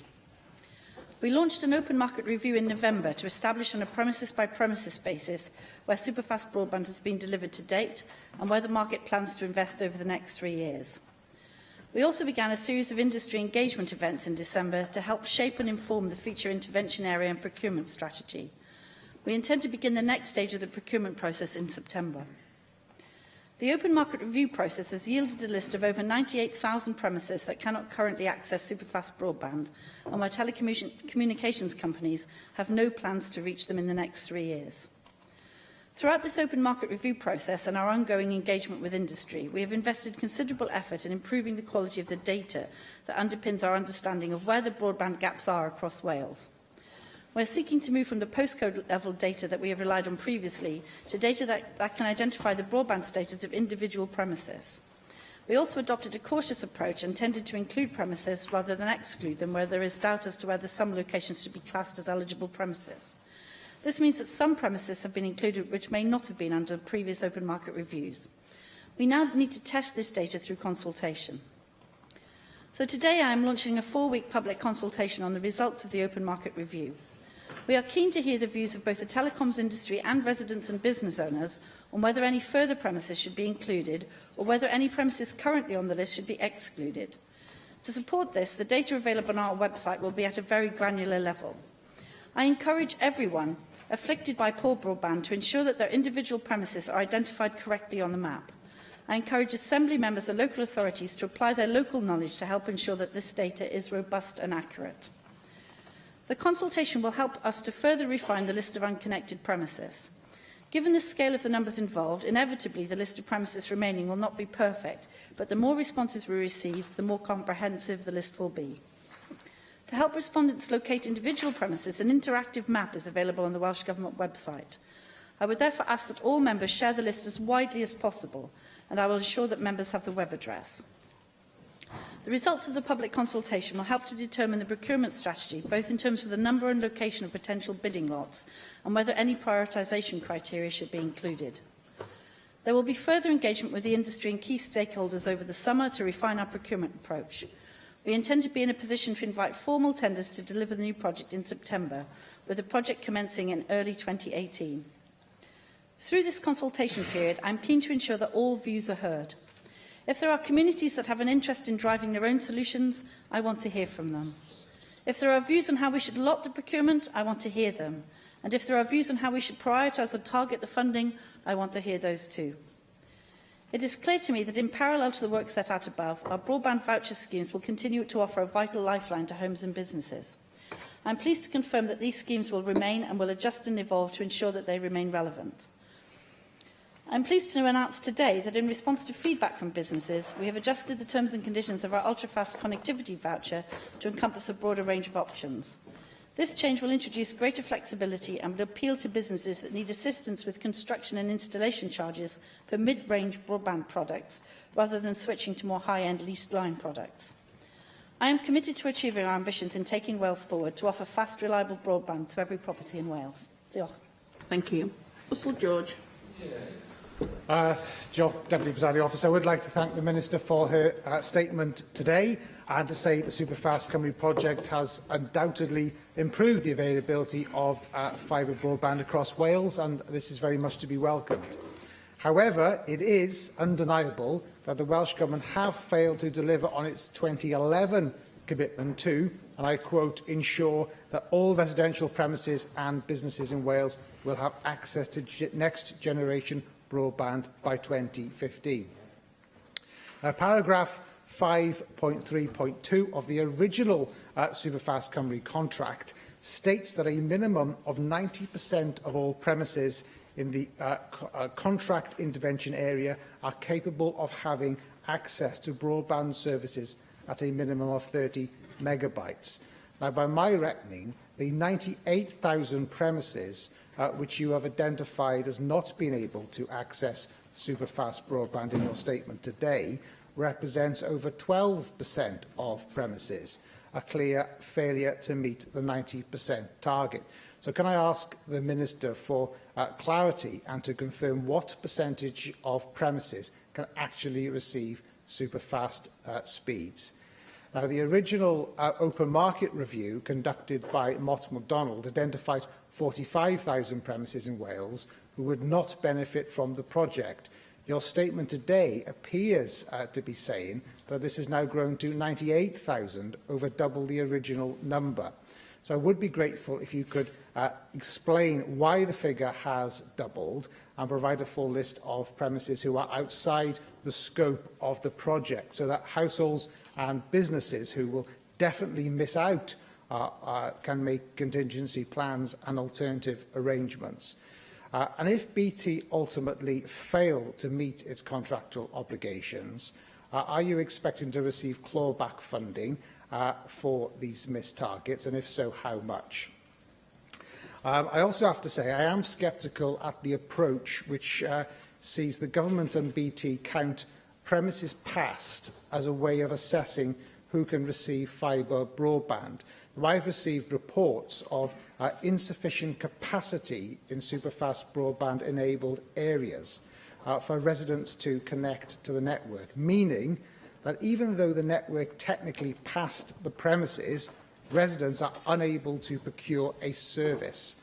So I would be grateful if you could outline what you are doing to rectify these capacity issues, which are preventing people from assessing fibre broadband, which has been provided at a cost from the public purse. The project is also still plagued, I'd say, with communication issues, which sees residents being told 1 month that they have access to fibre broadband by a certain date, only to be told a few weeks later that they won't receive it at all. This is unacceptable, and I would like assurances from you, Minister, today that the successor scheme has a contractual obligation built into it which will see an improvement in public communications. You mentioned in your statement that communities can drive forward their own solutions. Well, they can't, not if they have been told insufficient information.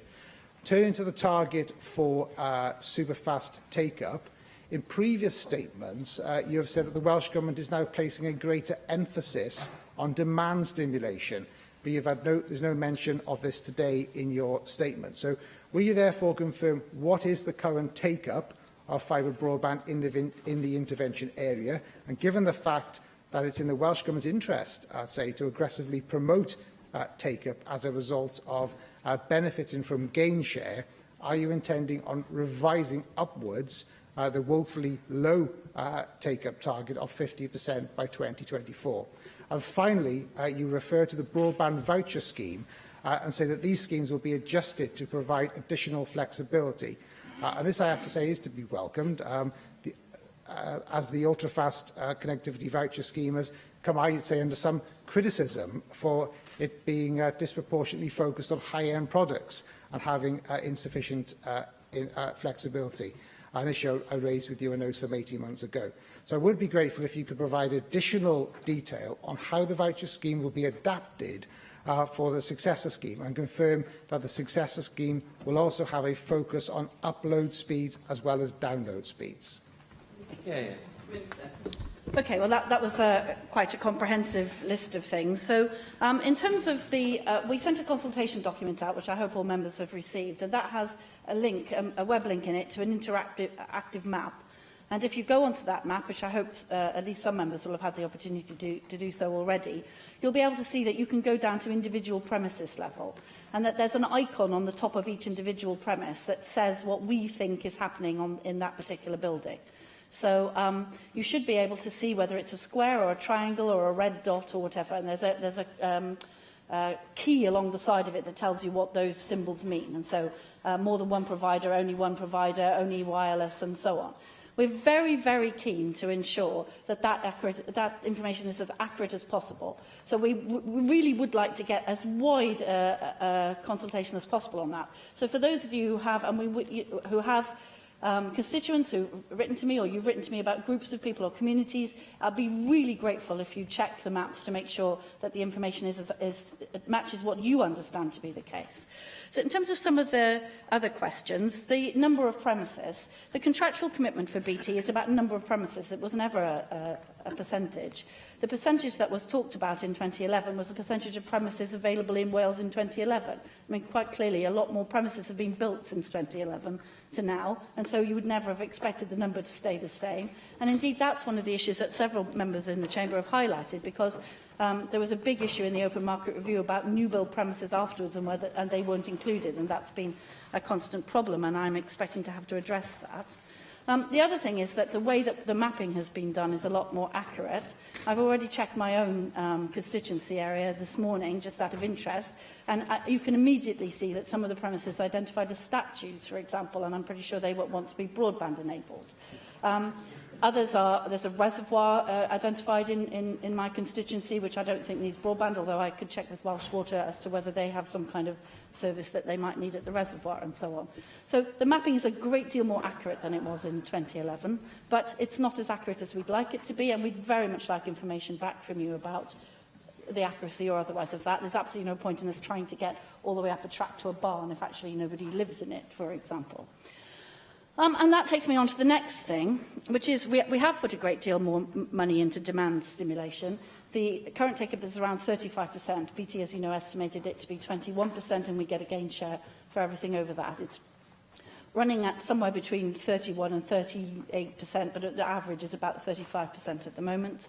And as you'd expect, that's going up all the time, and it's more for fibre to the cabinet than fibre to the premises at the moment, but that's because the fibre to the premises build has only very recently really ramped up. So we're very happy that the take-up exceeds the limit that BT set, because we're getting a good gain share from that, but obviously the higher it climbs, the more money we get, and so I'd be more than anxious to talk to you all about ways that you think you can stimulate demand in your local areas. We're trying to do it nationally. I'm writing out to every single premise that's we think has got Superfast, asking them to take it up and so on. I'm very interested in looking at communities of interest as well. So we have a completely open book here. I really would be very grateful to AMs who would come back to me about this. Should we try to target all the remaining farmers? Should we try to target all the remaining businesses? Should we try to target only those people who indicate to us that they actually buy it? Some of these premises will be very expensive to get to. It would be sad to expend the money to get them, only to find that the homeowner has no intention whatsoever of taking up the offer. It's a genuinely open consultation. I really don't know how we should prioritise it. We're unlikely to be able to actually get fibre cable to every premises in Wales. Clearly, that would be prohibitively expensive to some, so some will have to have alternative technology there. The voucher scheme will continue to be available to those people who are very unlikely to ever get fibre broadband. I'm afraid if you live 14 miles up a track and you're the only premises up there, it's most unlikely to be economically efficient for us to do that. We'll probably assist with a satellite or some such. So I am genuinely asking you what the best way of doing this actually is. If we have whole communities who'd like to have wireless, for example, so they'd like to have the broadband provided to a community centre, and then the whole village or community could be covered by a wireless signal instead of wired to each premises, we're very happy to consider that. It's one of the reasons we've adjusted the voucher scheme so that communities can apply together to do that. As you know, it's individual at the moment. There are other adjustments. Russell, you mentioned the ultra-fast thing. We know that some businesses don't want to go all the way to 100, but they need more than 30 and so on. And so we've looked for Heaven David, actually he's not in the chamber, has raised that with me several times, so have you, so has David Rees. Clearly a lot of businesses want that medium product that we're looking at. So there's a wealth of things that we can do. In terms of capacity issues in the network, we don't pay BT when the cabinet is passed. We pay them when individual premises are passed. They get paid for the number of premises. So if you think that we've accepted a premises and actually they're not getting it, do let me know, because we can adjust that backwards. But I assure you it's on individual premises. I'm not saying, oh, the Cabinet 16 is enabled and therefore all the premises connected to it are getting Superfast, because they most certainly are not. We will be working with BT as part of this process, but they're going to be bidding for it like anybody else, I'm sure, about the best way to enable some extra capacity. And we continue to have the difficulty of people at the end of a long copper wire on an FTTC connection, and we'll need to look carefully at how we can enable those to get broadband connections and come up with a solution that suits most of those communities to the best value of the public purse. The Have Access To commitment is exactly that. We continue to have a voucher scheme that allows people to access broadband. It doesn't say it will be free, and it doesn't say that it will be fibre, because that is not deliverable. So for some premises, Have Access To means that we will share the cost of it with them. But every premises in Wales is eligible for the voucher scheme if they can't get the fibre broadband network out to them. And that's our definition of have access to. I mean, we can argue the semantics of it, and I probably think it could have been more felicitously worded, but that's what that commitment meant, and it's still what it means now. We're never going to get to 100% of every single premises in Wales having fibre optic broadband. It just is not economic for that. But what we are going to do is ensure that all of those that want it can access it through one means or another. Dai Lloyd. Thank you very much, Llywydd, and may I thank the Minister for her statement on superfast broadband. Now, it's true to say that... Apologies. No problem at all. It's true to say that since 2012, there's been significant investment from European Union funds and the Welsh Government funds in infrastructure in Wales, and so it looks as if the Welsh Government is going to reach that target of 690,000 premises by the end of the year. Now, the speed of broadband is vitally important for connectivity, as we've heard, and in terms of economic development across Wales, especially in our more rural areas. Now, the House of Commons report, released in March of this year, looks at speeds across the United Kingdom, and it shows that we need to close the gap between Wales and the rest of the United Kingdom in terms of the average broadband speed. And the report showed that the 4 slowest areas on a ward level for average broadband speeds in the United Kingdom are all in Wales, and 65% of the 20 slowest areas in the UK are also in Wales. Now, since the beginning of the current broadband scheme, it's clear that some areas and homes won't receive superfast broadband through Superfast Cymru, and Access Broadband Cymru, as we've heard, has provided broadband for a number of homes and hard-to-reach sites, and Airband has achieved improvements in a number of business parks. But it's still true to say that there's a great deal to do in some parts of Wales, and as a party we support the work that's being done to develop the broadband scheme to follow on from this current scheme. We're pleased to see that the market scheme review is based on location and site rather than postcode, which is a wiser methodology. In terms of the question, you've talked a great deal in response to questions already that you'll be encouraging anyone out there who is affected by poor broadband access to ensure that they do respond during the consultation phase. And I've heard what you've already said on that. But to do that on a personal level for constituents out there who have problems, they will need to know about what happens now, to know about these developments and so on. How exactly are you going to go about promoting the consultation and to raise awareness online through radio or the press, for example? Now, in conclusion, it's important to note that digital technology is, like everything else, is changing quickly. Already Ofcom has noted in its strategic review on digital communication that the United Kingdom as a whole is failing compared to world leaders such as Japan, Spain and South Korea in terms of developing services for broadband that are ultra fast. And the question that stems from that, of course, I'd like to hear your opinion on how you see the Welsh Government closing the gap with the rest of the world in terms of ultra-fast broadband over the coming years. Thank you. Okay, in terms of the average speeds across Wales, I think the report you're referring to is a year or so old now. But I absolutely accept that those premises who haven't got broadband through Superfast Cymru or through the commercial rollout are obviously still in whatever position they were in before. And that's what this successor scheme is about. It's to address exactly that problem.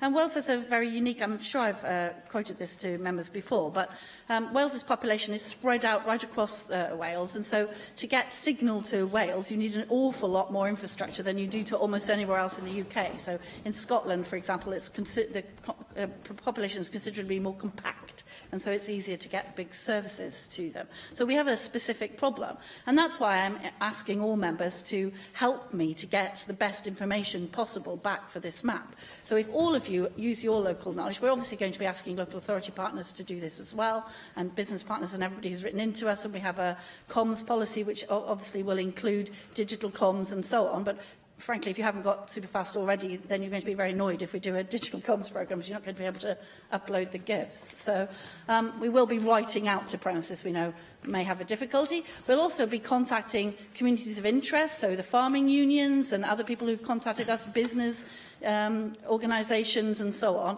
asking them for feedback from their communities of interest. But there are geographical communities as well that might benefit from a combined response, and I visited a couple of very good projects recently in the Llŷn Peninsula, where a wireless broadband signal to a community hall has enabled an entire area. Indeed, Llywelyn will permit me in saying that some of them are in Ceredigion as well, and we've had some conversations about just that. So I'm very anxious to understand what the best way of spending this money is to get to the maximum number of premises as fast as possible. And one size will not fit all. So we're not going to let a single contractor finish the rest of it off, because actually that isn't going to work. We're going to need specific solutions for specific communities. You know, it's not a small undertaking, but we're very determined to get there. In terms of ultrafast, there's a big ultrafast trial, I'm sure the member knows, going on in Swansea at the moment, and obviously we'll be looking to see how that works and to see what its rollout capabilities are. I mean, what's really great about the Superfast network is that although we've specified 30 megabytes a second, actually the average speeds we know that are being obtained over the network are about 80 megabytes a second, so not far off ultrafast, which is normally thought to be 100. But indeed, this is going to be a constant problem for the world in updating these networks all the time, and it's one of the things we need to keep in mind as we go forward into the future. Hannah Blythen. Minister, I welcome today's statement on the Superfast Cymru project and the progress towards the successor project. I think in this day and age it's right that the Welsh Government's ambition is to deliver fast and reliable broadband to every property in Wales. I'm pleased to note the progress is made. Given the amount of correspondence I've had with constituents and as a consequence you have from me, I'll be encouraging active participation in the public consultation at a local level. But I have a specific couple of questions today with regards to Superfast access and new build developments. I know in your previous response to my colleague Russell George, you said you expecting to have to address this.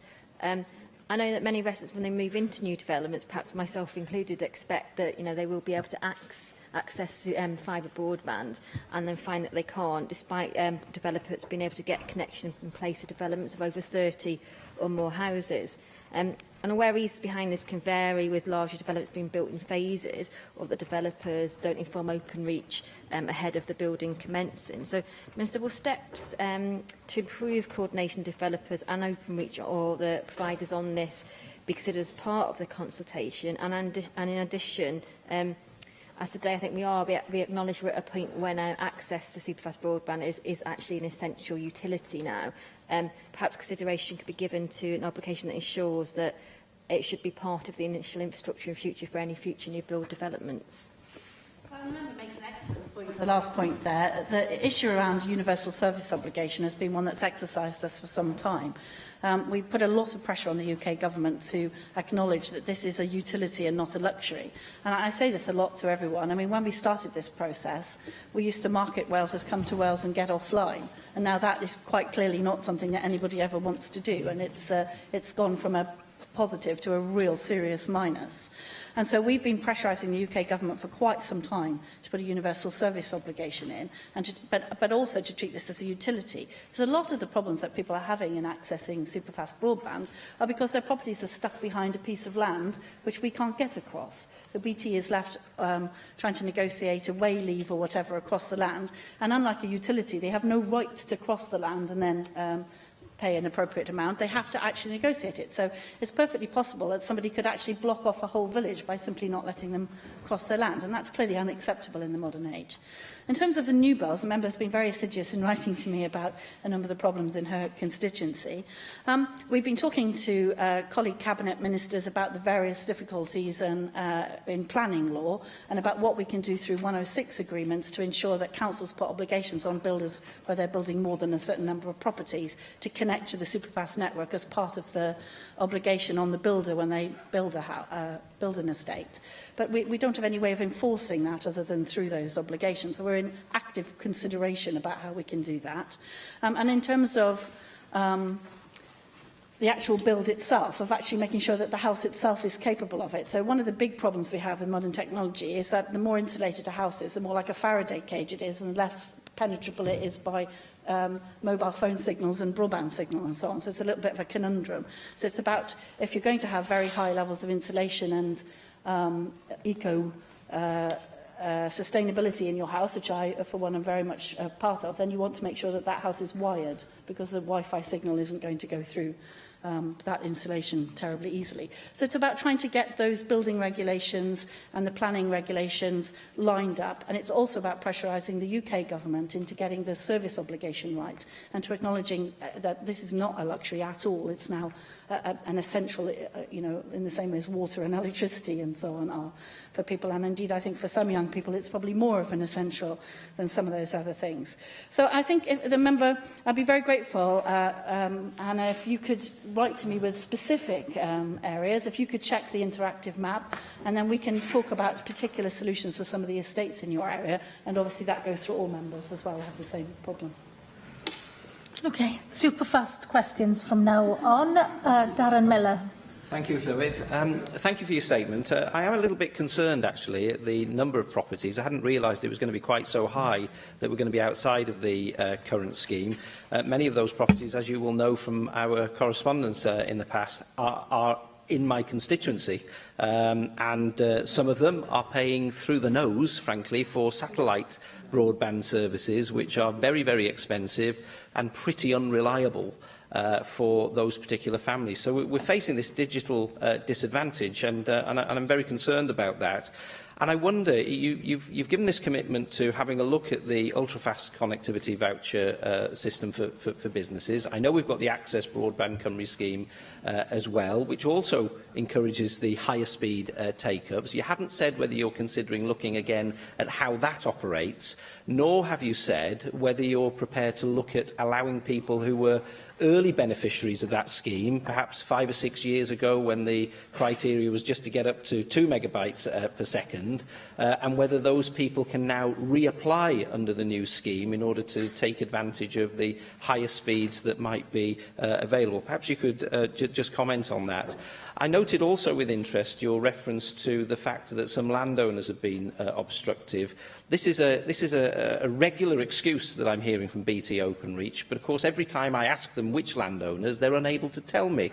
And it's because, frankly, it is just an excuse in some cases from them, and there aren't actually any obstructions at all from local landowners. In fact, when I've tried to nail them down on this in my own constituency, it's been quite clear that there's been no problem at all with landowners. They just haven't bothered making sufficient effort to contact them or their land agents. And just one final point as well. You mentioned the permitted development rights that many of the utilities companies already enjoy. Of course, the planning system is entirely devolved here in Wales. There's no reason whatsoever why the Welsh Government couldn't extend permitted development rights to telecoms operators, and I hope very much that you will, in order that we can overcome some of these problems. This is something which should have happened many years ago, frankly, and we shouldn't still be talking about these things today. What we need is some concerted action on this if our constituents, people like mine in Moylvra and Llanarmon and Yal and other places, are going to get access to these sorts of services, which frankly are basic services now, particularly for businesses, but not only businesses, for families too, in terms of their entertainment systems and the learning opportunities that the internet provides. And I completely accept the point the member is making about how essential the services are. If the member has specific instances with BT where they're making excuses, as he puts it, which have been proven not to be the case, I'd be most interested to know the details. I am aware of specific instances of landowners being very difficult, actually, but it's always interesting to understand the local picture. In terms of the voucher scheme, you've already adjusted the voucher schemes once, so you can already apply for a voucher if you can get a step change, if you've already got 2 and so on. We will be looking at that again, and if you want to give me, I'm very happy. As you know, I apologise profusely for my various problems, but I'm due to come and visit your constituency, so I'd be very glad to have a really good chat with you about exactly what it is. And that's exactly what we're looking for the second project, to look at specific problems that we might be able to solve in a particular way. So the voucher system can be adapted to suit whatever it is, or indeed we can adapt a lot of this new contract to do that. And there are a number of different ways that we can do it. The voucher scheme is there to assist people who want to go faster than the project and to get to people who it's just never going to be economic to get to. But I don't think you're talking about very many of those. So we can have a good conversation about how to lock the next contract, which might be very specific to those.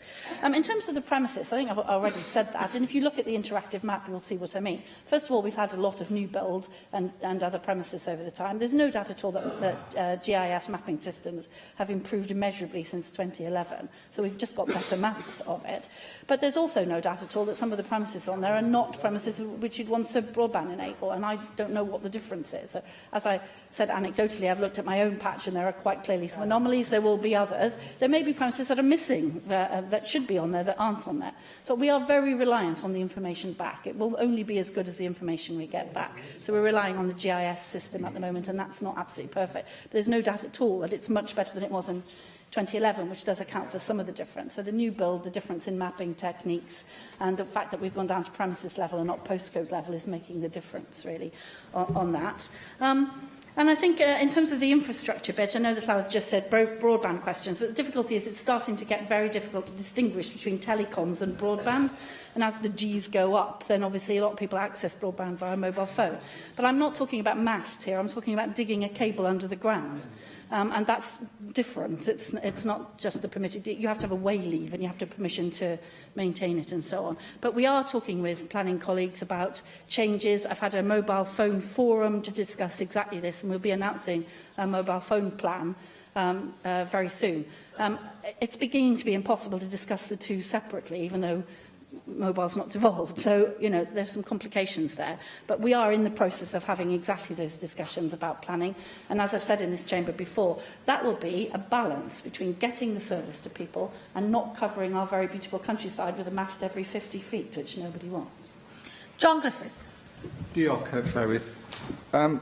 Minister, I wanted to raise matters which I know you are aware of because we've corresponded about them, and that is the issue of the AB company failure in the Goldcliff area in my constituency, because that failure has left residents without internet access, which, as we can all imagine, has created a great deal of problems and frustration for them. There is a temporary solution in terms of infrastructure being provided by AB together with British Telecom, but as yet there's no date for BT installing fibre, even though for some time now they have told local residents that that was imminent. But it's not. There's no date for the provision which would allow for residents to access that fibre. So that frustration is lingering and has been the case for quite some time. The other very real frustration is that there's no internet service provider to take over AB internet services on a permanent basis at the moment. As I say, I know you are aware of these issues, Minister, and I wonder if there's anything you can say today as to what the solutions will be. Yes, and I'm very grateful to John Griffiths for raising the detail that he's raised with me over this. It's very frustrating. My information at the moment is that all of the services that AB were providing have now been restored, albeit with temporary fixes, and that the administrators have sent out information packs to prospective purchasers and are obviously hopeful that they'll be able to sell the company as a going concern onwards. But I don't have any more information than that. Unfortunately, of course, you're not in the intervention area, so you're reliant on the commercial rollout, and that's very. I mean, the irony of this is my whole constituency isn't in the intervention area, and I have people with no broadband services. But where a commercial operator has said that they're going to provide a service, then we can't go there because that would breach the state aid intervention rules. So I can't do very much more than sympathise with the difficulty. I'm happy to work with the member in talking to BT about their commercial rollout and whether we can help with that, but I have no actual intervention power over it. And if you've got any more information about the services provided by AB Internet, or indeed any other member who's got AB Internet coverage in their patch, there are a number of others, if you could let me know, then at least we can ensure that there's a temporary fix in place for some of those people. Janet Finch-Saunders. I think the Minister knows that I've kept her quite busy, as my own caseworker who's designated now to broadband issues. I know that he's been keeping me on my toes and making sure that we really try to find out where those problems are and help to improve their connectivity. Now, clearly, you know, we'd welcome the Successor project, but you know, in your statement, you do say that there's a footprint of circa 2,000 business premises across North and South Wales, pleased with the connectivity offered to businesses at business parks. But for me, of course, in Aberconwy, I've got a lot of rural areas. And it's just, you know, how we're going to address those solitary, you know, those isolated properties. Many of my constituencies in the valleys are farmers, and they are really struggling now with all the online payments, all the online data that's required of them, and they simply cannot function now in their own industry. You talk about the programme for government taking Wales forward. I don't think you need to reread the Minister's initial statement. Can you come to a question, please? Forget it. Minister, do you need to respond to anything? Well, just to say that the issues are very much the same. This is a rural programme, as everyone will know. We're very reliant on being told the local information.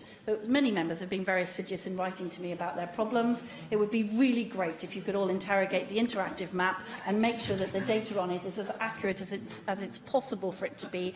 And you have the contacts in your areas for all of your businesses, your local representative forums, you know, the unions and so on. Please, please get us that information back as soon as possible and we can take the project forward. Diolch i'r Gweini. I thank the Minister. The next item on our agenda is the motion to vary the order of consideration of the Stage 3 amendments to the Landfill Disposal Tax Wales Bill. The Cabinet Secretary has notified me that he does not intend to move the motion under this item, and I call on him to confirm that to the Chamber. Llywyd, I do not wish to move the motion this afternoon. Unfortunately, an error in the motion has been identified, which, if agreed, would lead to technical problems organising the Stage 3 amendments. I apologise, of course, to members for the late identification of these technical problems. The motion is therefore not moved this afternoon. And that brings today's proceedings to a close.